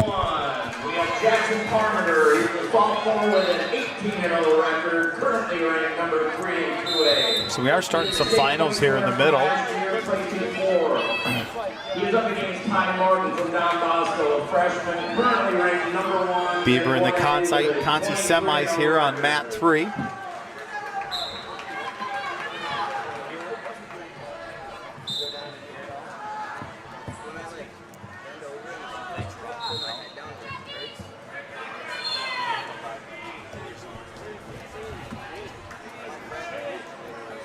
Both wrestlers on their feet here, no score, 1:40 to go here, first period. Snyder from Centerville, Bieber Independence. Snyder, a 27-5 senior.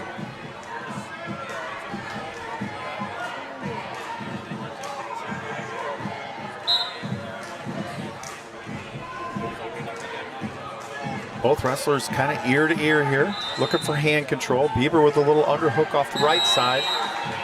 We're going to go out of bounds here. We're going to get a restart with 1:15 to go, first period.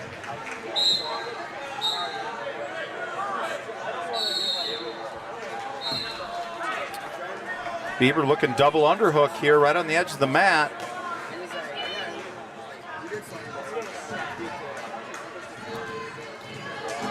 Bieber trying to drop down to a single. They're going to end up going out of bounds here. No score on that. Oop. 56 seconds to go here, first period. 0-0 match. Snyder from Centerville. Bieber from Independence here. So again, Snyder is 27-5 senior. Yeah, Centerville, I believe this may be the first Centerville wrestler that I've noticed today or have seen. But 25 seconds to go here, first period. Still no score. Bieber in on a double leg here right on the edge of the mat. He's going to finish that. Very nice. That's a 3-point takedown to take a 3-0 lead. Works right into a Turk here. Looking to get some back points with just 13 seconds to go in the match. He's got that shoulder hook. You just can't get it pulled over here. And he looks like he's going to run out of time, but take a 3-0 lead through period 1. Yeah, I like that takedown. I mean, that's the way you want to score. I mean, this guy is 25-4. He's number 7 ranked guy. He's the 3 seed, so I mean, he's no slouch. Yeah, so Snyder won the toss, defers. Bieber chooses the down position here to start the second period. We do have a finals match at 106 going on right now, where we have Parmenter of Vinton Schellsburg wrestling Ty Martin of Don Bosco. And it's a 0-0 match with 5 seconds to go in the first period. Bieber works up to a base here with 1:43 to go, first or second period. He does get the escape. He takes a 4-0 lead there on mat 3 in the Conci semifinal there. So he's going to take a 4-0 lead and a really nice head snap and spin around shot on the edge to get a takedown. So he's going to go up 7-0. Looks like we have Hoyt Washburn maybe getting ready to go over on mat 5.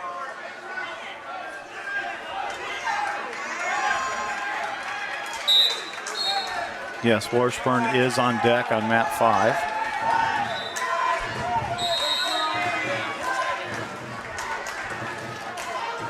So Bieber up 7-0 here at the Constellation semifinal. So he gets the number 7 ranked kid. So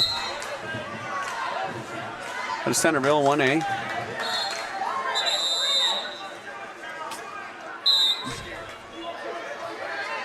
I want to tell you that Snyder is pretty put together there. Yeah, he is. He's a nice looking young man. He is.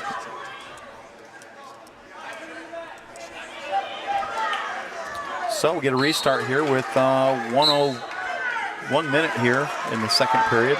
Bieber on top, leading 7-0.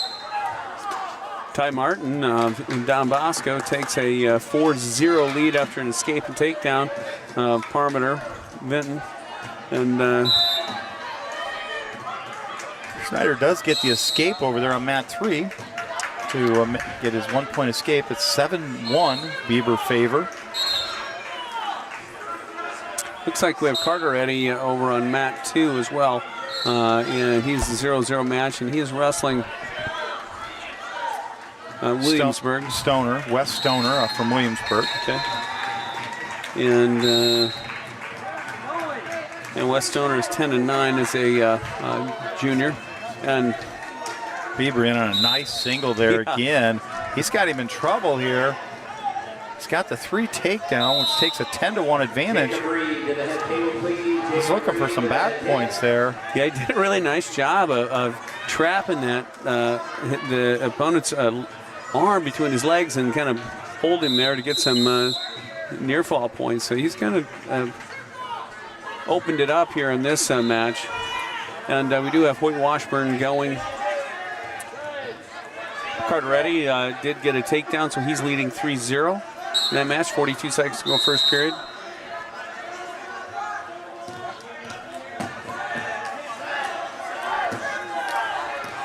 So Snyder chooses the down position here. Hoyt Washburn with a really nice takedown. Kind of went into a little bit of a little bit of a pass by and got takedown, and he's kind of giving up some position now, and he's going to give up a 2-point reversal. So he's still leading 3-2. Carter Eddy with a takedown over on mat 2. He leads 3-0 there right at the end of the first period. We're going to go into period 2 with Eddy leading 3-0. Beaver still a 10-2 advantage here with 1:30 to go here, third period. He's going to have another takedown there. That's going to be 13-2. Yeah, Washburn's wrestling Weston Dreyhouse of Williamsburg. And so Dreyhouse is a 11-2 freshman. Eddy went down there to start the second period on mat 2. He does get his 1-point escape. He now leads 4-0 with 1:43 to go, second period. Still 1 minute to go in this 190-pound consolation match with Beaver up 13-2. And he looks like he's trying to cross-face and get into a cradle.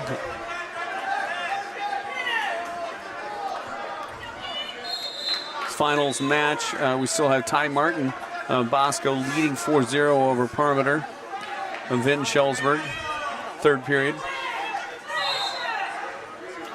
Carter Eddy with another takedown, looking at back points over there. I think he got a fall over on mat 2. Wow, nice match, Carter Eddy. So a fall from Carter Eddy there in the Consi semis. So he'll move on to the rest for third. Beaver with a really nice mat return there. He's leading 13-2 with just 12 seconds to go left in the third period. He did have locked hands there. Most valuable wrestler, just a reminder, head coaches at the conclusion of this wrestling meeting. So we're going to get a restart there. 9 seconds to go. Thank you. Yeah, Washburn up 5-2. Yeah, 5-2. Got a reversal, and now we have Gable anyway. We've got them all over. And so Beaver ends up winning 13-4 in this consolation semifinals. He'll move on to us for third place. Gable, that's over. So then Hoyt Washburn on to the second period, and he is leading 5-2. Gable Eddy getting started here on mat 4. Looks like Braylon Beaver just got his 100th win, maybe. Yeah. Championship match number 1 at 113 pounds. Yeah, on to 113 championship. So, yeah, we record, currently ranked number 1 in 1A. He's a 2-time state qualifier and the defending 1A. So, yeah, we have Belinsky of Bosco. He's going up against junior Carew Christensen. And he'll wrestle Carew Christensen. So, kind of what we expected a little bit, maybe. He's a 2-time state place winner, 5th in 2024 and 7th in 2025. White Washburn kind of taking it to Williamsburg. He's up there 8-2. Got Eddy here on mat 4, still tied 0-0 here with 50 seconds to go, first period.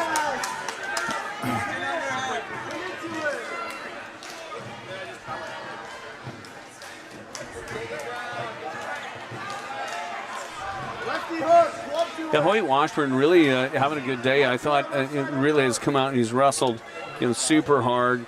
And I mean, obviously he's got some match to go, but he's up 8-2, 46 seconds to go, second period, and he's got it in the cradle. Looking for more points here. There's a fall. Really good stuff. Yeah, it's going to get a fall for to take third place today. So that's a heck of a day. So, still have Gable Eddy going here in the consolation semifinals.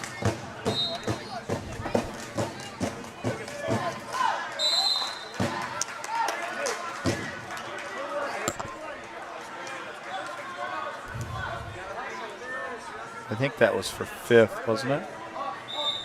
Washburn? Yeah. I think it's 3rd.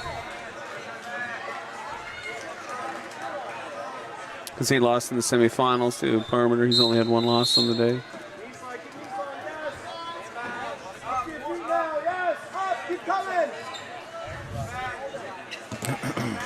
0-0 match here with Carter Eddy in starting the second period.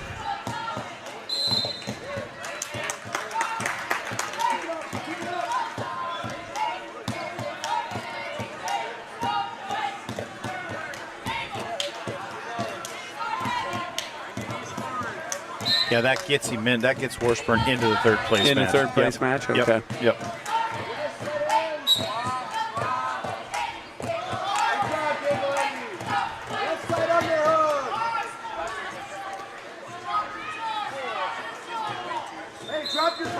'Snap! So we're still going here. Gabe Letty 0-0, and he is wrestling Dylan Shaw, who's 9-11, a junior from West Delaware. And Shaw really mostly just trying to block off and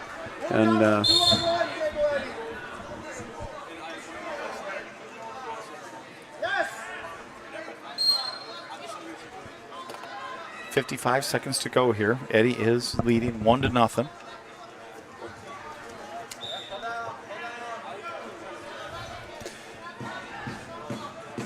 And these are going to be important matches, here in a couple weeks when we have them in a duel. Things like Gabe Letty, and we're going to be able to get some bonus points. He's currently up 1-0.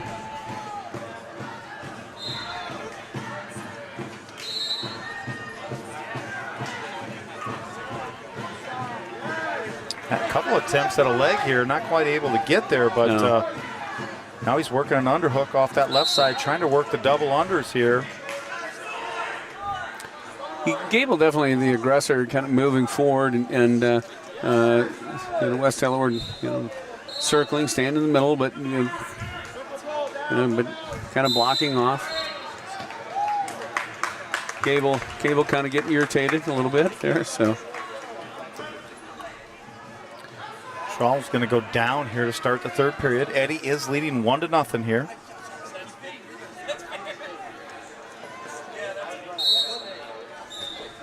Yeah, that finals match looks to be looks like Bosco is leading, Belinsky. and then Belinsky is leading in that one 1-0. So.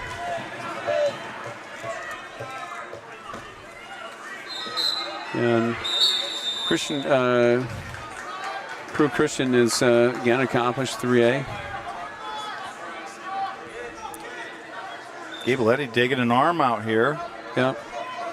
Does a nice job breaking him back down to his belly.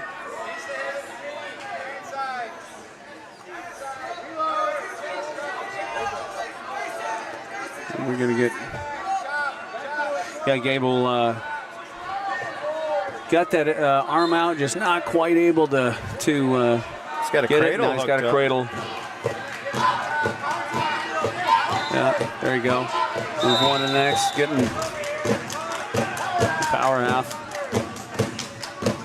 Not able to get any back points there, but No. Gabe Letty really in control here. We talked about that in the first period. Yeah. He's doing the same thing in the second period. Doing a nice job from the top position here. Yeah, and West Delaware doing what it needs to do of, just try not to give up anything, and 52 seconds to go here. Third period. yeah, he's got Shaw kind of belly down. He's just got to find a way to turn him. I think once he's turned, I think he's going to be pinned. But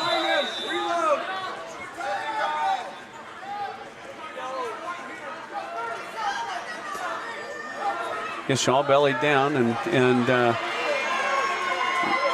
Gable's got his Shaw's left arm pinned on his butt, but he's just not able to get him turned here. Just 9 seconds to go here, third period. Eddy's going to come away with a 1-0 lead here, Yeah, or a Brody- 1-0 win. Yeah, to win, but I think there's room for bonus points there. I definitely do. I think we can get him turned. That's going to be so. So Gabletti on to the third place match here. Once again, Kurt, we talked about it, but there's several guys that have been able to get to this point. So Yep.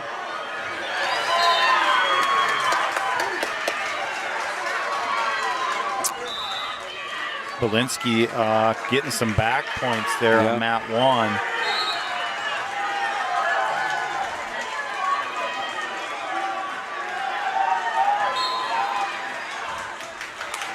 Yeah, Belinsky, Don Bosco, a senior, 17-3 ranked number 1. Wrestling Crew Christian, who is a junior, who is 20-1, who's ranked number 2.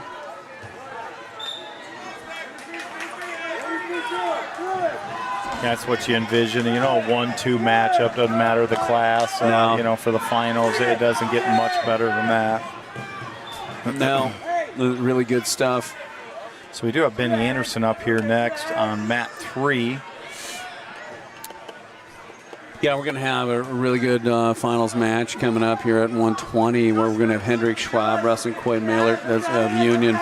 We have number 1 in 1A versus number 2 in 2A. It's going to be should be a fun one. So Belinsky does beat Crew Christian. Championship match, mat number 1 at 120 pounds. The sophomore, Hendrik Schwab from Don Bosco with a 23-2 record, currently ranked number 1 in the state in 1A.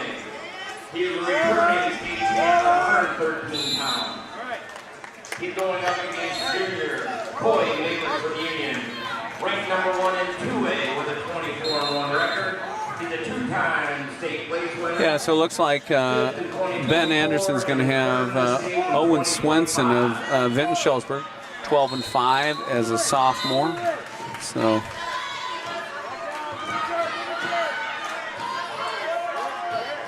this finals match, Hendrik Schwab pretty quickly into a front headlock, but not able to score anything off Mailer.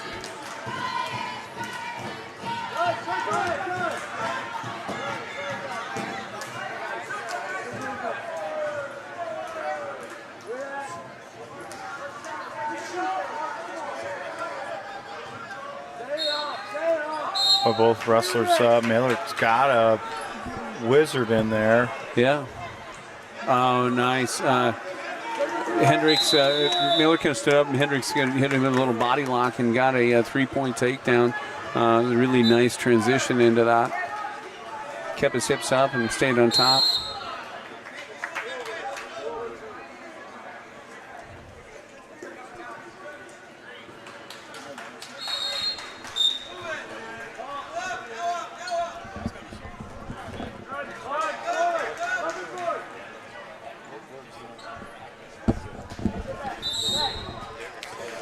Then that finals are out of bounds with Hendrik Schwab. He's leading 3-0 over Coy Mailer.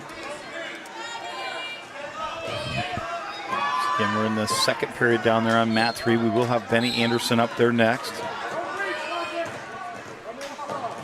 Look like we might have something over on mat 5 too. Give me just a second here. Yeah, Adam Carey's going to be on mat 5 here as well. They're in the third period over there. He's got Eastman.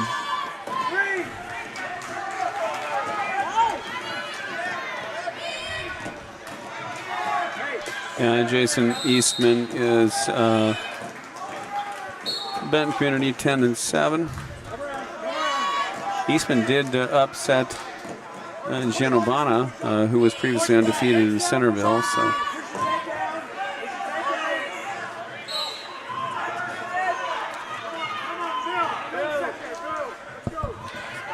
Going back to the championship match here. Schwab still up 3-0.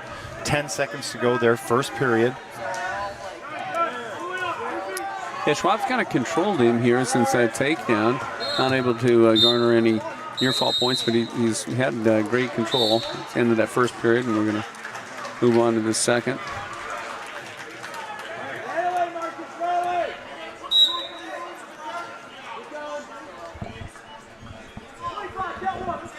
Yeah, it looks like Adam's going to be starting up on mat 5.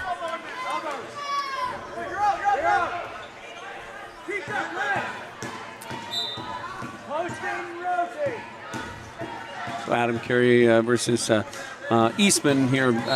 Eastman out of Benton Community.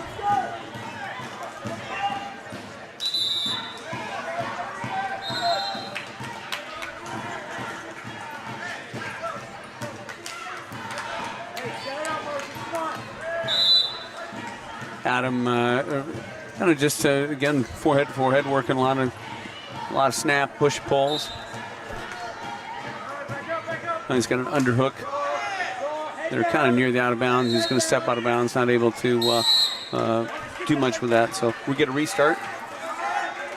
Back to the championship match. Schwab with an escape there. He now leads 4-0 in the second period with 1:10 to go.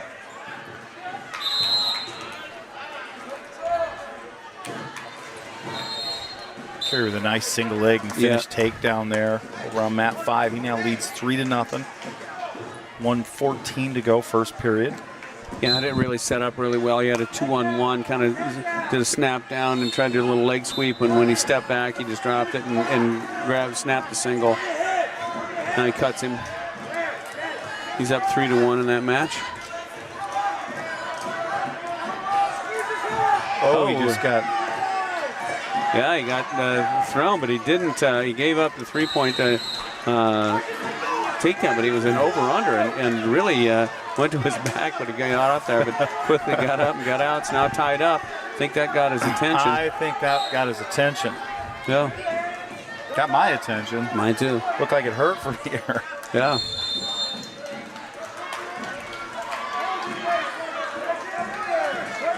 That's the thing, and you know, these guys at this point, anybody can be dangerous, especially late in the day. You're tired. Carey in on a nice single there. Picks it up. He's going to dump that down and score another takedown to take a 7-4 advantage. Just 8 seconds to go. First period there. His finals match. We're going to go on third period. And going to start back up on their feet with Maylard want to go back up on his feet. With Hendrik Schwab leading 4-0.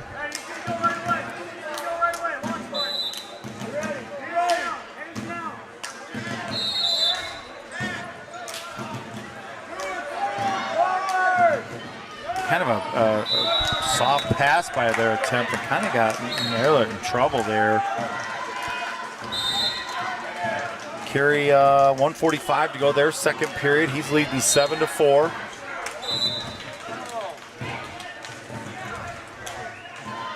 Both wrestlers kind of forehead to forehead. Carey kind of a little go behind, and he's going to score a takedown off that. It's going to bring the lead 10-4 now with 1:25 to go, second period.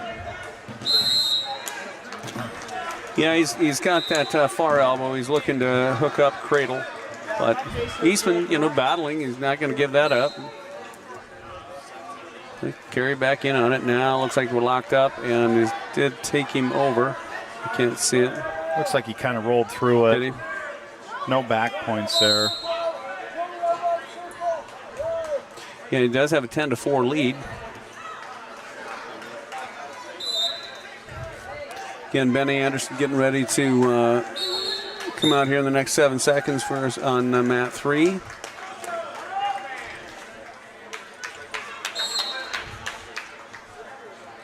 Finals match still 4-0 with Hendrik Schwab leading Coy Maylard with 30 seconds to go.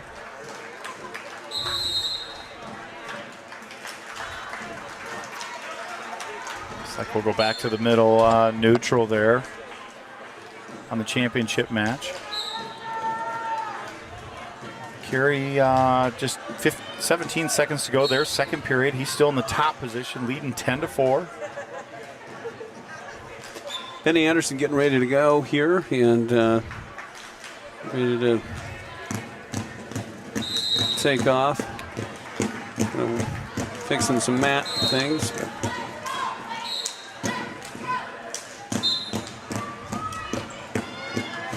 And he's got Noah Garcia. West Liberty.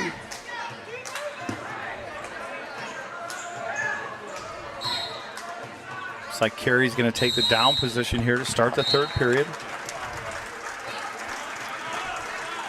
Hendrik Schwab's going to be your champion here at 120 pounds.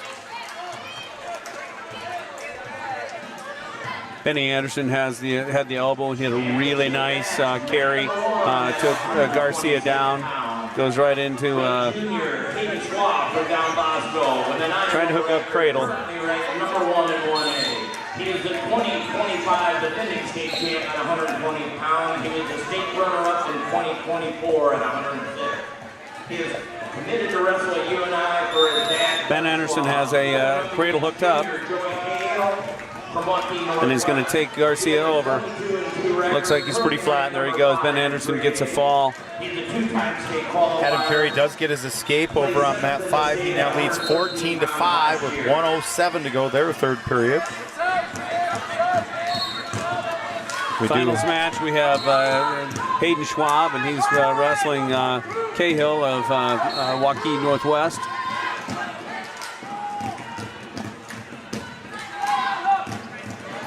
Schwab with an amazing duck under there. Cahill about fell over. Where'd he go? Yeah, he's like a ghost. Carey's match, 35 seconds to go, third period. He is leading 14-5.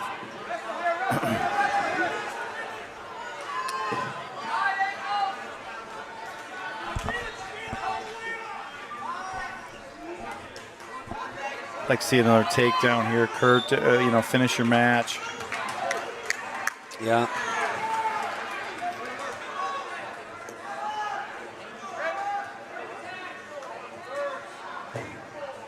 Yeah, I think he's, after he kind of got hit with that little lat drop, he was a little reluctant to tie up, but he hit a takedown just the end, but didn't quite score it with his time ran out. But so a nice third place finish there for Adam Carey. In this finals match, we have, looks like Hayden Schwab's got a cradle hooked up, and they're really on the edge of the mat. And probably ill-advised, tried to bring him back over top of himself, and almost gave up reversal, but gonna maybe hold on here. We'll get to the second period with Hayden Schwab is leading Cahill of Waukee Northwest at 6-1. And up next, looks like for Independence on mat 3, we have Sawyer Whelan with Brody McGrath of Northland. So it's a 7th and 8th place match there. Yep. Sawyer's got some underhooks he's trying to utilize, and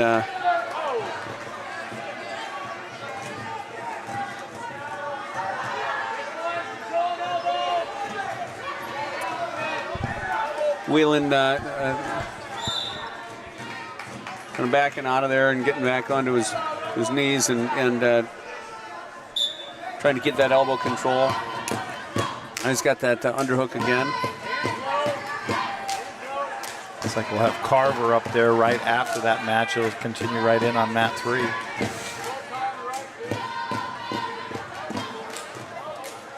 McGrath looks like he's trying to kind of get in to get some bear hug or something along that line, but Sawyer does a really nice job of dropping in on a double, but then he gets neck wrenched to his back.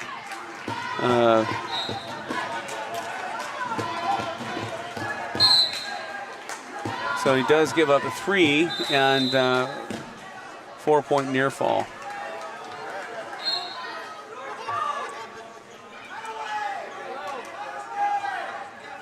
Yeah, it was one of those looking like he was going to try to get a bear hug, and then ended up getting neck wrenched, and so he's finding himself down 7-0. Finals match, we have 3-point takedown with Hayden Schwab up 12-2.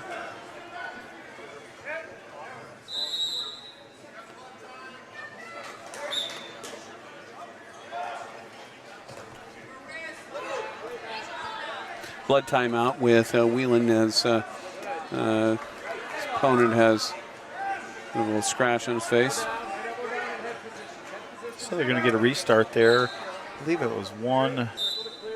It was 7-0. Just 40 seconds to go here, first period. Whelan up in a kind of a throw position of his own. McGrath's going to get a stall there. But he does get the mat return. Now he's got a cradle hooked up.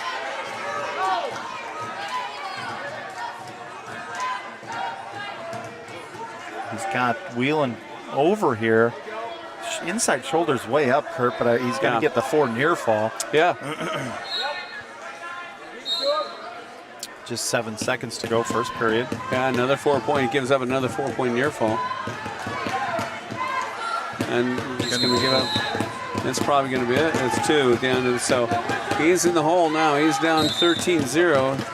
And start the second period.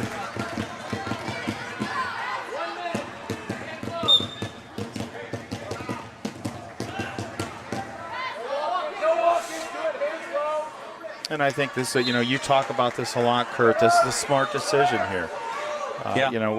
From the bottom position, we gave up some points. We gave some points up off our feet. So why not try to go top? Find a position that that you can win. And unfortunately, he gave up an escape and a takedown, and it's just he wrestled well in that match, or wrestled hard in that match. He just kind of got behind some of the points there. So that brings out the 144-pound Carver Whelan from Independence. Didn't get a chance to see the name before it went off. It's like he's got a wrestler out of Washington, I think. So let's see if I can find him in here. So he's got Caden Griner, 17-1 senior, so pretty good record. This is the 3rd place match for Carver.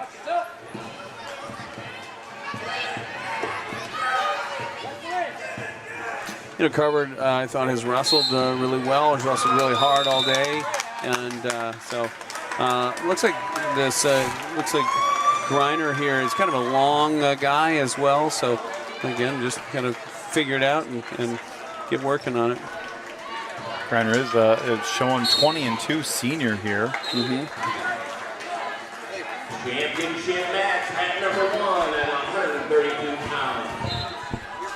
Jared Engel, West Delaware, currently with a 13-5 record.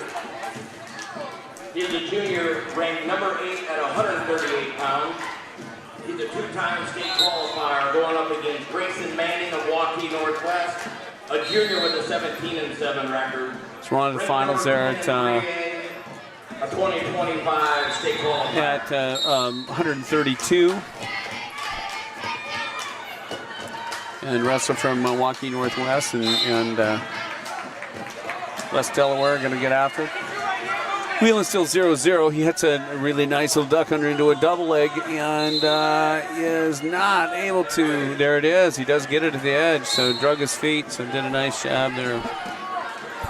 Well, that was nice. He was persistent there. He got in on that shot and ended up switching off to a double there and getting it finished around the edge of the mat. Yeah. And in this top position, Carver's been really tough all day. Yeah, he's been really active and like I said, I just think he's wrestled tough. He's just been gritty today. 31 seconds to go here, first period. Carver Whelan in the top position, leading 3-0. Championship bout 0-0 with Jared Engel of West Delaware. And, he's wrestling Grayson Manning of Waukee Northwest.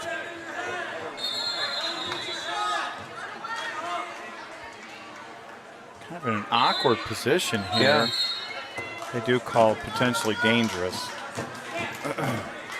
Just 11 seconds to go now, first period. No score out here in our championship match. 0-0, 40 seconds to go.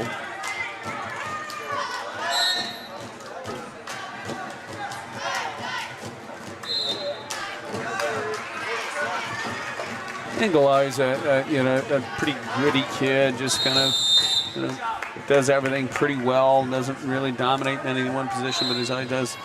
He just finds ways to win. Yeah, he does. He's always good. Just finds ways to win. Yeah, he's gritty. So we're going to start the second period, and they're going to choose to go neutral. Didn't see whose choice it was, but with Whelan, he's going neutral. He is up 3-0.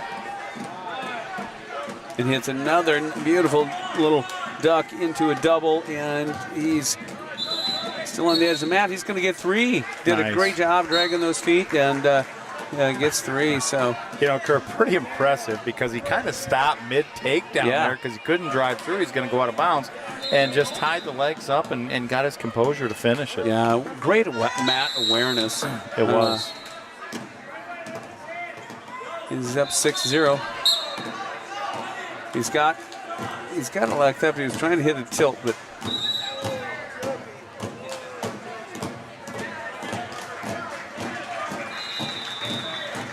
got a crossface really deep right there. Does. I think he's trying to get the cradle hooked up, and it's really close here. I think he's got it hooked up. No, just couldn't quite get there.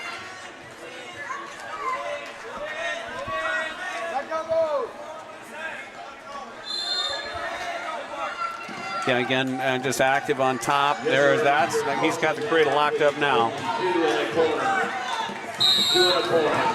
Yeah, he's got a hold of a wrist, so it's deep. If he can get him turned over here, 48 seconds to go, second period. Really struggling.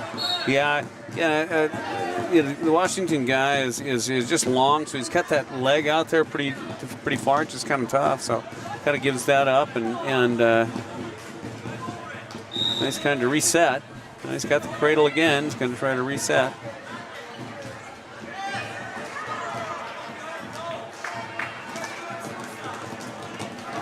"20 seconds to go. He is up 6-0, Carver Whelan.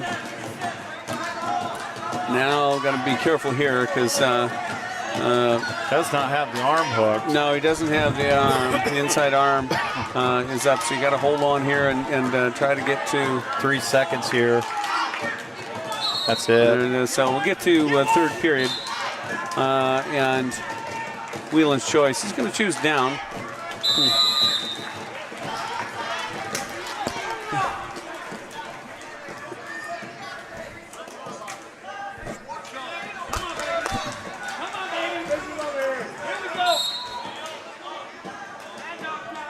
Whelan comes up into a quad pod and quickly gets the hands out and gets an escape. Well, he didn't waste any time down there. Now back under his feet. He is up 7-0.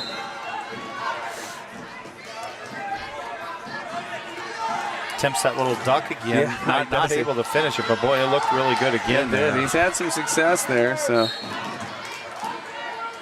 he's got the elbow kind of pinned here. Yeah, he's got to be a little bit careful here. That is exactly, but he saw that coming.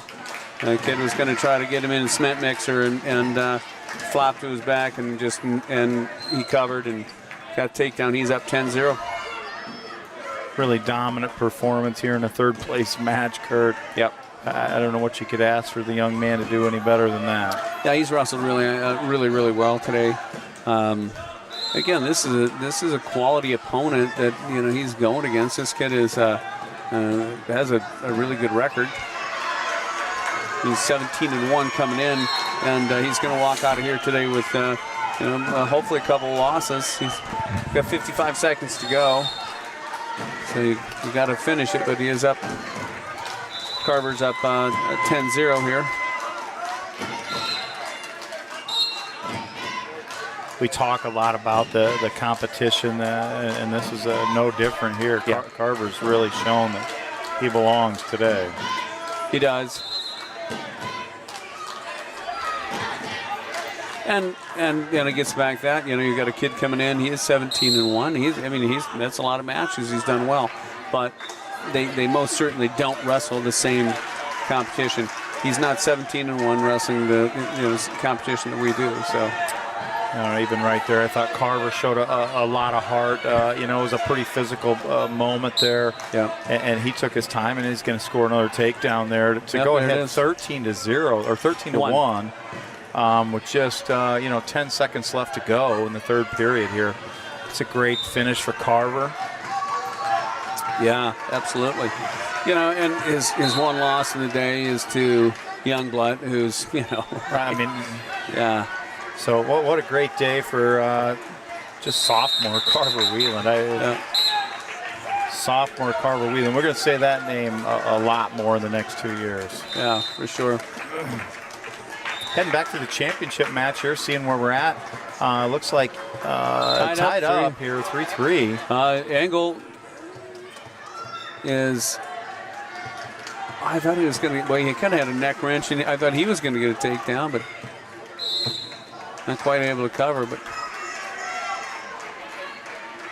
yeah, 42 seconds to go with 3-3 here with Engel and Manning, and in a heck of a match.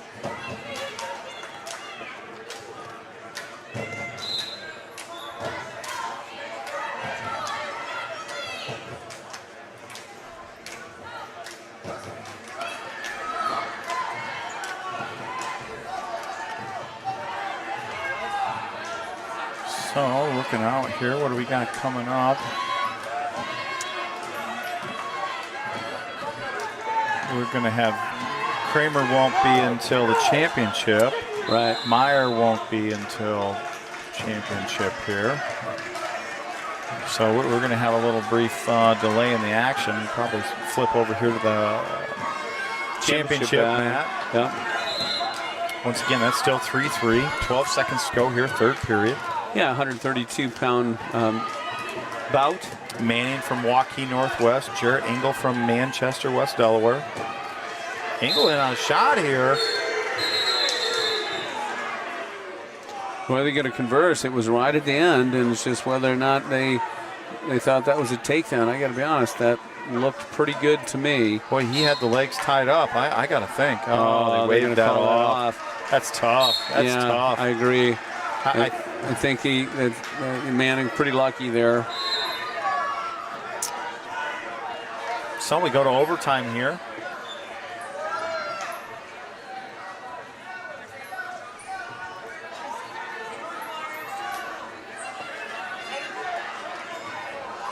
There's a takedown. Engel wins that there in overtime, 6-3.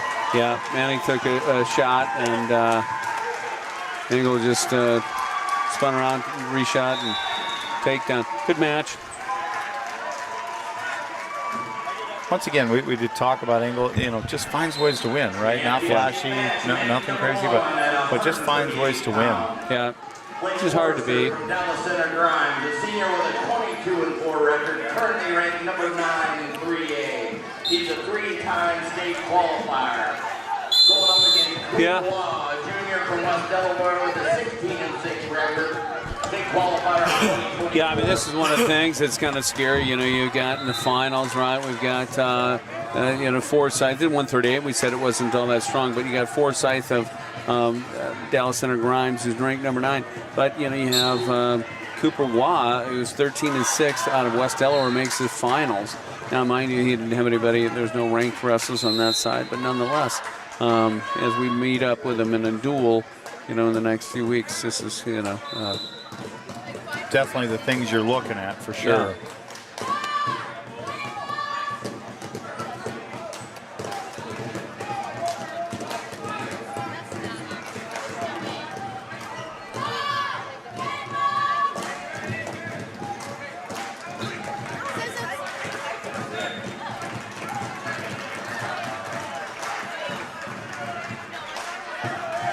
Yeah, both guys kind of forehead to forehead, and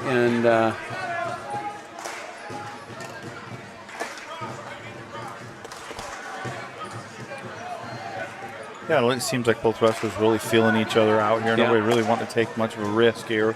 no.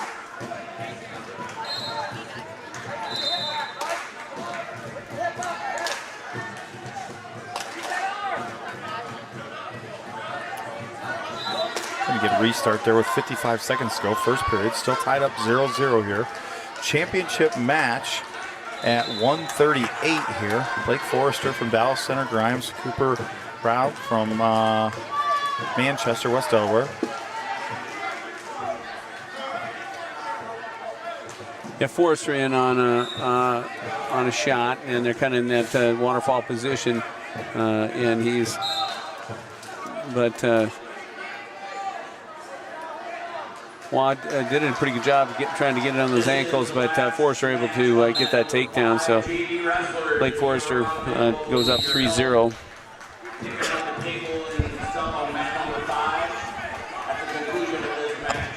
Just a reminder, all top 8 place winners will report to the award stand at the conclusion of this wrestling meet.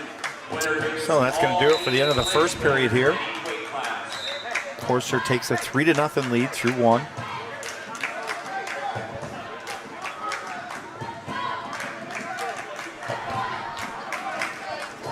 Looks like Watt's going to choose the down position.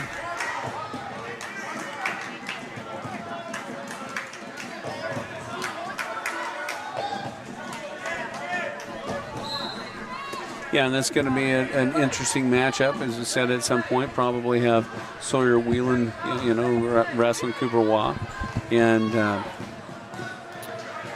I think the biggest thing, I think Sawyer can be right in that match. I don't see any reason why he can't be, Kurt. So, yeah, I would agree. I mean, start looking through the weight classes there. The draw there pretty easily could send you in a different direction. Yeah, really, these matches that Sawyer lost today, he was in those. I mean, he just if it goes one way or another, or has a few things go on, and so we'll see what the next 2 weeks bring.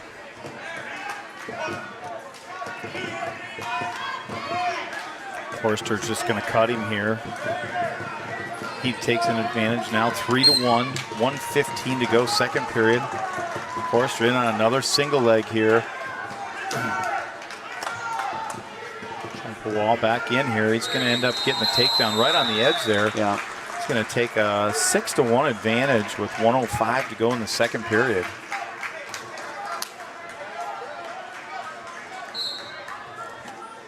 Yeah, Forster did a really nice job of kind of shooting back in, dragging and finally collecting that other foot to get the takedown with his toes still in. So.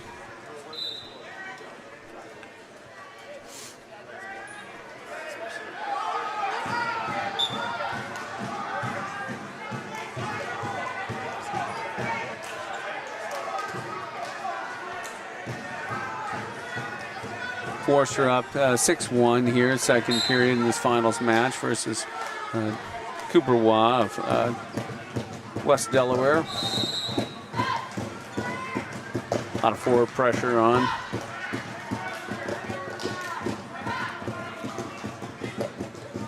Next up for Independence, eventually is going to be in the championship bout. It will have to be Kramer at 150, and then eventually we'll have one at 165. We do have some backside consolation matches yet, as we have.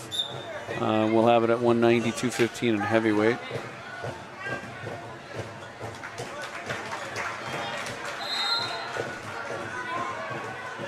So we do have Kramer in the hole on the championship match.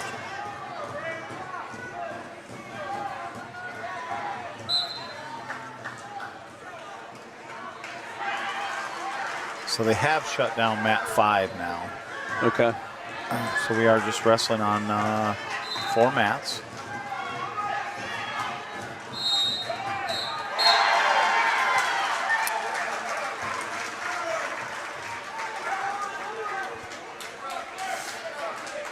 We do have Bieber in the hole on mat 3.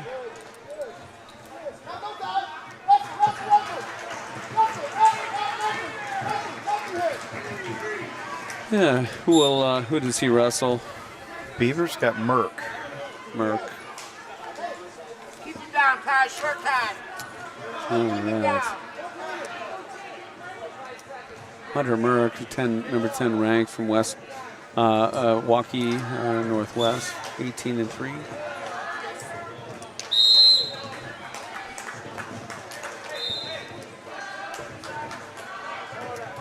Championship bout continues, and we have Waugh of West Delaware, who is down 1-6. Forrester with the lead there, 6-1. Dallas Center Grimes, Forrester.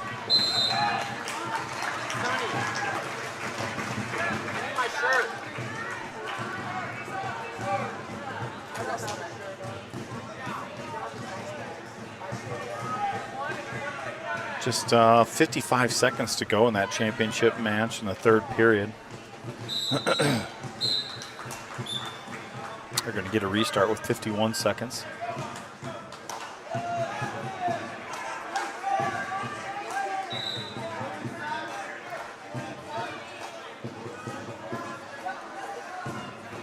Yeah, 9-1 here in this finals, Forrester and Waugh.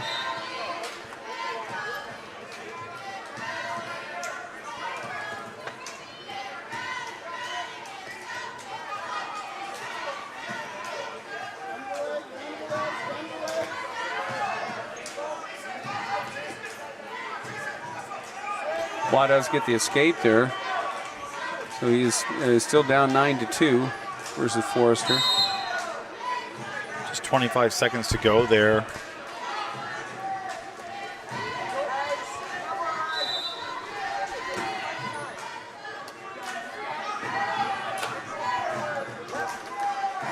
Yeah, winding down here. Actually, have gotten through the action fairly quickly today. Yeah.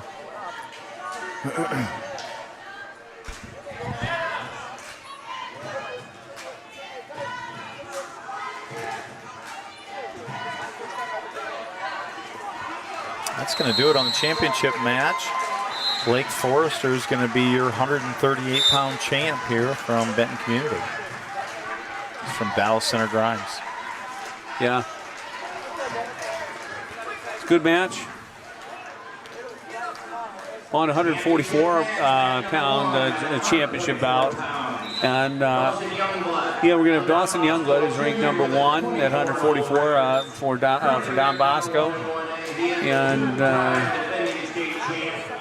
he is a two-time, like I said, defending champion, committed to Iowa. And so he'll have Jones of Union. So Caden Jones was 8-0 coming in, is number 4 ranked. So He went takedown, cradle right to his back, but they called injury time almost instantly. I'm not sure. It's like holding his hamstring area, I think. So. Yeah, and he's only got 8 matches. You wonder if he's been having an injury. You hate to see that.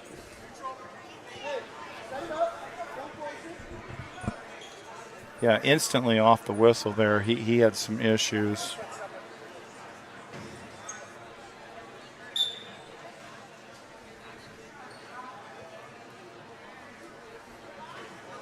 So we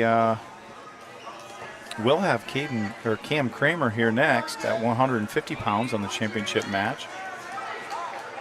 He will have Patterson. Not sure where Patterson's from exactly. Yeah, we'll find out here. So Brady Patterson of Benton Community, he's 11-2 senior. He is number 7 ranked. You got a 7-8. Yep. Oh, we are going to continue here. Okay. I wasn't sure. I thought maybe he would be done, but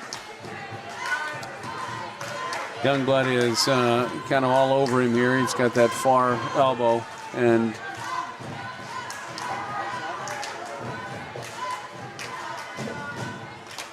Well, Youngblood's been in attack mode all day. Tough to stop. I mean, he's very smooth to everything. Yeah. To be honest, I mean, the only match that I saw him that he I mean, still one dominated, of course, is Wheelan, but Wheelan scored some points Yeah, he did. and turned some heads in that yeah, match. he got. I think he was majored. I don't remember if he was tech fault. I don't know, but I think so. But he Oh, it was just a major. just a there. major, right? Yeah. It was major. Yeah.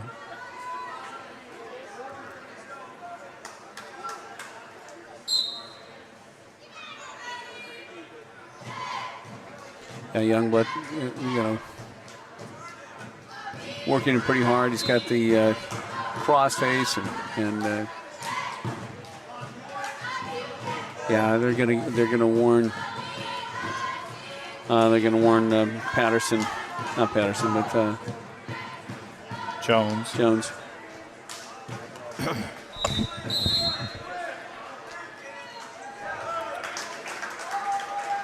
5-0. They're going to get a restart with Youngblood. Don Bosco leading Patterson of Union. 29 seconds to go in the first period.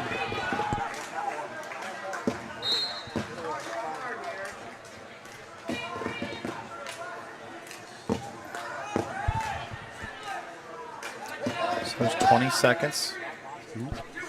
5-0 lead. Dawson Youngblood, junior from Don Bosco.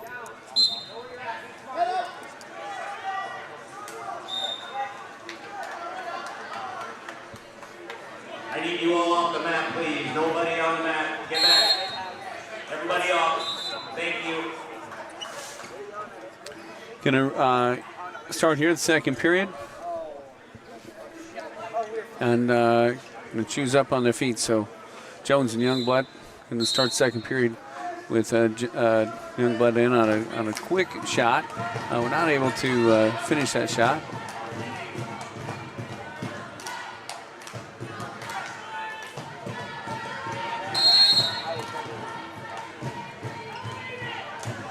To be honest with you, Jones has been pretty competitive other than that first series there. Which I think he tweaked something. And there's Youngblood in a shot, but it was at distance and not much angle.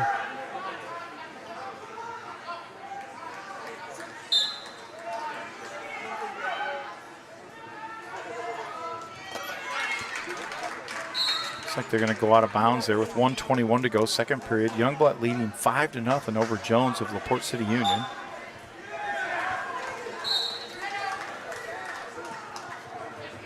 Well, Youngblood in another shot, not able to stay in. You know, just, I mean, they're all just sort of forward shots, and I don't know if, you know, there's just not a lot of setup. See, there's another injury. Thing. Yeah. He was in on that duck under type attempt there. Now I don't know what he's holding on to now. But I think they're going to medical forfeit there.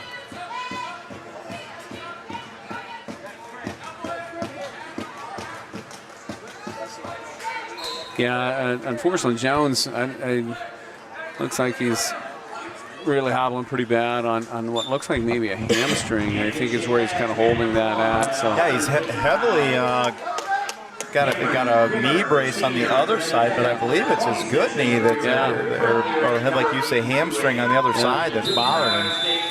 So that brings up Cam Kramer here for Independence at your 150-pound championship match. yeah, this is going to be a number 7 and number 8 matchup, so it's going to be quite a matchup.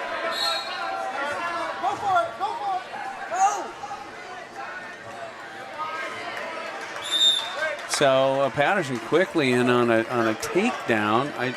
The cheerleaders were in the way, I couldn't see it, but Kramer is working to either come out or get a reversal. Worked over to the edge of the mat now.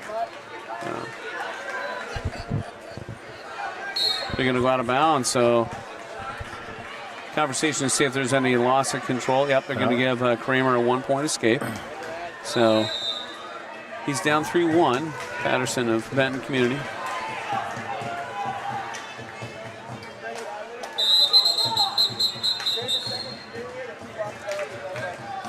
1:30 to go, first period. There's a shot by Kramer. Nice single leg. He's deep on it. Patterson was able to collect his ankle on that. Yeah, but he was. Patterson's long, but Kramer's so flexible, he kind of just came over the top. So now they're going to probably get into a stalemate. Both guys have an ankle here, and they're kind of letting them wrestle a while. Kramer's going to score. Kramer's going to spin around to get a 3. He is so flexible. You said it. That's how you would have thought he'd have ever got that leg out. Yeah. So he does take a 4-3 advantage here with 42 seconds to go, first period. Yeah, he's got both legs in. He's kind of trying to stretch Patterson out. Patterson's going to come up, but if he comes up, we're going to get stoppage, probably potentially dangerous, but no, able to get him back down.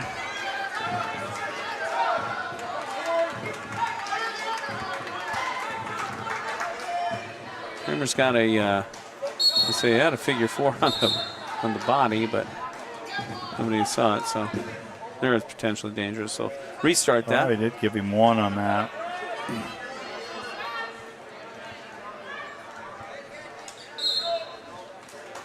Oh, they did call that. They did call it, yeah. Okay. That makes a 4-4 match. 7 seconds to go. First period. Well, that's going to do it for the first period here. We're going to the second period. It's going to be Kramer's choice. He defers. Patterson's going to take the down position here to start the second. Match tied, 4-4.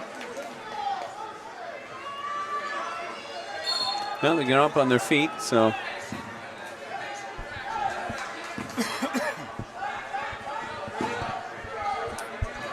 Pass by attempt there by Kramer. Yeah, it just was a bit of distance, and so Patterson was able to just, almost body lock him, but Kramer did a nice job of not getting taken down in that. Now we're at the edge of the mat. There's a step out, so restart, back up on the feet. 4-4 match with 1:30 to go in second period. Kramer really being smart with his positioning here. Be nice to see him get off. There's a single I was hoping he was going to get off. That was a really good shot right there. It was, and I like this is kind of towards the middle of the mat, and again, his waterfall position. Kramer is good in these scrambles.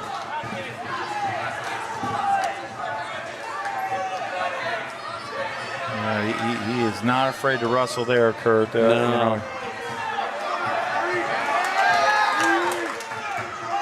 There's a lot of scrambling here. I'm not sure who's got what, but Patterson's got a takedown, so he's going to, and he's got Kramer in a cradle, but he's not over. But Kramer just lost control, but now he's.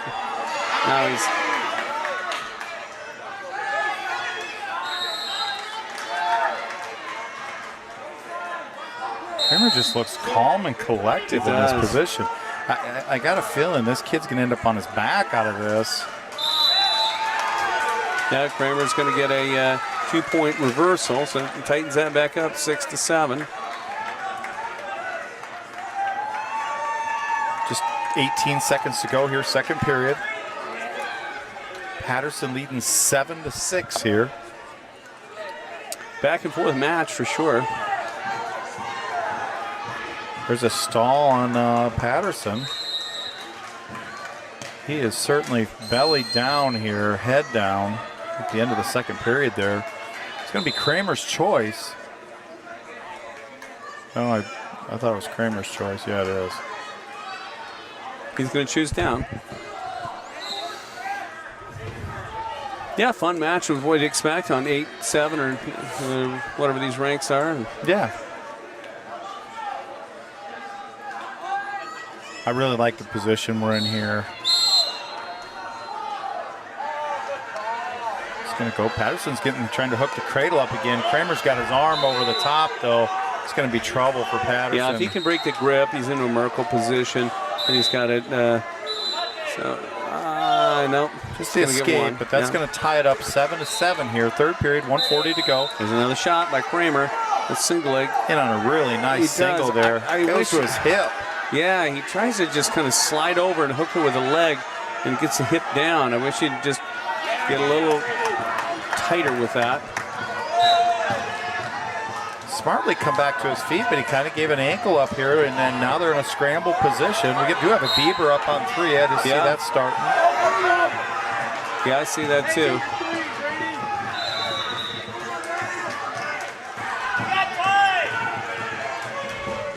One minute to go. Beavers 0-0.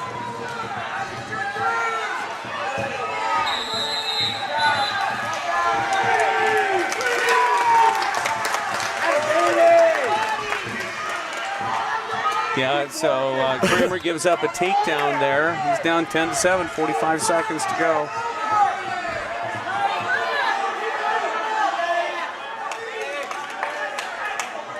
And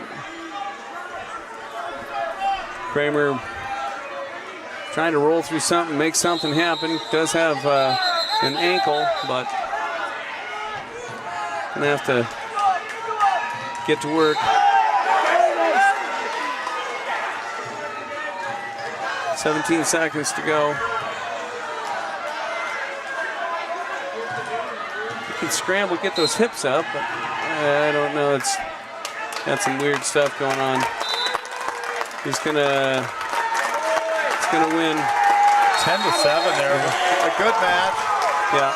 We move over to mat 3 here with Bieber. That's going to be the end of the first period. It's still 0-0 there. Bieber's going to choose the down position.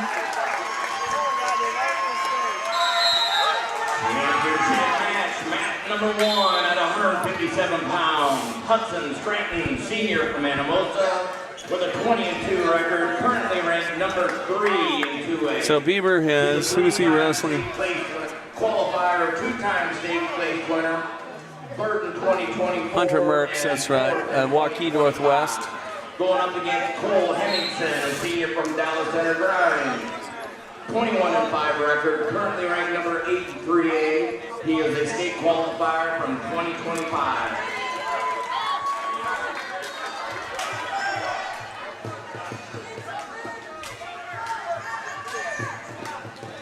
Really not a ton of action here. Bieber does get his escape. He is up 1-0 here. Yeah, not a lot of action. It's 1-0. Bieber leading with 1:14 to go, second period.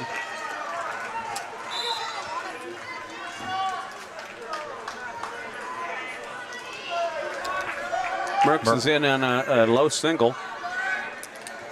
Bieber comes and locks around the ankle. Needs to keep that. Oh, they're going to give there's a bit of a gator roll in there, and they're going to call a potentially dangerous. So we're going to get a restart here with 55 seconds to go, second period.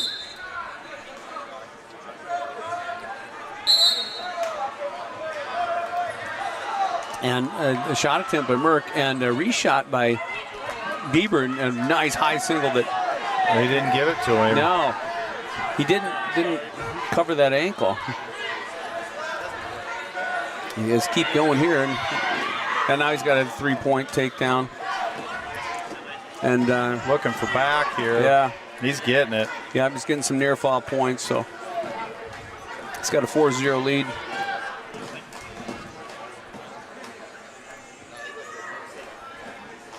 It's going to be 4 back. That's going to be 8-0 advantage Bieber. This is the third place match at 190 pounds. That is going to do it for the second period here. It's going to be Merck's choice. Start to third. He is going to choose the down position.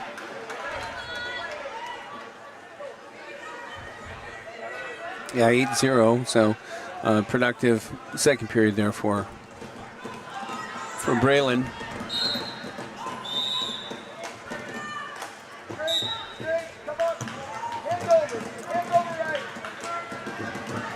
Merckx gets to his feet, but Braylon does a really nice job getting Matt returned. His hips underneath him, takes him back down.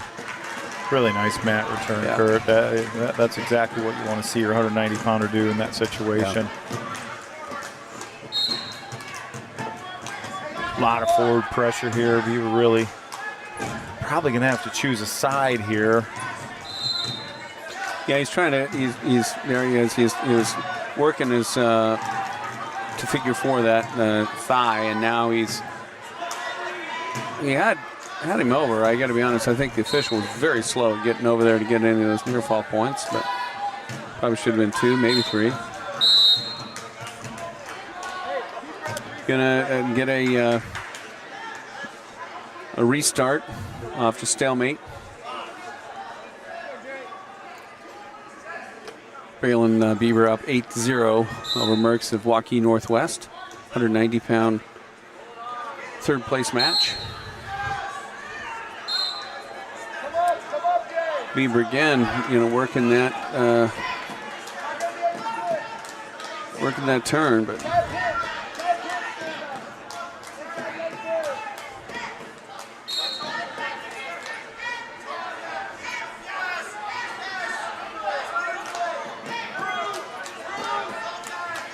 Not able to get the 2 count there. no, and it's interesting the difference in officiating. Obviously, some are quicker, some are slower, but at this point in the day, that official is not getting down on the mat. 25 seconds to go here, third period. Bieber leading 8-0. Yeah, he's certainly, Bieber has picked up that pace since the middle of that second period, and so he's working pretty hard.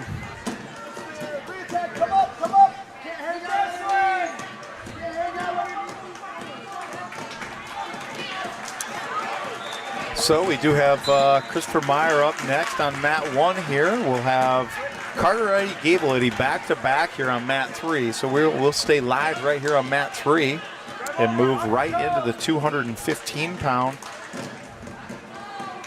third place Braylon match. Bieber gets third place there. So now, like I said, Carter Eddy coming up versus DCG, Dallas Center Grimes.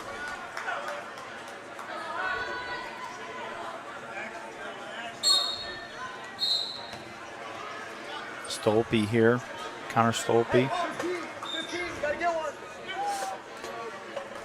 Yeah, Stolpe looks like a good size 215-pounder. He's in on a little bit of high crotch, and boy, he quickly takes Carter over for 3. And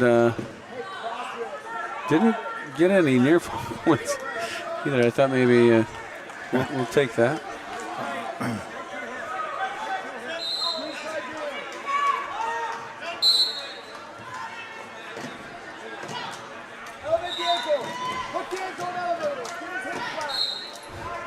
Yeah, Carter Eddy down 3-0.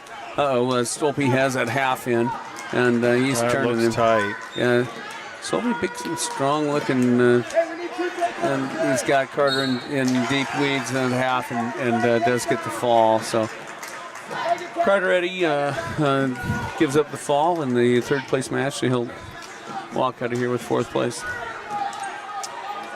So that'll bring up the heavyweight, Gable Eddy.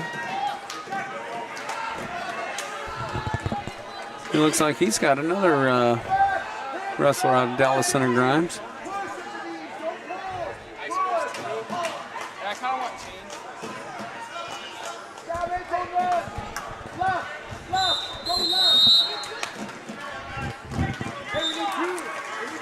Lucas Scholl, junior, 20-6.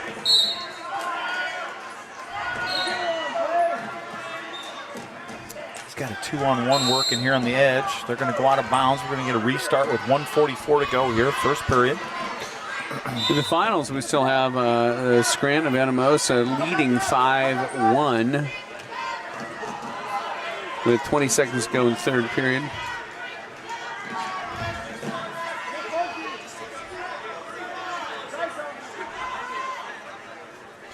Next, we'd have we will have Christopher Meyer up in the finals.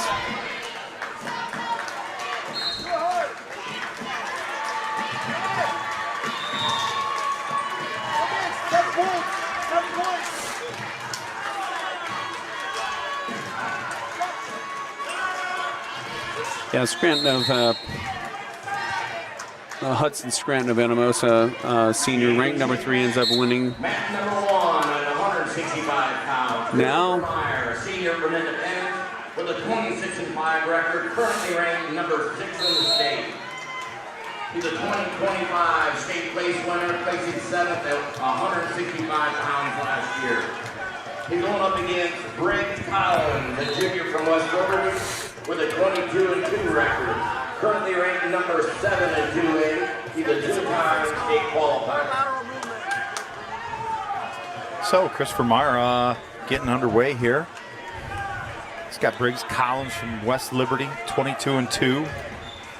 Currently ranked 7th. It's a 6-7 matchup, Kurt. Just exactly what you like to see in the finals. yeah, this is tight. This is going to be anybody's match, and I think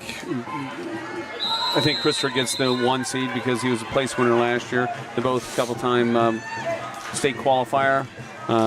So Collins hadn't been a place winner, but obviously wrestling well this year. 19-2. Meyer in on a 2-on-1, snaps into a single, and beautiful takedown. Goes from a single and snaps him down, covers up the double for a 3 takedown, Chris Meyer.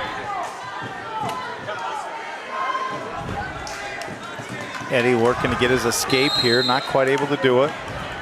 He does get a stall against Scholl.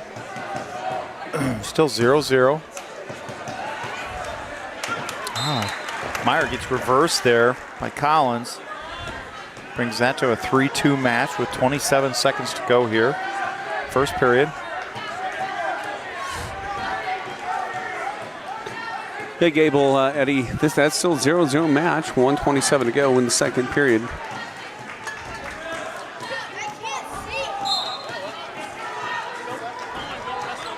So we go out of bounds. 3-2 here, 10 seconds to go.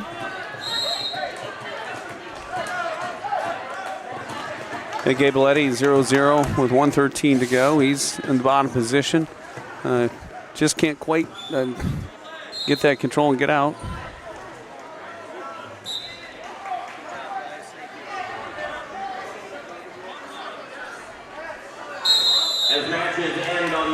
That's going to do it for the first period here at the 165 final. Christopher Meyer is going to take a 3-2 lead into the second period. He does win the toss. He defers. Collins is going to choose the down position here to start. Gable Eddy was able to finally come up and get the 1-point escape, so he takes a 1-0 lead.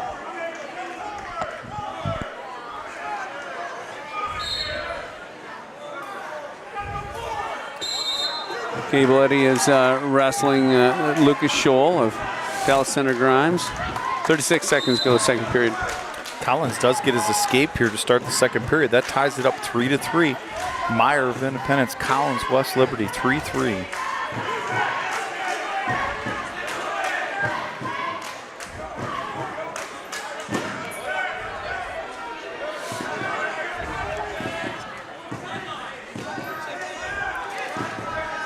Well, I was just going to say, Collins seems like he's really reaching a lot, and as I say that, Meyer goes right underneath into a single here. Yep. He's got him in a waterfall position. Yeah, he's just taking some time to... Meyer kind of lost his grip there. I'm not sure what he did there. I'm not sure either, but ended up getting taken down. Gable Eddy, 1-0, is going to start the third period versus Shaw. He's going to start international, and it kind of cuts him. So that's going to be a 1-1 match as we get into the third period. 50 seconds to go over here in the championship match. Christopher Meyer trailing 6-3 now.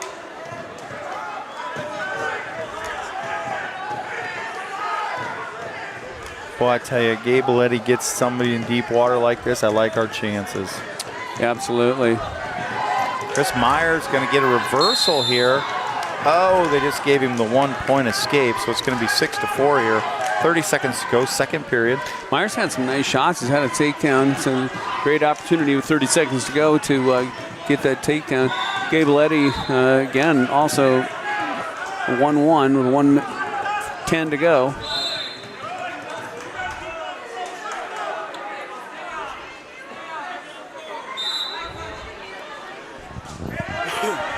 Christopher Meyer in on a shot here, fairly deep. Just 10 seconds left to go here. Trying to hold on here. He might give up 3. He did end up giving up 3 on that. Yeah. He's going to go into the third period here, trailing 9-4. A couple scramble positions he hasn't able to get through here, Kurt, and it's cost him a couple takedowns. Yeah, he's been in on some shots and had some, I thought just needed to finish those takedowns and instead gave up 2 takedowns. Just 30 seconds to go here in this heavyweight third place matchup. 1-1.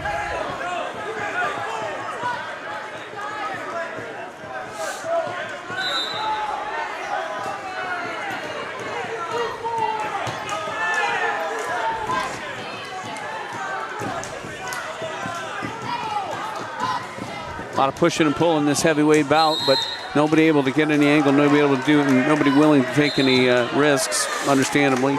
1-1, 18 seconds to go.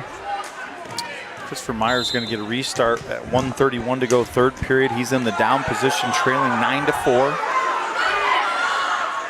Scholl got a kind of a Eddie to, and he snapped him down onto his head, but not able to come around. And Gable does a nice job of rebounding and almost getting a takedown on his own. 9 seconds to go. Then we'll go into some overtime. It's 1-1. With Meyer really up on his feet off the whistle. Collins going to give him the escape there. 9-4 match, 1:20 to go here, third period. Meyer's been in on several deep shots. Just needs to get on one and finish here, Kurt. Meyer really turned up the intensity here in the third period. Just not able to get through the head-hands defense of Collins here. Gable Eddy in a 1-1 overtime match, the first overtime period. And he is able to get a duck under, a little snap down, and gets a takedown for the win. So, not sure that he gets to deep water. It's just yeah. So Gable does a nice job, gets third place. There's a stall on Collins. 47 seconds to go here, third period. Yeah, definitely has to find a way. Need a couple scores.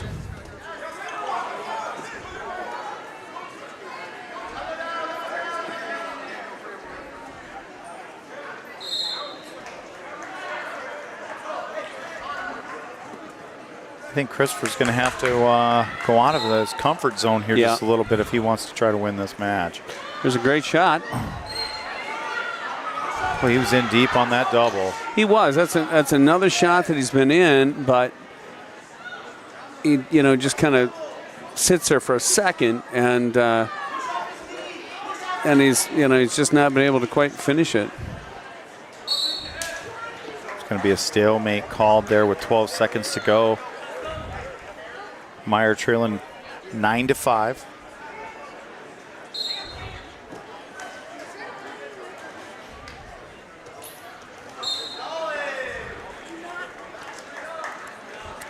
Yeah, 7 seconds to go. Meyer down 4.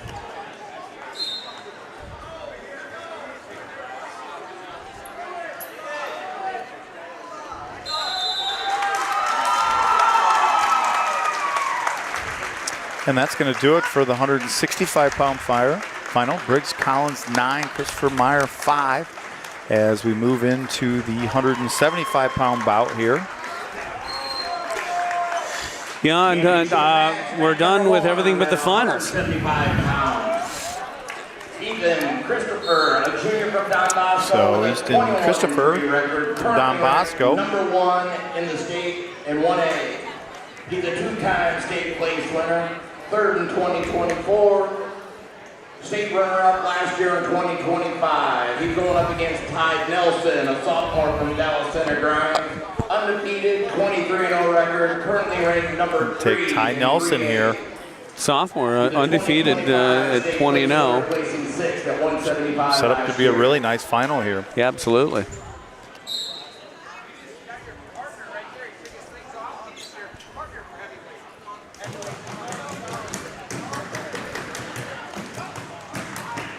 Dallas Center Grimes has seemingly had quite a few guys in the finals as well. Yeah, they've been tough. Yeah. Bosco, obviously, a large number. You know, and if you start looking at team score too, Kurt, you got Don Bosco at 240, Dallas Center Grimes at 194, and Independence at 181. So, you know, it looks like it's you watch finals and placement matches here, it kind of shows the same thing. Yeah, yeah, absolutely. I mean, we've had a good scoring tournament. You know, I think we probably have a couple matches we left out there that we'd like to have back, but again, things to work on. Yeah, I think overall, I really don't know where you know, you're probably not going to make up 5 matches in the tournament. I thought we wrestled pretty well as a group. I agree.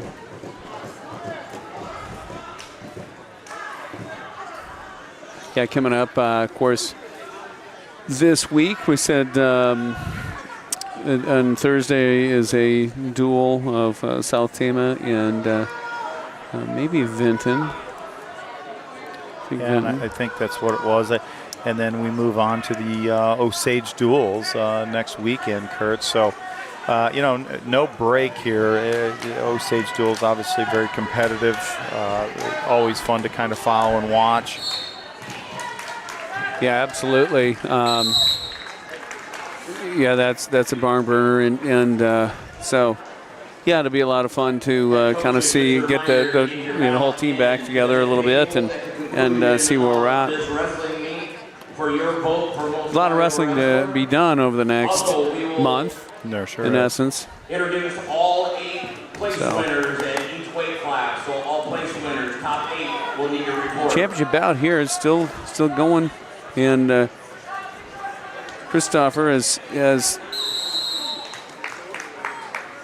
kind of came around behind Nelson of DCG, but they go out of bounds and not quite able to finish. So.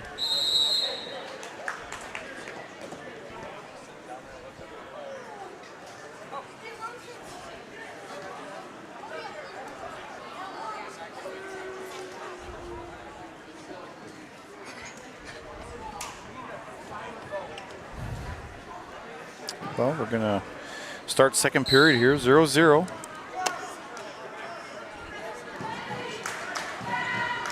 Nelson on top, Christopher on bottom.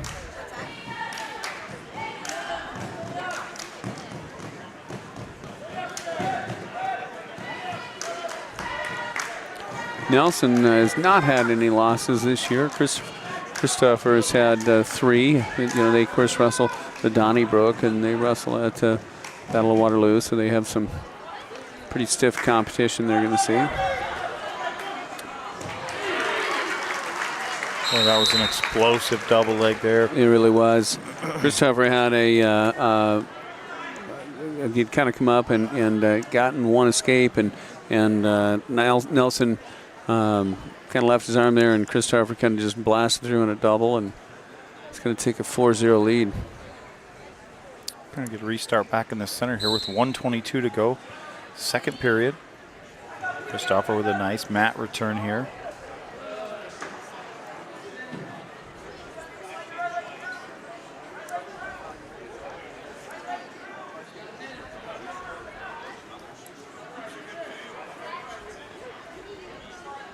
Yeah, these finals bouts, you know, have certainly been good competitive bouts.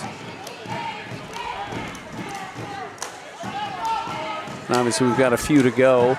You know, I'm not sure, you know, as they vote for an outstanding wrestler, I guess, I'm not sure. You know, I really think looking back, Hayden Schwab did have a good day coming back off injury. I thought he looked really solid today. You know, there's always some questions off of that injury stuff. Yeah. Thought he looked really good.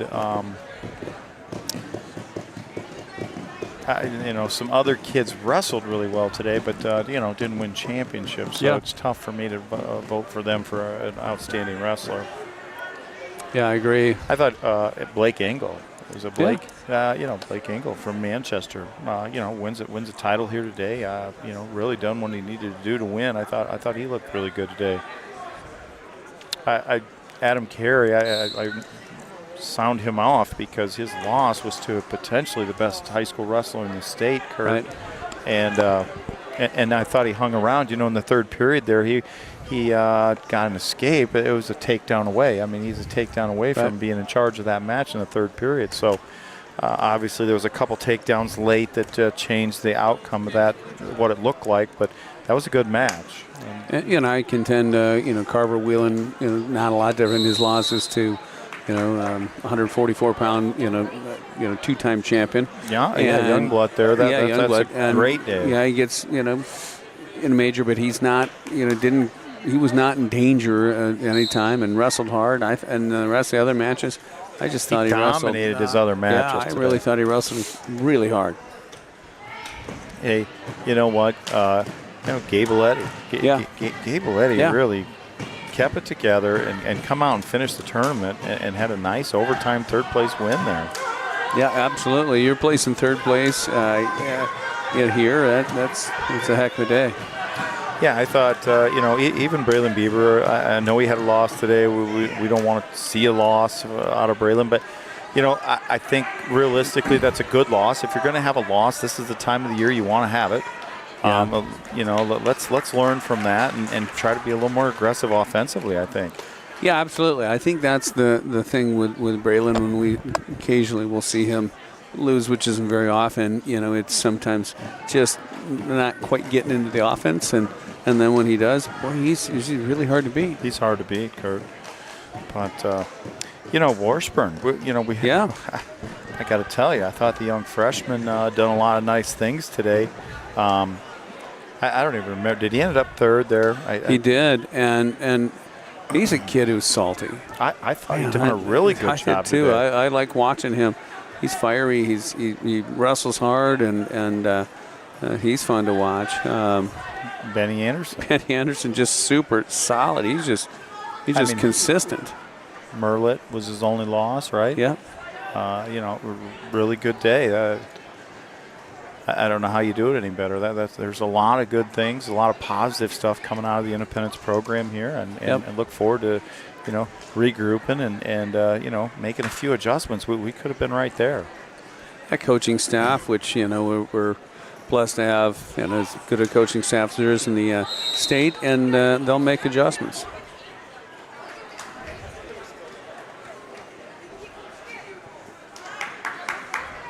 So we move into just 4 seconds to go here at the 175-pound championship. Christoffers leading 7-0. And he's had a really nice, solid match. Obviously, he's you know, a really accomplished, you know, two-time place winner.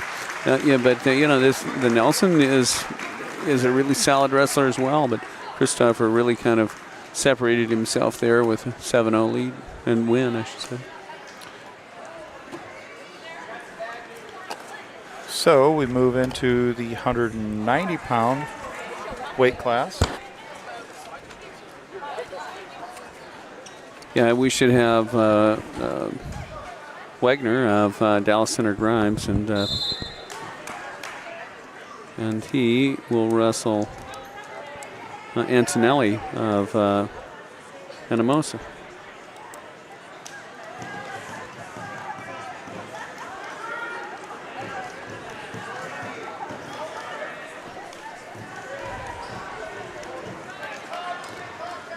Kellen Wagner is the number 7 ranked 3A wrestler, starting the day at 20-3, and Aiden Antonelli is the number 8 wrestler from Anamosa at 14-3. So some really good, should be a good match here, 7-8.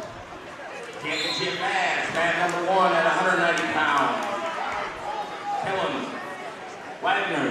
From Dallas Center Grimes, 23 record, currently ranked number 4 in the state in 3A. Going up against Aiden Antonelli, a senior from Anamosa, 17-3 record, currently ranked number 8 in 2A. He's a 2-time state qualifier. Yeah, a couple good wrestlers here, both very well accomplished, done some nice things in their career so far. Wagner, just a junior out of Dallas Center Grimes. Anatelli, a senior from Anamosa.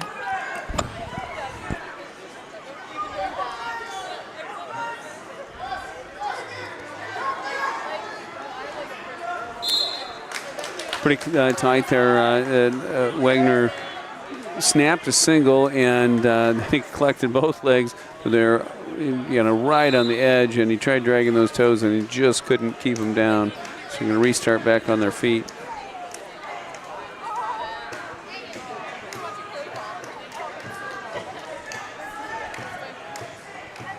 Starting to feel like I've sat here for about 6 hours. Yeah, it does start to feel that way a little bit. I think I recall that last year where it felt a little bit, and honestly, they're really doing a nice job. It's just after 6, they move through pretty quickly. Light will be done by 6:30. So, when that's having a JV and varsity tournament, so it's nice. Yeah, anytime you can do that in the same day and still get everybody out of here, but before 7 at night, really good day. So, yeah, we had good wrestling, and as far as I know, we didn't have any. We have a few dings and bruises, but nothing too bad. Nothing that's going to stop anybody from competing next week that I'm aware of. Nope. And that's a key to having a deep run is being healthy. It's keeping our kids healthy. We are pretty fortunate to have some depth too. So. Yeah.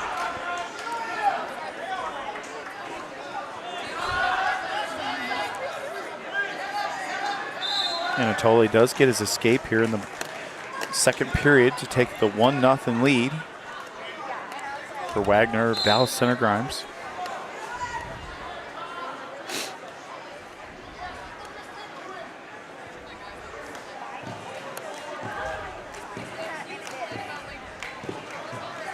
It's the only match going now, so we've got all the eyes on them.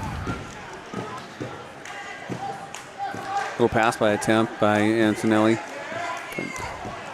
Or Wagner, excuse me, on Antonelli.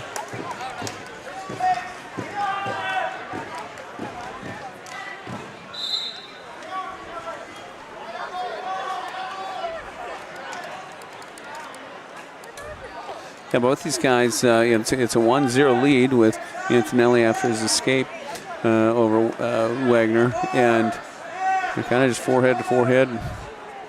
There's a shot, and a shot by Antonelli, a reshot by Wagner, and he's going to get it. Got the single leg. So he's going to take the lead now, 3-1. Could be a very important takedown in this match, Kurt. Although Anatelli quickly with an escape here to make it 3-2. It's going to be Wagner's choice here in the third period. Just 30 seconds left to go here, second period. The pass by. He had a pass by, and Antonelli did a really nice little Granby roll after that, and didn't give up the 3-point takedown. So still 3-2 match. Wagner, Dallas Center Grimes, currently leading Antonelli of Anamosa. Well, that is going to do it here for the second period. It's going to be Wagner's choice here. Start the third. He is leading 3-2. He's going to take the down position.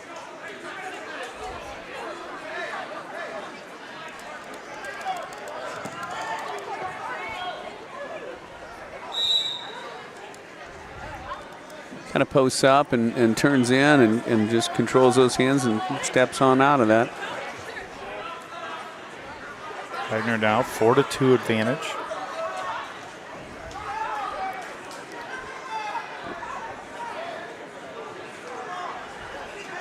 Antonelli's still in this. Obviously, takedown, he gets that lead.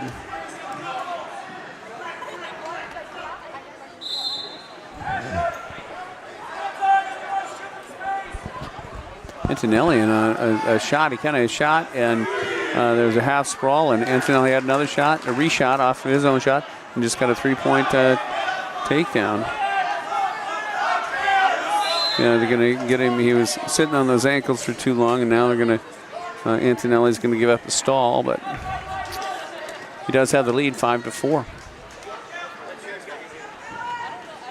Looks like this could get very interesting here. With just a minute, minute 21 to go in the third. Wagner's been very good at getting to his feet and getting the escape here. And does again. That ties it up 5-5 with 1:11 to go. Here we go.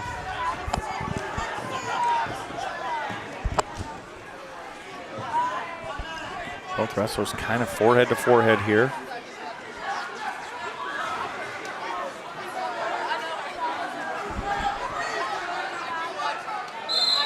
They're going to go out of bounds here. 51 seconds to go, third period.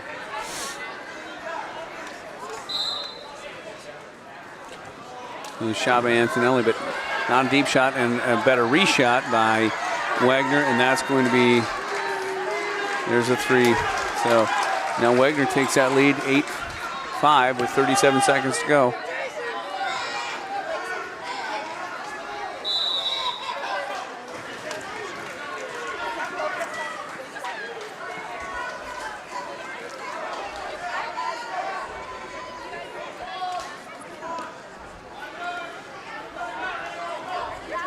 .30 seconds to go, where we have Kellen Wagner, Dallas Center Grimes leading Aiden Antonelli of Anamosa. Wagner is the number 4 ranked, I believe they said, and Antonelli is number 8, or 7 and 8, something like that. So we're going to have a blood timeout.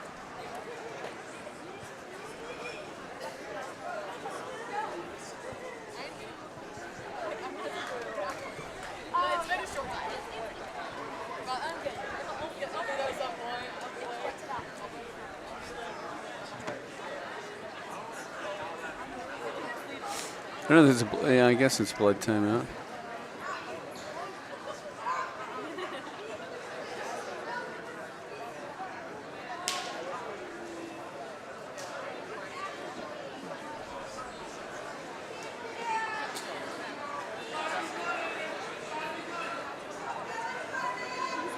All right, we're back and ready to go. There's a whistle, 30 seconds to go. Antonelli on the bottom. And he tries to kind of jump under, but Wagner was having nothing. It caught him, and he's trying to put Antonelli on his back, but 10 seconds.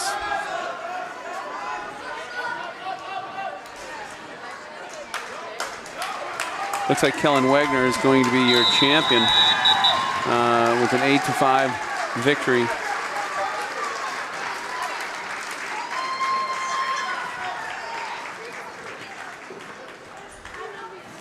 So that takes us into the 215-pound weight class, where Salas and I think Williams, Yeah, Bryce Williams, Waukee Northwest, must have had some injury. He was 2-0, so presumably after Christmas has come back. And unranked versus Kyler Salas, number 1. Ranked Don Bosco. Taking on Bryce Williams, the senior from Waukee Northwest. Also undefeated at 5-0, currently ranked number 8 in 3A. He's a 2025 state place winner, placing 4th at 285. Okay, so Williams does have, they said he's 5-0, which obviously would have 3 today, and he's ranked and was a place winner at 285. Waukee Northwest, not a real big 285, is he? Yeah, 215. 215, pardon me. Yeah, he's even 215, Kurt. Not overly big. No, and so it must have been pretty small, 285, because they said he placed at 285. Huh. We have Salas in, kind of trying to hit, had a tight waist up top and was trying to get to the far knee tap, but they go out of bounds. So back up on their feet.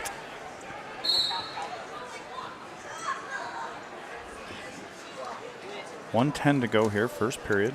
215-pound championship bout.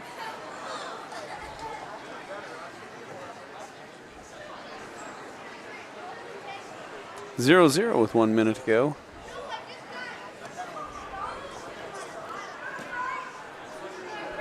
Carteretti did earlier in the day lose to Kyler Salas in a 7-0 match. He wrestled really well. Salas gets the 3-point takedown there. 32 seconds to go here, first period.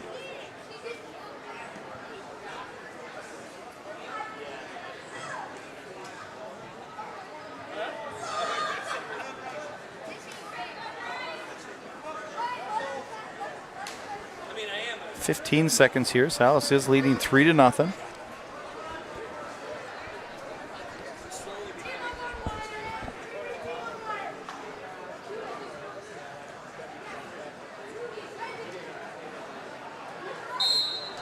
There you go, end of the first period. It's a 3-0 lead with Kyler Salas. And it's his choice. He's going to go ahead and choose the down position.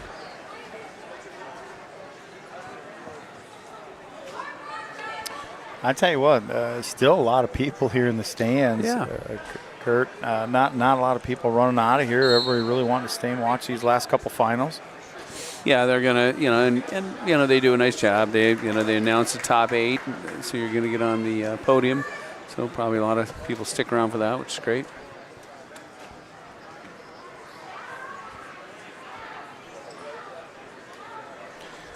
Salas does get his escape here. Now he leads 4-0 with 1:35 to go here, second period.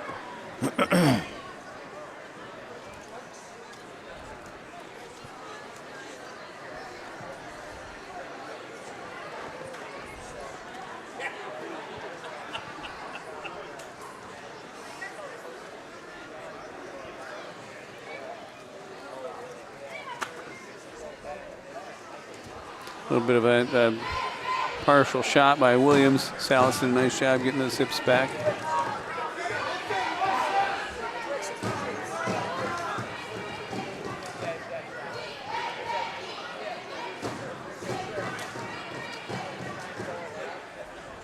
Both wrestlers just kind of forehead to forehead here. Yeah.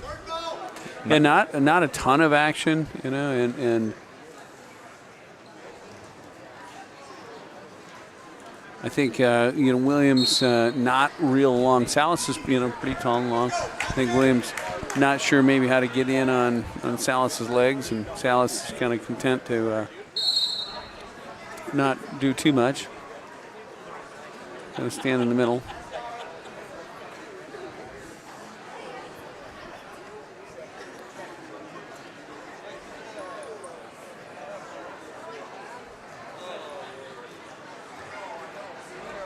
Out of 20 seconds here, second period.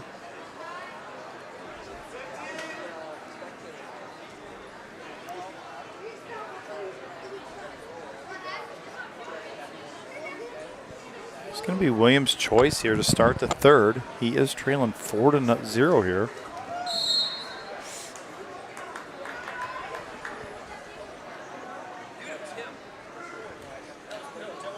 He's going to choose neutral.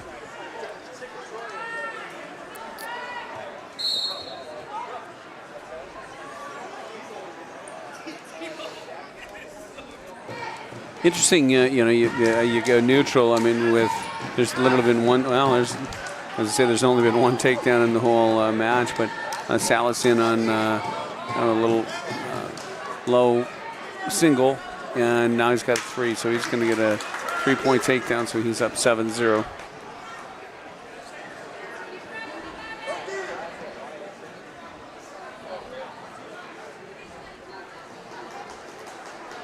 Looks like he's going to cut him. There's one.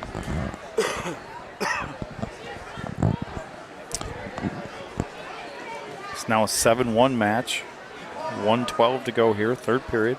Salas leading Williams. injury timeout. Looks like Williams got a thumb in the eye. On restart.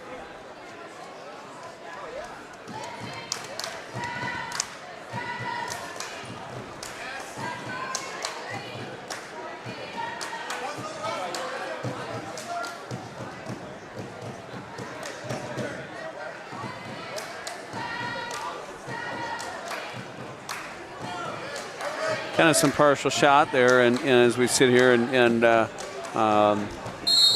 both guys are kind of digging at the other guy's ankle and rolling, but going to be restart.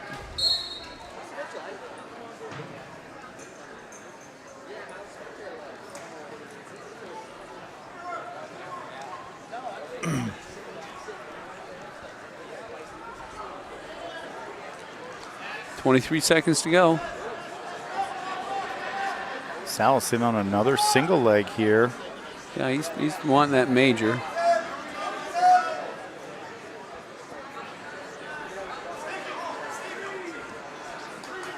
Yeah, actually, there's his 3 takedown. That's going to do it. Salas is going to win 10-1 over Williams of Waukee Northwest.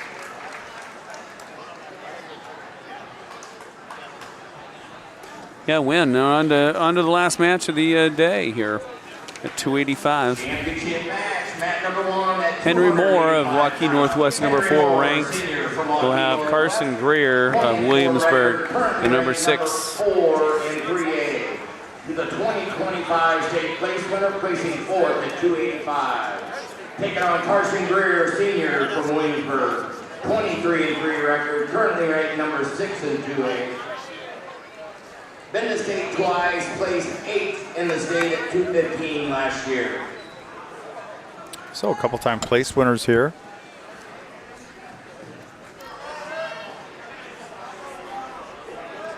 Two seniors. Yeah, I tell you, pretty good action so far here early in this match out of the 2 heavyweights. Yeah, they moved pretty well, both pretty fit seniors, and so it's good.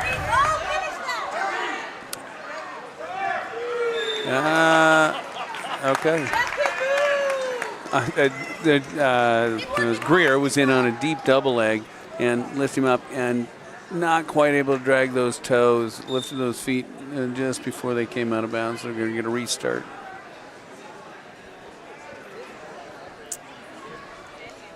I thought the coaching staff was going to catch him there. Would have been kind of interesting.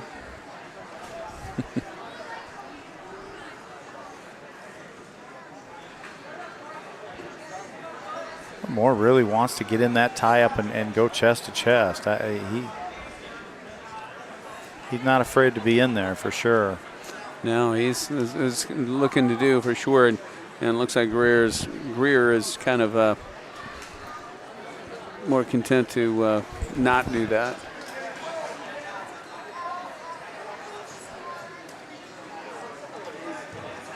There's a little shot attempt and then a reshot by Greer, and he's going to get the takedown.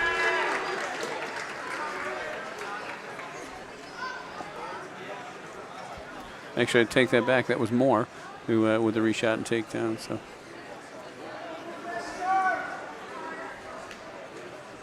.11 seconds to go, first period.